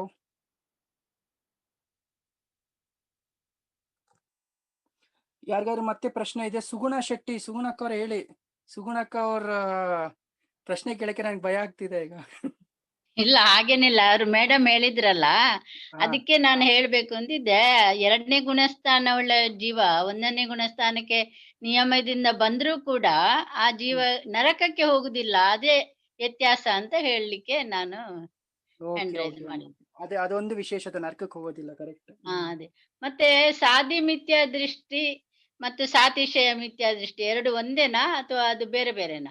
ಬೇರೆ ಬೇರೆ ಮೇಡಮ್. ಇಷ್ಟೊತ್ತು ಹೇಳಿದ್ನಲ್ಲ ನಿಮ್ಗೆ, ಸಾತಿಶಯ ಮಿಥ್ಯಾ ದೃಷ್ಟಿ ಅಂದ್ರೆ ಹೇಳಿದ್ನಲ್ಲ, ಈ 4 ಲಬ್ಧಿಗಳನ್ನ ಪ್ರಾಪ್ತಿ ಮಾಡ್ಕೊಂಡು ಕರ್ಣ ಲಬ್ಧಿಗೆ ಏನು ಪ್ರವೇಶ ಮಾಡಿದ್ದಾನೆ ಜೀವ, ಅದೇ ಕರ್ಣ ಲಬ್ಧಿಯಲ್ಲಿ ಅದೇ ಕಣ ಅಪೂರ್ವಕಣ ಅನಿವೃತ್ತೀಕರಣ ರೂಪ ಪರಿಣಾಮವನ್ನು ಅವನು ಹೊಂದುತ್ತಾ ಇದ್ದಾನೆ, ಇನ್ನೇನ್ ಸಮ್ಯಕ್ ದೃಷ್ಟಿ ಹಾಗೆ ಆಗ್ತಾನೆ ಅಂತ ಜೀವಿ ಸಾತಿಶಯ. ಅನಾದಿ ಮಿಥ್ಯಾ ದೃಷ್ಟಿ ಅಂತಂದ್ರೆ ಅದೇ ಮಿಥ್ಯಾತ್ವದಲ್ಲಿ ರಚಪಚನಾಗಿರ್ತಾನೆ. ಅಲ್ಲ, ಸಾಧಿ ಮಿಥ್ಯಾ ದೃಷ್ಟಿ ಮತ್ತು ಸಾತಿಶಯ ಮಿಥ್ಯಾ ದೃಷ್ಟಿ ಎರಡು ಒಂದೇನಾ ಬೇರೆ ಬೇರೆನಾ ಕೇಳಿದ್ದು? ಓಕೆ, ಸಾಧಿ ಮಿಥ್ಯಾ ದೃಷ್ಟಿ ಸಾತಿಶಯ ಮಿಥ್ಯಾ ದೃಷ್ಟಿ ಅಲ್ವಾ? ಅದೇ ಸಾಧಿ ಮಿಥ್ಯಾ ದೃಷ್ಟಿ ಅಂದ್ರೂನು ಒಮ್ಮೆ ಸಮ್ಯಕ್ ದರ್ಶನ ಪ್ರಾಪ್ತ ಮಾಡಿಕೊಂಡು ಮತ್ತೆ ಪುನಃ ಮಿಥ್ಯಾದಲ್ಲಿ ಬಂದಿರ್ತಾನಲ್ಲ, ಅವನು ಸಾಧಿ ಮಿಥ್ಯಾ ದೃಷ್ಟಿ ಅಂತ ಹೇಳ್ತಾರಲ್ಲ, ಅವರಿಗೆ ಸಹ. ಹೌದು ನೋಡಿ ಮ್ಯಾಮ್, ನಂಗೆ ಅರ್ಥ ಆಯ್ತು. ಈಗ ಸಾಧಿ ಮಿಥ್ಯಾ ದೃಷ್ಟಿ ಅಂದ್ರೆ ಒಂದ್ಸಲ ಸಮ್ಯಕ್ತ ಪ್ರಾಪ್ತಿ ಮಾಡ್ಕೊಂಡು ಪುನಃ ಅವ್ನ್ ಮಿಥ್ಯಾತ್ವಕ್ಕೆ ಬಂದಿರೋನು ಅಲ್ವಾ? ಸರಿ, ಆ ಜೀವಕ್ಕೂ ಸಹ ನಾವು ಆ ಜೀವನು ಸಹ ಸಮ್ಯಕ್ತ ಪ್ರಾಪ್ತಿ ಮಾಡ್ಕೊಳ್ಳುವಂತ ಅಥವಾ ಸಮ್ಯಕ್ತ ಪ್ರಾಪ್ತಿಯ ಸಮ್ಮುಖ ಇದ್ರೆ ಅವನು ಸಹ ಸಾತಿಶಯ ಮಿಥ್ಯಾ ದೃಷ್ಟಿನೇ ಅನ್ಸ್ಕೊಂತಾನೆ. ಕರೆಕ್ಟ್? ಅದೇ ಎರಡು ಒಂದೇ ಹಾಗಾದ್ರೆ ಅಲ್ವಾ? ಒಂದೇ ಸುಗುಣಕ್ಕ. ಅನಾದಿ ಮಿಥ್ಯಾ ದೃಷ್ಟಿ ಇರ್ಲಿ, ಸಾತಿಶಯ ಮಿಥ್ಯಾ ದೃಷ್ಟಿ ಇರ್ಲಿ, ಅನಾದಿ ಮಿಥ್ಯಾ ದೃಷ್ಟಿ ಇರ್ಲಿ, ಸಾಧಿ ಮಿಥ್ಯಾ ದೃಷ್ಟಿ ಇರ್ಲಿ, ಇಬ್ರು 2 ಮಿಥ್ಯಾ ದೃಷ್ಟಿಗಳು ಯಾವಾಗ ಸಮ್ಯಕ್ತ್ವದ ಪ್ರಾಪ್ತಿಯ ಸಮ್ಮುಖವಾದಂತಹ ಪರಿಣಾಮಗಳು ಇರುತ್ತೋ ಆಗ ಇಬ್ರು ಸಾತಿಶಯ ಮಿಥ್ಯಾ ದೃಷ್ಟಿ ಅಂತ ಅನ್ಸ್ಕೊಳ್ತಾರೆ. ಸರಿ ಸರಿ, ಹೌದು. ಓಕೆ, ಬಟ್ ನಿಮ್ಗೆ ಪ್ರಥಮೋಪಶಮ ಸಮ್ಯಕ್ತ್ವ ಬಾರ್ ಆಗೋದಿಲ್ಲ ಸುಗುಣಕ್ ಅವ್ರೆ. ಪ್ರಥಮೋಪಶಮ ಸಮ್ಯಕ್ತ್ವ ಮೊದಲನೇ ಬಾರಿಗೆ ಯಾವ್ದು ಅನಾದಿ ಮಿಥ್ಯಾ ದೃಷ್ಟಿ ಸಮ್ಯಕ್ತ ಪ್ರಾಪ್ತಿ ಮಾಡ್ಕೊಬೇಕಾದ್ರೆ ಆಗತ್ತೆ. ಅದ್ ಬಿಟ್ರೆ ತಿರ್ಗಾ ಆ ಜೀವಕ್ಕೆ ಪ್ರಥಮೋಪಶಮ ಯಾವಾಗ ಪ್ರಾಪ್ತಿ ಆಗತ್ತೆ ಅಂದ್ರೆ ಪಲ್ಯದ ಅಸಂಖ್ಯಾತ ಭಾಗ ಕಾಲ ಆದ್ಮೇಲೆನೆ ಅವ್ನ್ ಪ್ರಾಪ್ತಿ ಆಗೋದು. ಬಾರ್ ಆಗೋದಿಲ್ಲ ನಿಮ್ಗೆ ಪ್ರಥಮೋಪಶಮ ಸಮ್ಯಕ್ತ್ವ. ಯಾಕಂದ್ರೆ ಒಂದ್ಸಲಿ ಅವನು ಮಿಥ್ಯಾತ್ವನ ಮೂರ್ ಪೀಸ್ ಮಾಡ್ಬಿಟ್ಟಿರ್ತಾನಲ್ಲ ಆಲ್ರೆಡಿ ಅವನು. ಮಿಥ್ಯಾತ್ವ, ಹೌದು. ಸಮ್ಯಕ್ ಮಿಥ್ಯ, ಸಮ್ಯಕ್ ಪ್ರಕೃತಿ. ನೆಕ್ಸ್ಟ್ ಟೈಮ್ ಅವನು ಸಮ್ಯಕ್ತ್ವ ಪ್ರಾಪ್ತಿ ಮಾಡ್ಕೊಬೇಕಾದ್ರೆ ಡೈರೆಕ್ಟ್ ಆಗಿ ಸಮ್ಯಕ್ ಪ್ರಕೃತಿಯ ಉದಯಕ್ಕೆ ತಗೊಂಡ್ ಬರ್ತಾನೆ, ಅಲ್ಲಿಂದ ಸೀದಾ ಅವನು ಸಮ್ಯಕ್ ದೃಷ್ಟಿ ಆಗ್ತಾನೆ. ಓಕೆ. ಅರ್ಥ ಆಯ್ತಲ್ವಾ? ಹಾ. ಅರೆ ಬಾರ್ ಅವನು ಉಪಶಮ ಸಮ್ಯಕ್ತ ಮಾಡೋದಿಲ್ಲ. ಉಪಶಮ ಸಮ್ಯಕ್ತ ಮಾಡ್ಬೇಕಂದ್ರೆ, ಪ್ರಥಮೋಪಶಮ ಸಮ್ಯಕ್ತ ಮಾಡ್ಬೇಕಾದ್ರೆ ಪಲ್ಯದ ಅಸಂಖ್ಯಾತ್ವೆ ಕಾಲ ಕಳೆದ ನಂತರ ಪುನಃ ಅದೇನಾಗುತ್ತೆ, ಅದಕ್ಕೊಂದು ವರ್ಡ್ ನಾನು ಬರ್ಕೊಂಡಿದ್ದೀನಿ, ನೆನಪು ಬರ್ತಿಲ್ಲ. ನೀವೇನ್ ಅದು 3 ಪೀಸ್ ಮಾಡಿರ್ತೀರಲ್ಲ, ಅದು ಅಂದ್ರೆ ಮಿಥ್ಯಾತ್ವನ 3 ತುಂಡುಗಳು ಮಾಡಿರ್ತೀವಿ. ಏನು, ಮಿಥ್ಯಾತ್ವ, ಸಮ್ಯಕ್ ಮಿಥ್ಯಾತ್ವ, ಸಮ್ಯಕ್ ಪ್ರಕೃತಿ. ಅವಳು ಪುನಃ ಕನ್ವರ್ಟ್ ಆಗುತ್ತೆ ವಾಪಸ್ಸು. ಸಮ್ಯಕ್ ಪ್ರಕೃತಿ, ಸಮ್ಯಕ್ ಮಿಥ್ಯಾತ್ವ ರೂಪ, ಸಮ್ಯಕ್ ಮಿಥ್ಯಾತ್ವ ರೂಪ ಕನ್ವರ್ಟ್ ಆಗುತ್ತೆ. ಅರ್ಥ ಆಯ್ತಲ್ವಾ? ಆಗ ಈಗ ಎಕ್ಸಾಂಪಲ್ ಸಮ್ಯಕ್ ಪ್ರಕೃತಿ ಸಮ್ಯಕ್ ಮಿಥ್ಯಾತ್ವ ರೂಪ ಕನ್ವರ್ಟ್ ಆಯ್ತು ಅಂತ ತಿಳ್ಕೊಳ್ಳಿ, ಆಗ ಅವನು ಉಪಶಮ ಸಮ್ಯಕ್ತ ಮಾಡ್ಲೇಬೇಕಾಗತ್ತೆ. ಅಷ್ಟೇ. ಸರಿ, ಓಕೆ. ಚೆನ್ನಾಗಿತ್ತು ಇವತ್ತೆಲ್ಲ. ನಮ್ಮ ಕಡೆ ನಮ್ಮ ಕ್ಲಾಸಿಗೆ ಸುಗುಣಕ್ ಅವ್ರೆ ಎಂತ ಇಲ್ಲಪ್ಪ, ಬನ್ನಿ ಪ್ರತಿನಿತ್ಯ ನೋಡಿ ಚರ್ಚೆ ಮಾಡೋದ್ರಿಂದ. ನೋಡಿ ಮೇಡಮ್, ಸಿಕ್ಕಿತ್ತು ಸುಗುಣಕ್ಕ ನಮ್ ಕ್ಲಾಸಲ್ಲಿ ಯಾರು ಒಪ್ತಾನೋ ಇಲ್ಲ, ಅಂದ್ರೆ ಯಾರು ಈ ರೀತಿ ನಾವೆಲ್ಲರೂ ಶ್ರೋತಾರೆ ಅಂತ ತಿಳ್ಕೊಳ್ಳಿ. ಚರ್ಚೆ ಮಾಡ್ತಾ ಇದೀವಿ ಅಷ್ಟೇ. ಆಚಾರ್ಯ ಏನ್ ಬರ್ದಿದ್ದಾರೆ ಅದ್ರ ಬಗ್ಗೆ ನಾವು ಚರ್ಚೆ ಮಾಡ್ತಾ ಇದೀವಿ. ನಾವೆಲ್ಲರೂ ಶ್ರೋತಾರೆ ಆಗಿದ್ದೀವಿ, ಹೊರತಾಗಿ ವಕ್ತ ಅನ್ನೋರು ಯಾರು ಇಲ್ಲ. ಹಂಗಾಗಿ ಚರ್ಚೆ ರೂಪ ಇದ್ದಾಗ ಏನಾಗುತ್ತೆ, ಎಲ್ಲರಿಗೂ ಚೆನ್ನಾಗಿ ಅರ್ಥ ಆಗುತ್ತೆ. ದ್ರವ್ಯ ಸಂಗ್ರಹದಲ್ಲಿ ಮಾಡಿದ್ವಲ್ಲ ಆ ರೀತಿ ಅಲ್ವಾ? ಅಷ್ಟೇ ಹೇಳೋದು, ಇನ್ನೇನಿಲ್ಲ. ಮತ್ತೆ ಓಕೆ, ಇನ್ಯಾರ್ಗದ್ರೆ ಪ್ರಶ್ನೆ ಇದ್ರೆ ಕೇಳಿ. ಜೈ ಜಿನೇಂದ್ರ ಸರ್. ಸರ್, ಆಬಾಧ ಕಾಲ ಅಂದ್ರೆ ಏನು? ಮೇಡಮ್, ಆಬಾಧ ಕಾಲ ಅಂದ್ರೆ ಈಗ ಯಾವ್ದೋ ಒಂದು ಕರ್ಮ ಬಂದ ಆಯ್ತು ಅಂತ ತಿಳ್ಕೊಳ್ಳಿ, ಸರಿನಾ? ಆ ಬಂದ ಆದ್ಮೇಲೆ ಆ ಕರ್ಮ ಉದಯಕ್ಕೆ ಬರ್ಬೇಕಾದ್ರೆ ಇಷ್ಟು ಮಿನಿಮಮ್ ಕಾಲ ಅಂತ ಇರುತ್ತೆ. ಆ ಕಾಲದ ಮುಂಚೆ ಆ ಕರ್ಮಗಳು ಉದಯಕ್ಕೆ ಬರೋದಿಲ್ಲ. ಸೊ ಕರ್ಮ ಬಂದ ಆಗಿ ಎಲ್ಲಿವರೆಗೂ ಉದಯಕ್ಕೆ ಬರೋದಿಲ್ಲೋ ಮಧ್ಯದ ಕಾಲ ಏನಿದೆ ಅಲ್ವಾ, ಅದಕ್ಕೆ ಆಬಾಧ ಕಾಲ ಅಂತ ಹೇಳ್ತಾರೆ. ಕರ್ಮ ಬಂದ ಆಯ್ತು, ಬಂದಾಗಿ ಪುನಃ ಆ ಕರ್ಮ ಎಲ್ಲಿವರೆಗೂ ಉದಯಕ್ಕೆ ಬರೋದಿಲ್ಲೋ, ಸತ್ತದಲ್ಲೇ ಇರುತ್ತೆ ಅಲ್ವಾ? ನಮ್ಮ ಆತ್ಮನ ಸತ್ತದಲ್ಲೇ ಇದೆ, ಇನ್ನು ಉದಯಕ್ಕೆ ಬಂದಿಲ್ಲ. ಎಲ್ಲಿವರೆಗೂ ಉದಯಕ್ಕೆ ಬರೋದಿಲ್ಲೋ, ಬಂಧದಿಂದ ಹಿಡಿದು ಎಲ್ಲಿವರೆಗೂ ಉದಯಕ್ಕೆ ಬರೋದಿಲ್ಲ, ಆ ಮಧ್ಯದ ಕಾಲಕ್ಕೆ ಆಬಾಧ ಕಾಲ ಅಂತ ಹೇಳ್ತಾರೆ. ಇದೇ ಕರ್ಣಾನಿಯೋಗ ದೀಪಕದಲ್ಲಿ 3ನೇ ಭಾಗದಲ್ಲಿ ಓದಿದ್ರೆ ನಿಮ್ಗೆ ಗೊತ್ತಾಗುತ್ತೆ ಯಾವ ಕರ್ಮದ ಆಬಾಧ ಕಾಲ ಎಷ್ಟು ವರ್ಷ ಅಂತ. ಈಗ ಬಹುಶಃ ಅದು ನನ್ಗೆ ಸಂಖ್ಯೆ ನೆನಪು ಬರ್ತಿಲ್ಲಮ್ಮ, ಬೇಕಾದ್ರೆ ನೋಡಿ ಹೇಳ್ತೇನೆ. ಇಷ್ಟು ಕೋಟಾಕೋಟಿ ಸಾಗರ ಕರ್ಮದ ಸ್ಥಿತಿ ಬಂದ ಆದ್ರೆ, ಅಷ್ಟು ಕೋಟಾಕೋಟಿ ಸಾಗರ ಬಂದಾದಂತ ಸ್ಥಿತಿ ಬಂದ ಅಂತ ಕರ್ಮಕ್ಕೆ ಎಷ್ಟು 100 ವರ್ಷ ಆದ್ಮೇಲೆ ಅದರ ಆಬಾಧ ಕಾಲ ಬರುತ್ತೆ ಅಂತ ಹೇಳ್ತಾರೆ. ಅಂದ್ರೆ ಅದ್ರ ಉದಯದ ಕಾಲ 100 ವರ್ಷದ ನಂತರ ಬರುತ್ತೆ ಅಂತ ಹೇಳ್ತಾರೆ. ಸೊ ಆ ಸಂಖ್ಯೆಗಳು ನೆನಪು ಬರ್ತಿಲ್ಲ, ನೋಡಿ ಹೇಳ್ತೇನೆ. ಈಗ ಆಬಾಧ ಕಾಲ ಅಂದ್ರೆ ಇಷ್ಟೇ ತಿಳ್ಕೊಳ್ಳಿ, ಬಂದ ಆದ ಸಮಯದಿಂದ ಎಲ್ಲಿವರೆಗೆ ಉದಯಕ್ಕೆ ಬರೋದಿಲ್ಲೋ ಆ ಮಧ್ಯದ ಕಾಲವನ್ನು, ಆ ಪೂರ್ತಿ ಕಾಲವನ್ನು ಏನ್ ಹೇಳ್ತಾರೆ, ಆಬಾಧ ಕಾಲ ಅಂತ ಹೇಳ್ತಾರೆ. ಅದೇ ಭಾವದಲ್ಲಿ ಬರುದಿಲ್ಲ ಹಾಗಾದ್ರೆ? ಮೇಡಮ್, ಅದೇ ಭಾವದಲ್ಲೂ ಬರ್ಬೋದು. ಅದೇ ಭಾವದಲ್ಲಿ ಈಗ ನಾನು ಹೇಳಿದ್ನಲ್ಲ ನೋಡಿ, ಪ್ರಾಯೋಗ್ಯ ಲಬ್ಧಿ ಆದಾಗ ಏನಾಗತ್ತೆ, ಜೀವ ತನ್ನ ಏನೋ ಒಂದು ಸಂಚಿತ ಪಾಪವನ್ನು ಅವನು ಕೋಟಾಕೋಟಿ ಸಾಗರಗಳಲ್ಲಿ ಏನು ಸಂಚಿತ ಮಾಡ್ಕೊಂಡಿದ್ನೆ, ಆ ಪಾಪಗಳನ್ನ ಅವನು ತನ್ನ ಪರಿಣಾಮದ ವಿಶುದ್ಧಿಯಿಂದ ಅವನ್ ಏನ್ ಮಾಡ್ದ, ಅಂತಹ ಕೋಟಾಕೋಟಿ ಅಂದ್ರೆ ಬರೀ 1 ಕೋಟಾಕೋಟಿ ಸಾಗರದಷ್ಟು ಪ್ರಮಾಣವನ್ನು ಮಾಡ್ಕೊಂಡ ಅಲ್ವಾ? ಮಾಡ್ಕೊಂಡು ಉದೀರ್ಣ ಮಾಡ್ದ, ಅಂದ್ರೆ ತನ್ನ ಆಬಾಧ ಕಾಲಕ್ಕಿಂತ ಮುಂಚೆನೆ ಉದಯಕ್ಕೆ ತಂದು ನಿರ್ಧಾರ ಮಾಡ್ದ ಅವನು. ಆಗ್ಬೋದಮ್ಮ, ಆಬಾಧ ಕಾಲಕ್ಕಿಂತ ಮುಂಚೆನೆ ಉದಯಕ್ಕೆ ಬಂದು ನಿರ್ಧಾರ ಮಾಡೋದಕ್ಕೆ ಏನ್ ಹೇಳ್ತಾರೆ, ಉದೀರ್ಣ ಅಂತ ಹೇಳ್ತಾರೆ, ಕರ್ಮದ ಉದೀರ್ಣ ಅಂತ ಹೇಳ್ತಾರೆ.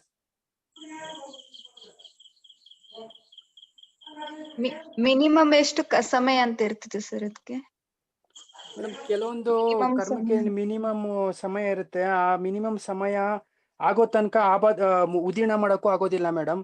ಈಗ ಒಂದೊಂದು ಕರ್ಮಕ್ಕೂ ಮಿನಿಮಮ್ ಸಂಖ್ಯೆ ಇರುತ್ತೆ, ಆಬಾಧ ಕಾಲದ ಮಿನಿಮಮ್ ಸಂಖ್ಯೆ ಇರುತ್ತೆ.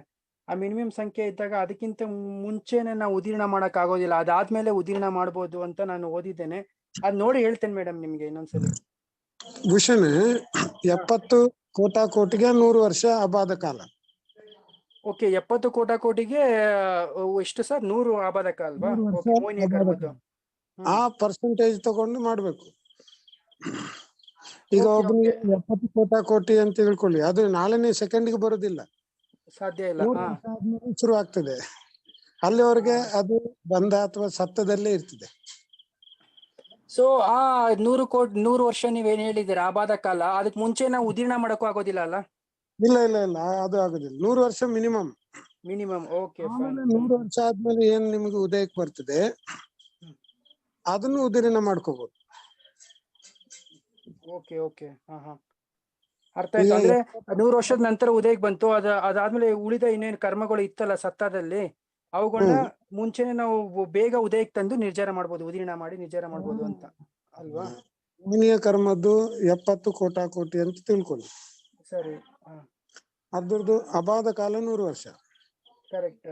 ಓಕೆ. 100 ವರ್ಷ ಆದ್ಮೇಲೆ ಅದು ಉದಯಕ್ಕೆ ಬರ್ತಾನೆ ಇರ್ತದೆ. ಹಾಗೆ 70 ಕೋಟಿ ಬಂದಾಯ್ತು, 69 ಕೋಟಿ ವರ್ಷದವರೆಗೆ ಅದು ಸತ್ತದಲ್ಲೇ ಇರುವುದಿಲ್ಲ. ಇಲ್ಲಾಂದ್ರೆ ಒಂದೇ ಸಲಕ್ಕೆ ಉದಯಕ್ಕೆ ಬಂದ್ರೆ ಅವನು ತಡ್ಕೊಳಕ್ ಆಗುದಿಲ್ಲ. ಹೌದೌದು. ಪ್ರತಿ ಸಮಯ ಉದಯಕ್ಕಂತೂ ಇದ್ದೇ ಇದೆ ಬಿಡಿ ನಮ್ಗೆ ಮೌನಿಯ ಕರ್ಮ. 100 ವರ್ಷ ಅಬಾಧ ಕಾಲ.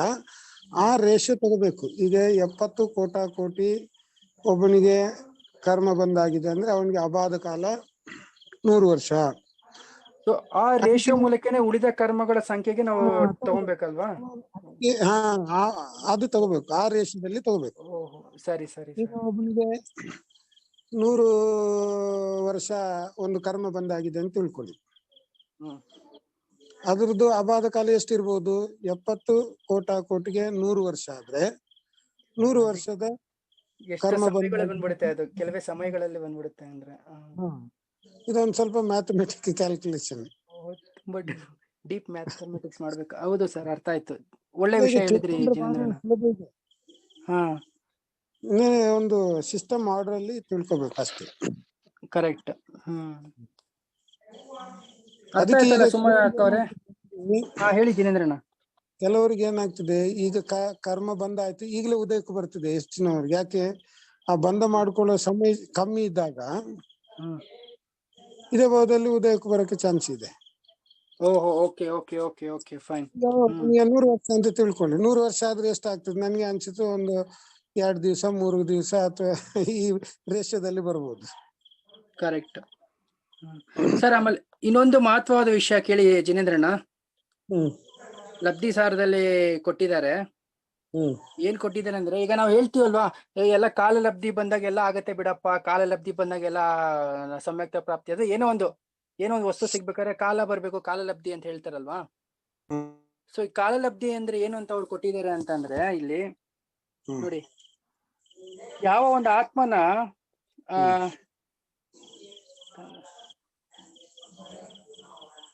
ಓಕೆ, ಒಂದ್ ನಿಮಿಷ ಹೇಳ್ತೇನೆ ಸರ್. ನೋಡಿ ಸರ್, ಚತುರ್ಗತಿಲಿ ಭ್ರಮಣೆ ಮಾಡುತ್ತಿರುವಂತಹ ಜಿನೇಂದ್ರಣ್ಣ, ಚತುರ್ಗತಿಲಿ ಏನು ಜೀವಿಗಳು ಭ್ರಮಣೆ ಮಾಡ್ತಿದೆ, ಆ ಚತುರ್ಗತಿ ಭ್ರಮಣ ಮಾಡ್ತಿರುವಂತ ಏನು ಒಂದು ಅನಾದಿ ಮಿಥ್ಯಾ ದೃಷ್ಟಿ ಜೀವ ಇದ್ದಾನೆ, ಆ ಜೀವದ ಸಂಸಾರ ಕಾಲ ಅಂದ್ರೆ ಇನ್ನೇನು ಅವನ ಸಂಸಾರ ಕಾಲ ಅರ್ಧ ಪುದ್ಗಲ ಪರಿವರ್ತನ ಮಾತ್ರ ಶೇಷ ಉಳ್ಕೊಳ್ಳುತ್ತೆ. ಅದ್ರಲ್ಲಿ ಶೇಷ ಉಳ್ಕೊಂಡ್ಮೇಲೆ ಅವನೇನದು ಪ್ರಥಮೋಪಶಮ ಸಮ್ಯಕ್ ದರ್ಶನವನ್ನು ಪ್ರಾಪ್ತಿ ಮಾಡುವಂತ ಯೋಗ್ಯತೆಯನ್ನು ಅವನ್ ಪ್ರಾಪ್ತಿ ಆಗತ್ತೆ, ಯೋಗ್ಯತೆಯನ್ನು ಹೊಂದ್ತಾನೆ ಅಲ್ವಾ.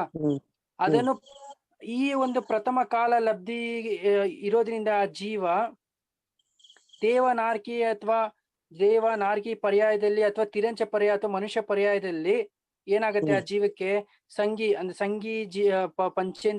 ಸಂಗಿ ಪಂಚೇಂದ್ರಿಯ ಆಗೋದು, ಪರ್ಯಾಪ್ತಕನಾಗೋದು, ಅಥವಾ ತತ್ವವನ್ನು ತಿಳಿಯುವಂತ ಶಕ್ತಿಯನ್ನು ಪ್ರಾಪ್ತಿಯಾಗೋದು, ಈ ಕ್ಷಯೋಕ್ಷಮ ಲಬ್ಧಿ ಅಥವಾ ಏನು ಈ 5 ಲಬ್ಧಿಗಳು ಪ್ರಾಪ್ತಿಯಾಗಿ ಅವನು ಸಮ್ಯಕ್ತವನ್ನು ಪ್ರಾಪ್ತಿ ಮಾಡ್ಕೊಳ್ಬಹುದು. ಅದಕ್ಕೆ ಏನ್ ಹೇಳಿದ್ದಾರೆ, ಪ್ರಥಮ ಕಾಲ ಲಬ್ಧಿ ಅಂತ ಹೇಳಿದ್ದಾರೆ.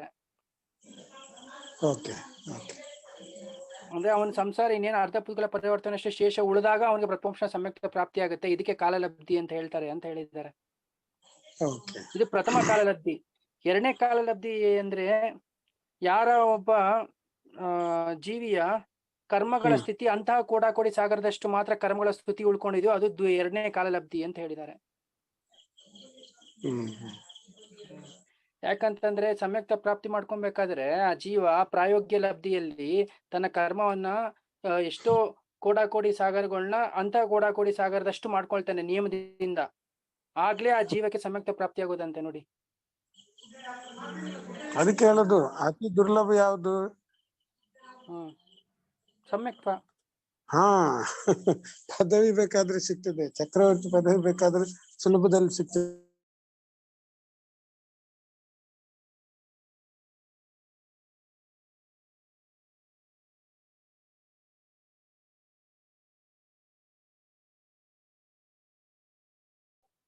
ಜಿನೇಂದ್ರ ಅವ್ರೆ ಅನ್ಮ್ಯೂಟ್ ಮಾಡ್ಕೊಳ್ಳಿ, ಮ್ಯೂಟ್ ಆಗಿದೆ ನಿಮ್ದು. ಜಿನೇಂದ್ರ ಅಣ್ಣ ಅನ್ಮ್ಯೂಟ್ ಮಾಡ್ಕೊಳ್ಳಿ, ಮ್ಯೂಟ್ ಆಗಿದೆ. ಹಾ ಈಗ ಕೇಳಿಸ್ತಾ ಇದೆ.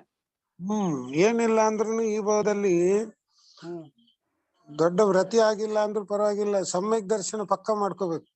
ಕರೆಕ್ಟ್, ಹೌದು. ಪಂಚಮ ಕಾಲ ಇದೆ, ವ್ರತಿ ಆದ್ರೆ ಉತ್ಕೃಷ್ಟ, ವ್ರತಿ ಆಗಿಲ್ಲ ಅಂದ್ರೂ ಪರವಾಗಿಲ್ಲ, ಸಮ್ಯಕ್ ದರ್ಶನ ಪಕ್ಕ ಮಾಡ್ಕೋಬೇಕು. ಇಲ್ಲ ನಿಮ್ಗೆ ಕೋಟ್ಯಾಂತರ ರೂಪಾಯಿ ದಾನ ಮಾಡ್ಲಿಕ್ಕೆ ಆಗುದಿಲ್ಲ, ಸತ್ಪಾತ್ರ ದಾನಕ್ಕೆ ಮಾಡುದಿಲ್ಲ, ಒಂದು ಜೀವಕ್ಕೆ ಸಮ್ಯಕ್ ದರ್ಶನ ಪ್ರಾಪ್ತಿ ಮಾಡಿಸ್ರಿ. ಕರೆಕ್ಟ್.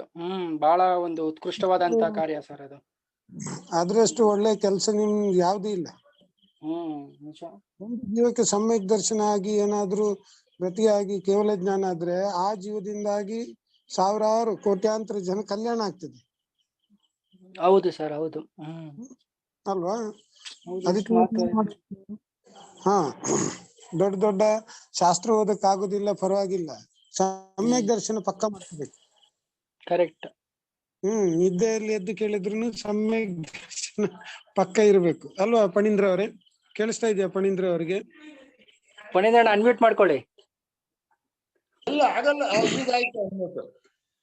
ಹೇಳಿ ಅಣ್ಣವ್ರೆ. ಜೈ ಜಿನೇಂದ್ರನ್ ಅವ್ರಿಗೆ ನೀವ್ ಹೇಳಿದ್ ಗೊತ್ತಾಯ್ತು. ಈ ಅಭಾದ ಕಾಲದ ಸ್ಥಿತಿ ಕಡಿಮೆ ಅಂದ್ರೆ 100 ಕೋಟಿ ಅಂತ ಏನಂದ್ರಲ್ಲ ಅಣ್ಣವ್ರೆ. ಏನು ನಮ್ದು ಒಂದು ಕಾಲಚಕ್ರ ಅಂದ್ರೇನೆ 20 ಕೋಟಿ ಇರ್ತದೆ ಅಂತ.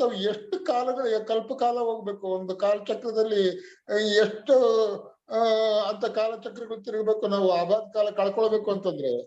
ಹೇಳಿದ್ ನೋಡಿ, ಆದಿನಾಥ್ ಸ್ವಾಮಿ ಇರ್ಬೋದು, ಅನೇಕ ತೀರ್ಥಂಕರು ಇರ್ಬೋದು, ಅವ್ರು ಯಾವ್ದೋ ಭಾವದಲ್ಲಿ ಮಾಡಿದ ಕರ್ಮ ಯಾವ್ದೋ ಭಾವದಲ್ಲಿ ಉದಯಕ್ಕೆ ಬರ್ತದಲ್ರಿ,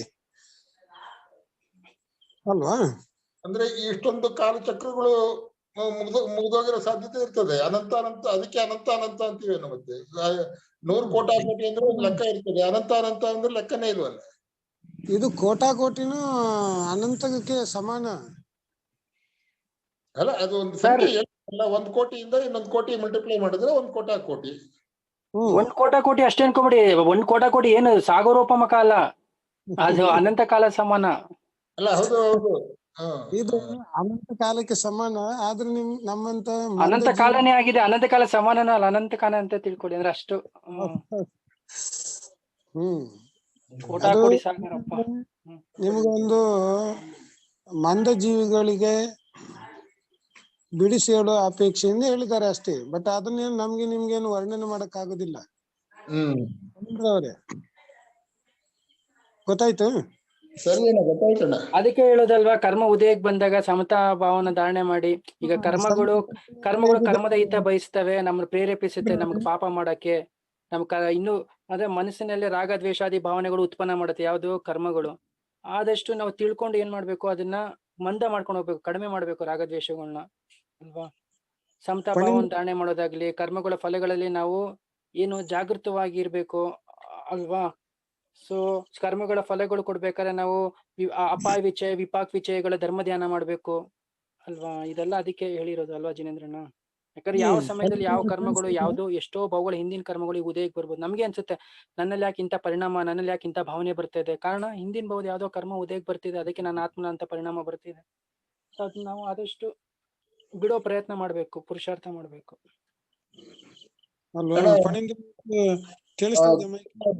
ಸಮ್ಯಕ್ ದರ್ಶನ ಹೇಗಿದೆ ಈಗ? ಪರವಾಗಿಲ್ಲ,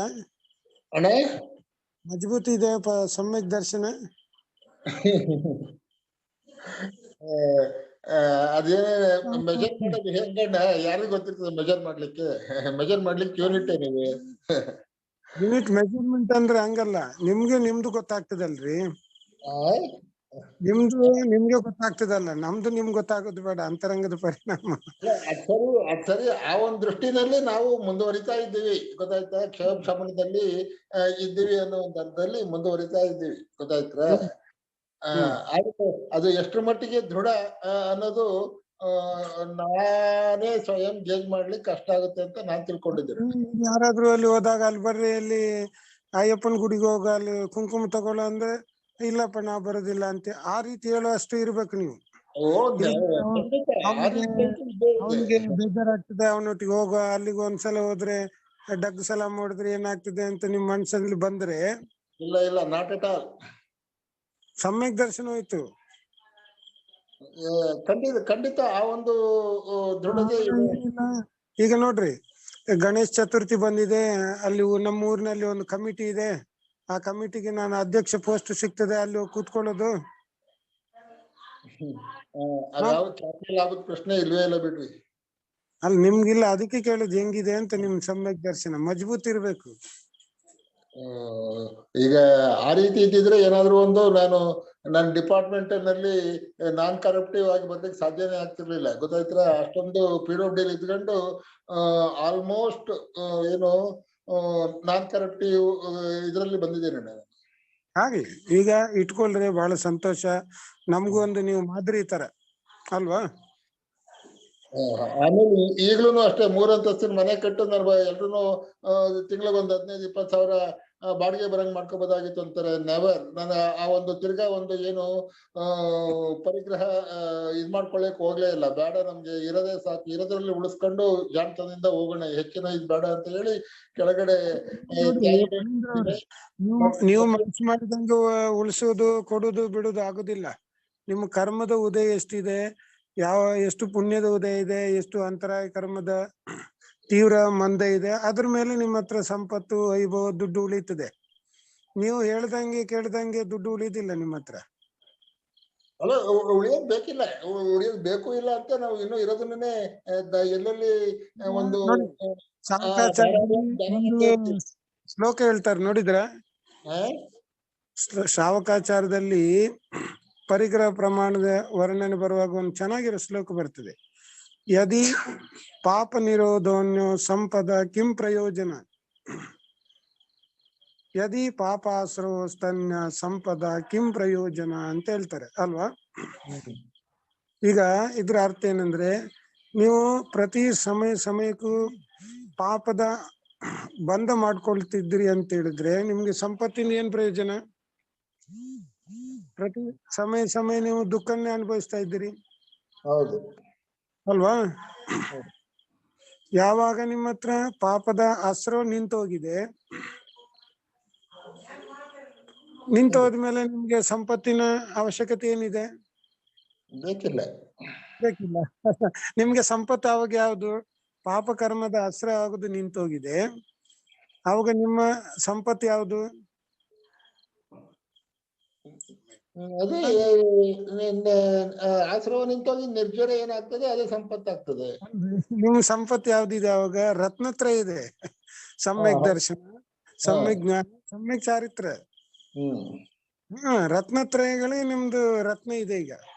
ಹೌದೌದು, ಸಂಪತ್ತು ಅದೇ ಸಂಪತ್ತು ನಿಮ್ದು. ಹೌದೌದು, ಅದನ್ನ ಸಂಪತ್ತು ಮಾಡ್ಕೊಳ್ಳಿ. ಆಮೇಲೆ ಅಣ್ಣ ಒಂದು ವಿತಂಡ ವಿತಂಡವಾದ ಅಂತ ಏನಾದ್ರು ಬಂದ್ರೆ ಇರ್ಲಿ. ಈಗ ನೀವೇನೋ ಒಂದು ಅಷ್ಟೊಂದು 100 ಕೋಟಿ ಅಬಾಧ ಕಾಲ ಅಂದಿದ್ದಕ್ಕೆ ನಾನೇ ಒಂದು ವಿತಂಡವಾದ ಪ್ರಶ್ನೆ ಇರ್ಬೋದು. ಅಷ್ಟೊಂದು ಕೆಲಸ ಮಾಡುವ ಪಂಡಿತ್ರ ಅವರೇ, ನಮ್ಮ ಕ್ಲಾಸ್ ಆದ್ಮೇಲೆ ಚರ್ಚೆ ಮಾಡುವ, ಸುಮ್ನೆ ಎಲ್ರನ್ನು ಮನಸ್ಸು ಕೆಡಿಸೋದು ಬೇಡ. ಆಯ್ತಣ್ಣವ್ರೆ. ಓಕೆ. ಈ ಸಂದರ್ಭದಲ್ಲಿ ನಾನು ಇನ್ನೊಂದು ಹೇಳಲು ಬಯಸ್ತೇನೆ. ಯಾಕೆಂದ್ರೆ ನಮಗೆ ಕರ್ಣಾನಿಯೋಗ ದೀಪಿಕ ಕಲಿಸಿದಂತ ಗುರುಗಳನ್ನ ಸ್ಮರಣೆ ಮಾಡ್ಬೇಕು. ನಮ್ಗೆ ನಮ್ಮ ಪಂಡಿತ್ ರತನ್ ಲಾಲ್ ಬೆನಾಡೆಜಿ ಅವರು ನಮ್ಗೆ ಇದನ್ನ ಕಲಿಸಿದ್ದು. ಸೊ ಈ ಸಂದರ್ಭದಲ್ಲಿ ಅವ್ರನ್ನ ನೆನ್ಸ್ಕೊಳ್ಳೋಕೆ ನಾನು ಬಯಸ್ತೇನೆ ಅಷ್ಟೇ. ಸೊ ನನಗೆ ಎಷ್ಟೆಲ್ಲ ನಾಲೆಡ್ಜ್ ಪ್ರಾಪ್ತಿಯಾಗಿದೆ. ಸೊ ಹೆಚ್ಚಿನ ಅವರು ಈ ಒಂದು ಸ್ವಾಧ್ಯಾಯ ನಮ್ಗೆ ಕಲ್ಸಿರೋರು ಅಂತಂದ್ರೆ ನಮ್ಮ ಪಂಡಿತ್ ರತನ್ ಲಾಲ್ ಬೆನಾಡೆಜಿ ಅವರೇ. ಸೊ ಅವರಿಂದನೇ ನಮ್ಗೆ ಇಷ್ಟೆಲ್ಲ ನಾಲೆಡ್ಜ್ ಪ್ರಾಪ್ತಿಯಾಗಿರೋದು. ಅದಲ್ದಿರ ನಮ್ಮ ಸಾಧರ್ಮಿ ಒಬ್ಬ ರಿಷಬ್ ಭಯ್ಯ ಅಂತ ಇದ್ದಾರೆ. ಸೊ ಅವರು ಸಹ ನಮ್ಗೆ ತುಂಬಾ ಸಾಕಷ್ಟು ನನಗೆ ಕಲ್ಸಿದ್ದಾರೆ. ಸೊ ಇವರಿಬ್ಬರನ್ನ, ಇನ್ನು ನಮ್ಮ ಜಿನೇಂದ್ರಣ್ಣ ಅವ್ರನ್ನ, ಮತ್ತೆ ಹೀಗೆ ಇವ್ರನ್ನೆಲ್ಲ ನೆನ್ಸ್ಕೊಳ್ಳೋಕೆ ನಾನು ಬಯಸ್ತೇನೆ ಅಷ್ಟೇ.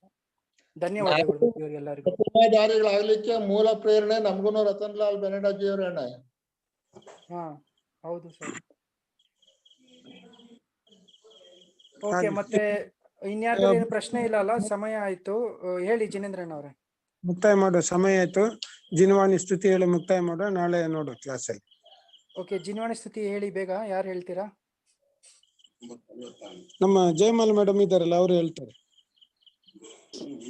ಬಾರಮ್ಮ ಶಾರದೆಯೇ ದಿವ್ಯ ಜ್ಞಾನವನಿಯೇ ಕರುಣಾಮೃತವ ಸುರಿಸಿ ನೀನೊಲಿದು ದಿನ ಕಾಯೇ. ಎನ್ನ ದೇಹವೇ ನಿನ್ನ ವಾಸಕ್ಕಾಗಿರಲಿ, ಎನ್ನ ಹೃದಯವು ನಿನಗೆ ಪೀಠವಾಗಿರಲಿ. ಎನ್ನ ಇಂದ್ರಿಯವೆಲ್ಲ ತವ ಸೇವೆಗೈಯುತ್ತಲಿ, ಮುನ್ನ ಬಾಳುವ ತೆರದಿ ಹರ ಸಮ್ಮತಾಯೇ. ಬಾರಮ್ಮ ಶಾರದೆಯೇ ದಿವ್ಯ ಜ್ಞಾನವನಿಯೇ ಕರುಣಾಮೃತವ ಸುರಿಸಿ ನೀನುಲಿದು ದಿನ ಕಾಯೇ.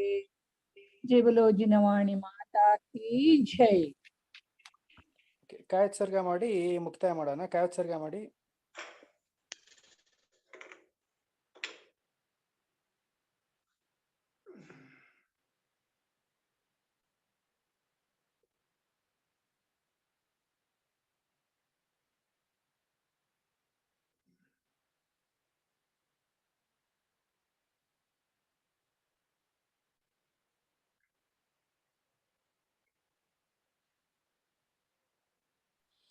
जय बोलो 24 तीर्थंकर पंच परमेष्ठी भगवान की जय। जय बोलो आचार्य भगवान नेमिचंद सिद्धांत चक्रवर्ती मुनि महाराज की जय। जय बोलो आचार्य भगवान विशुद्ध सागर जी मुनि महाराज की जय। जय बोलो मुनि श्री नेम सागर जी मुनि महाराज की जय। ಎಲ್ಲರಿಗೂ ಜೈ ಜಿನೇಂದ್ರ.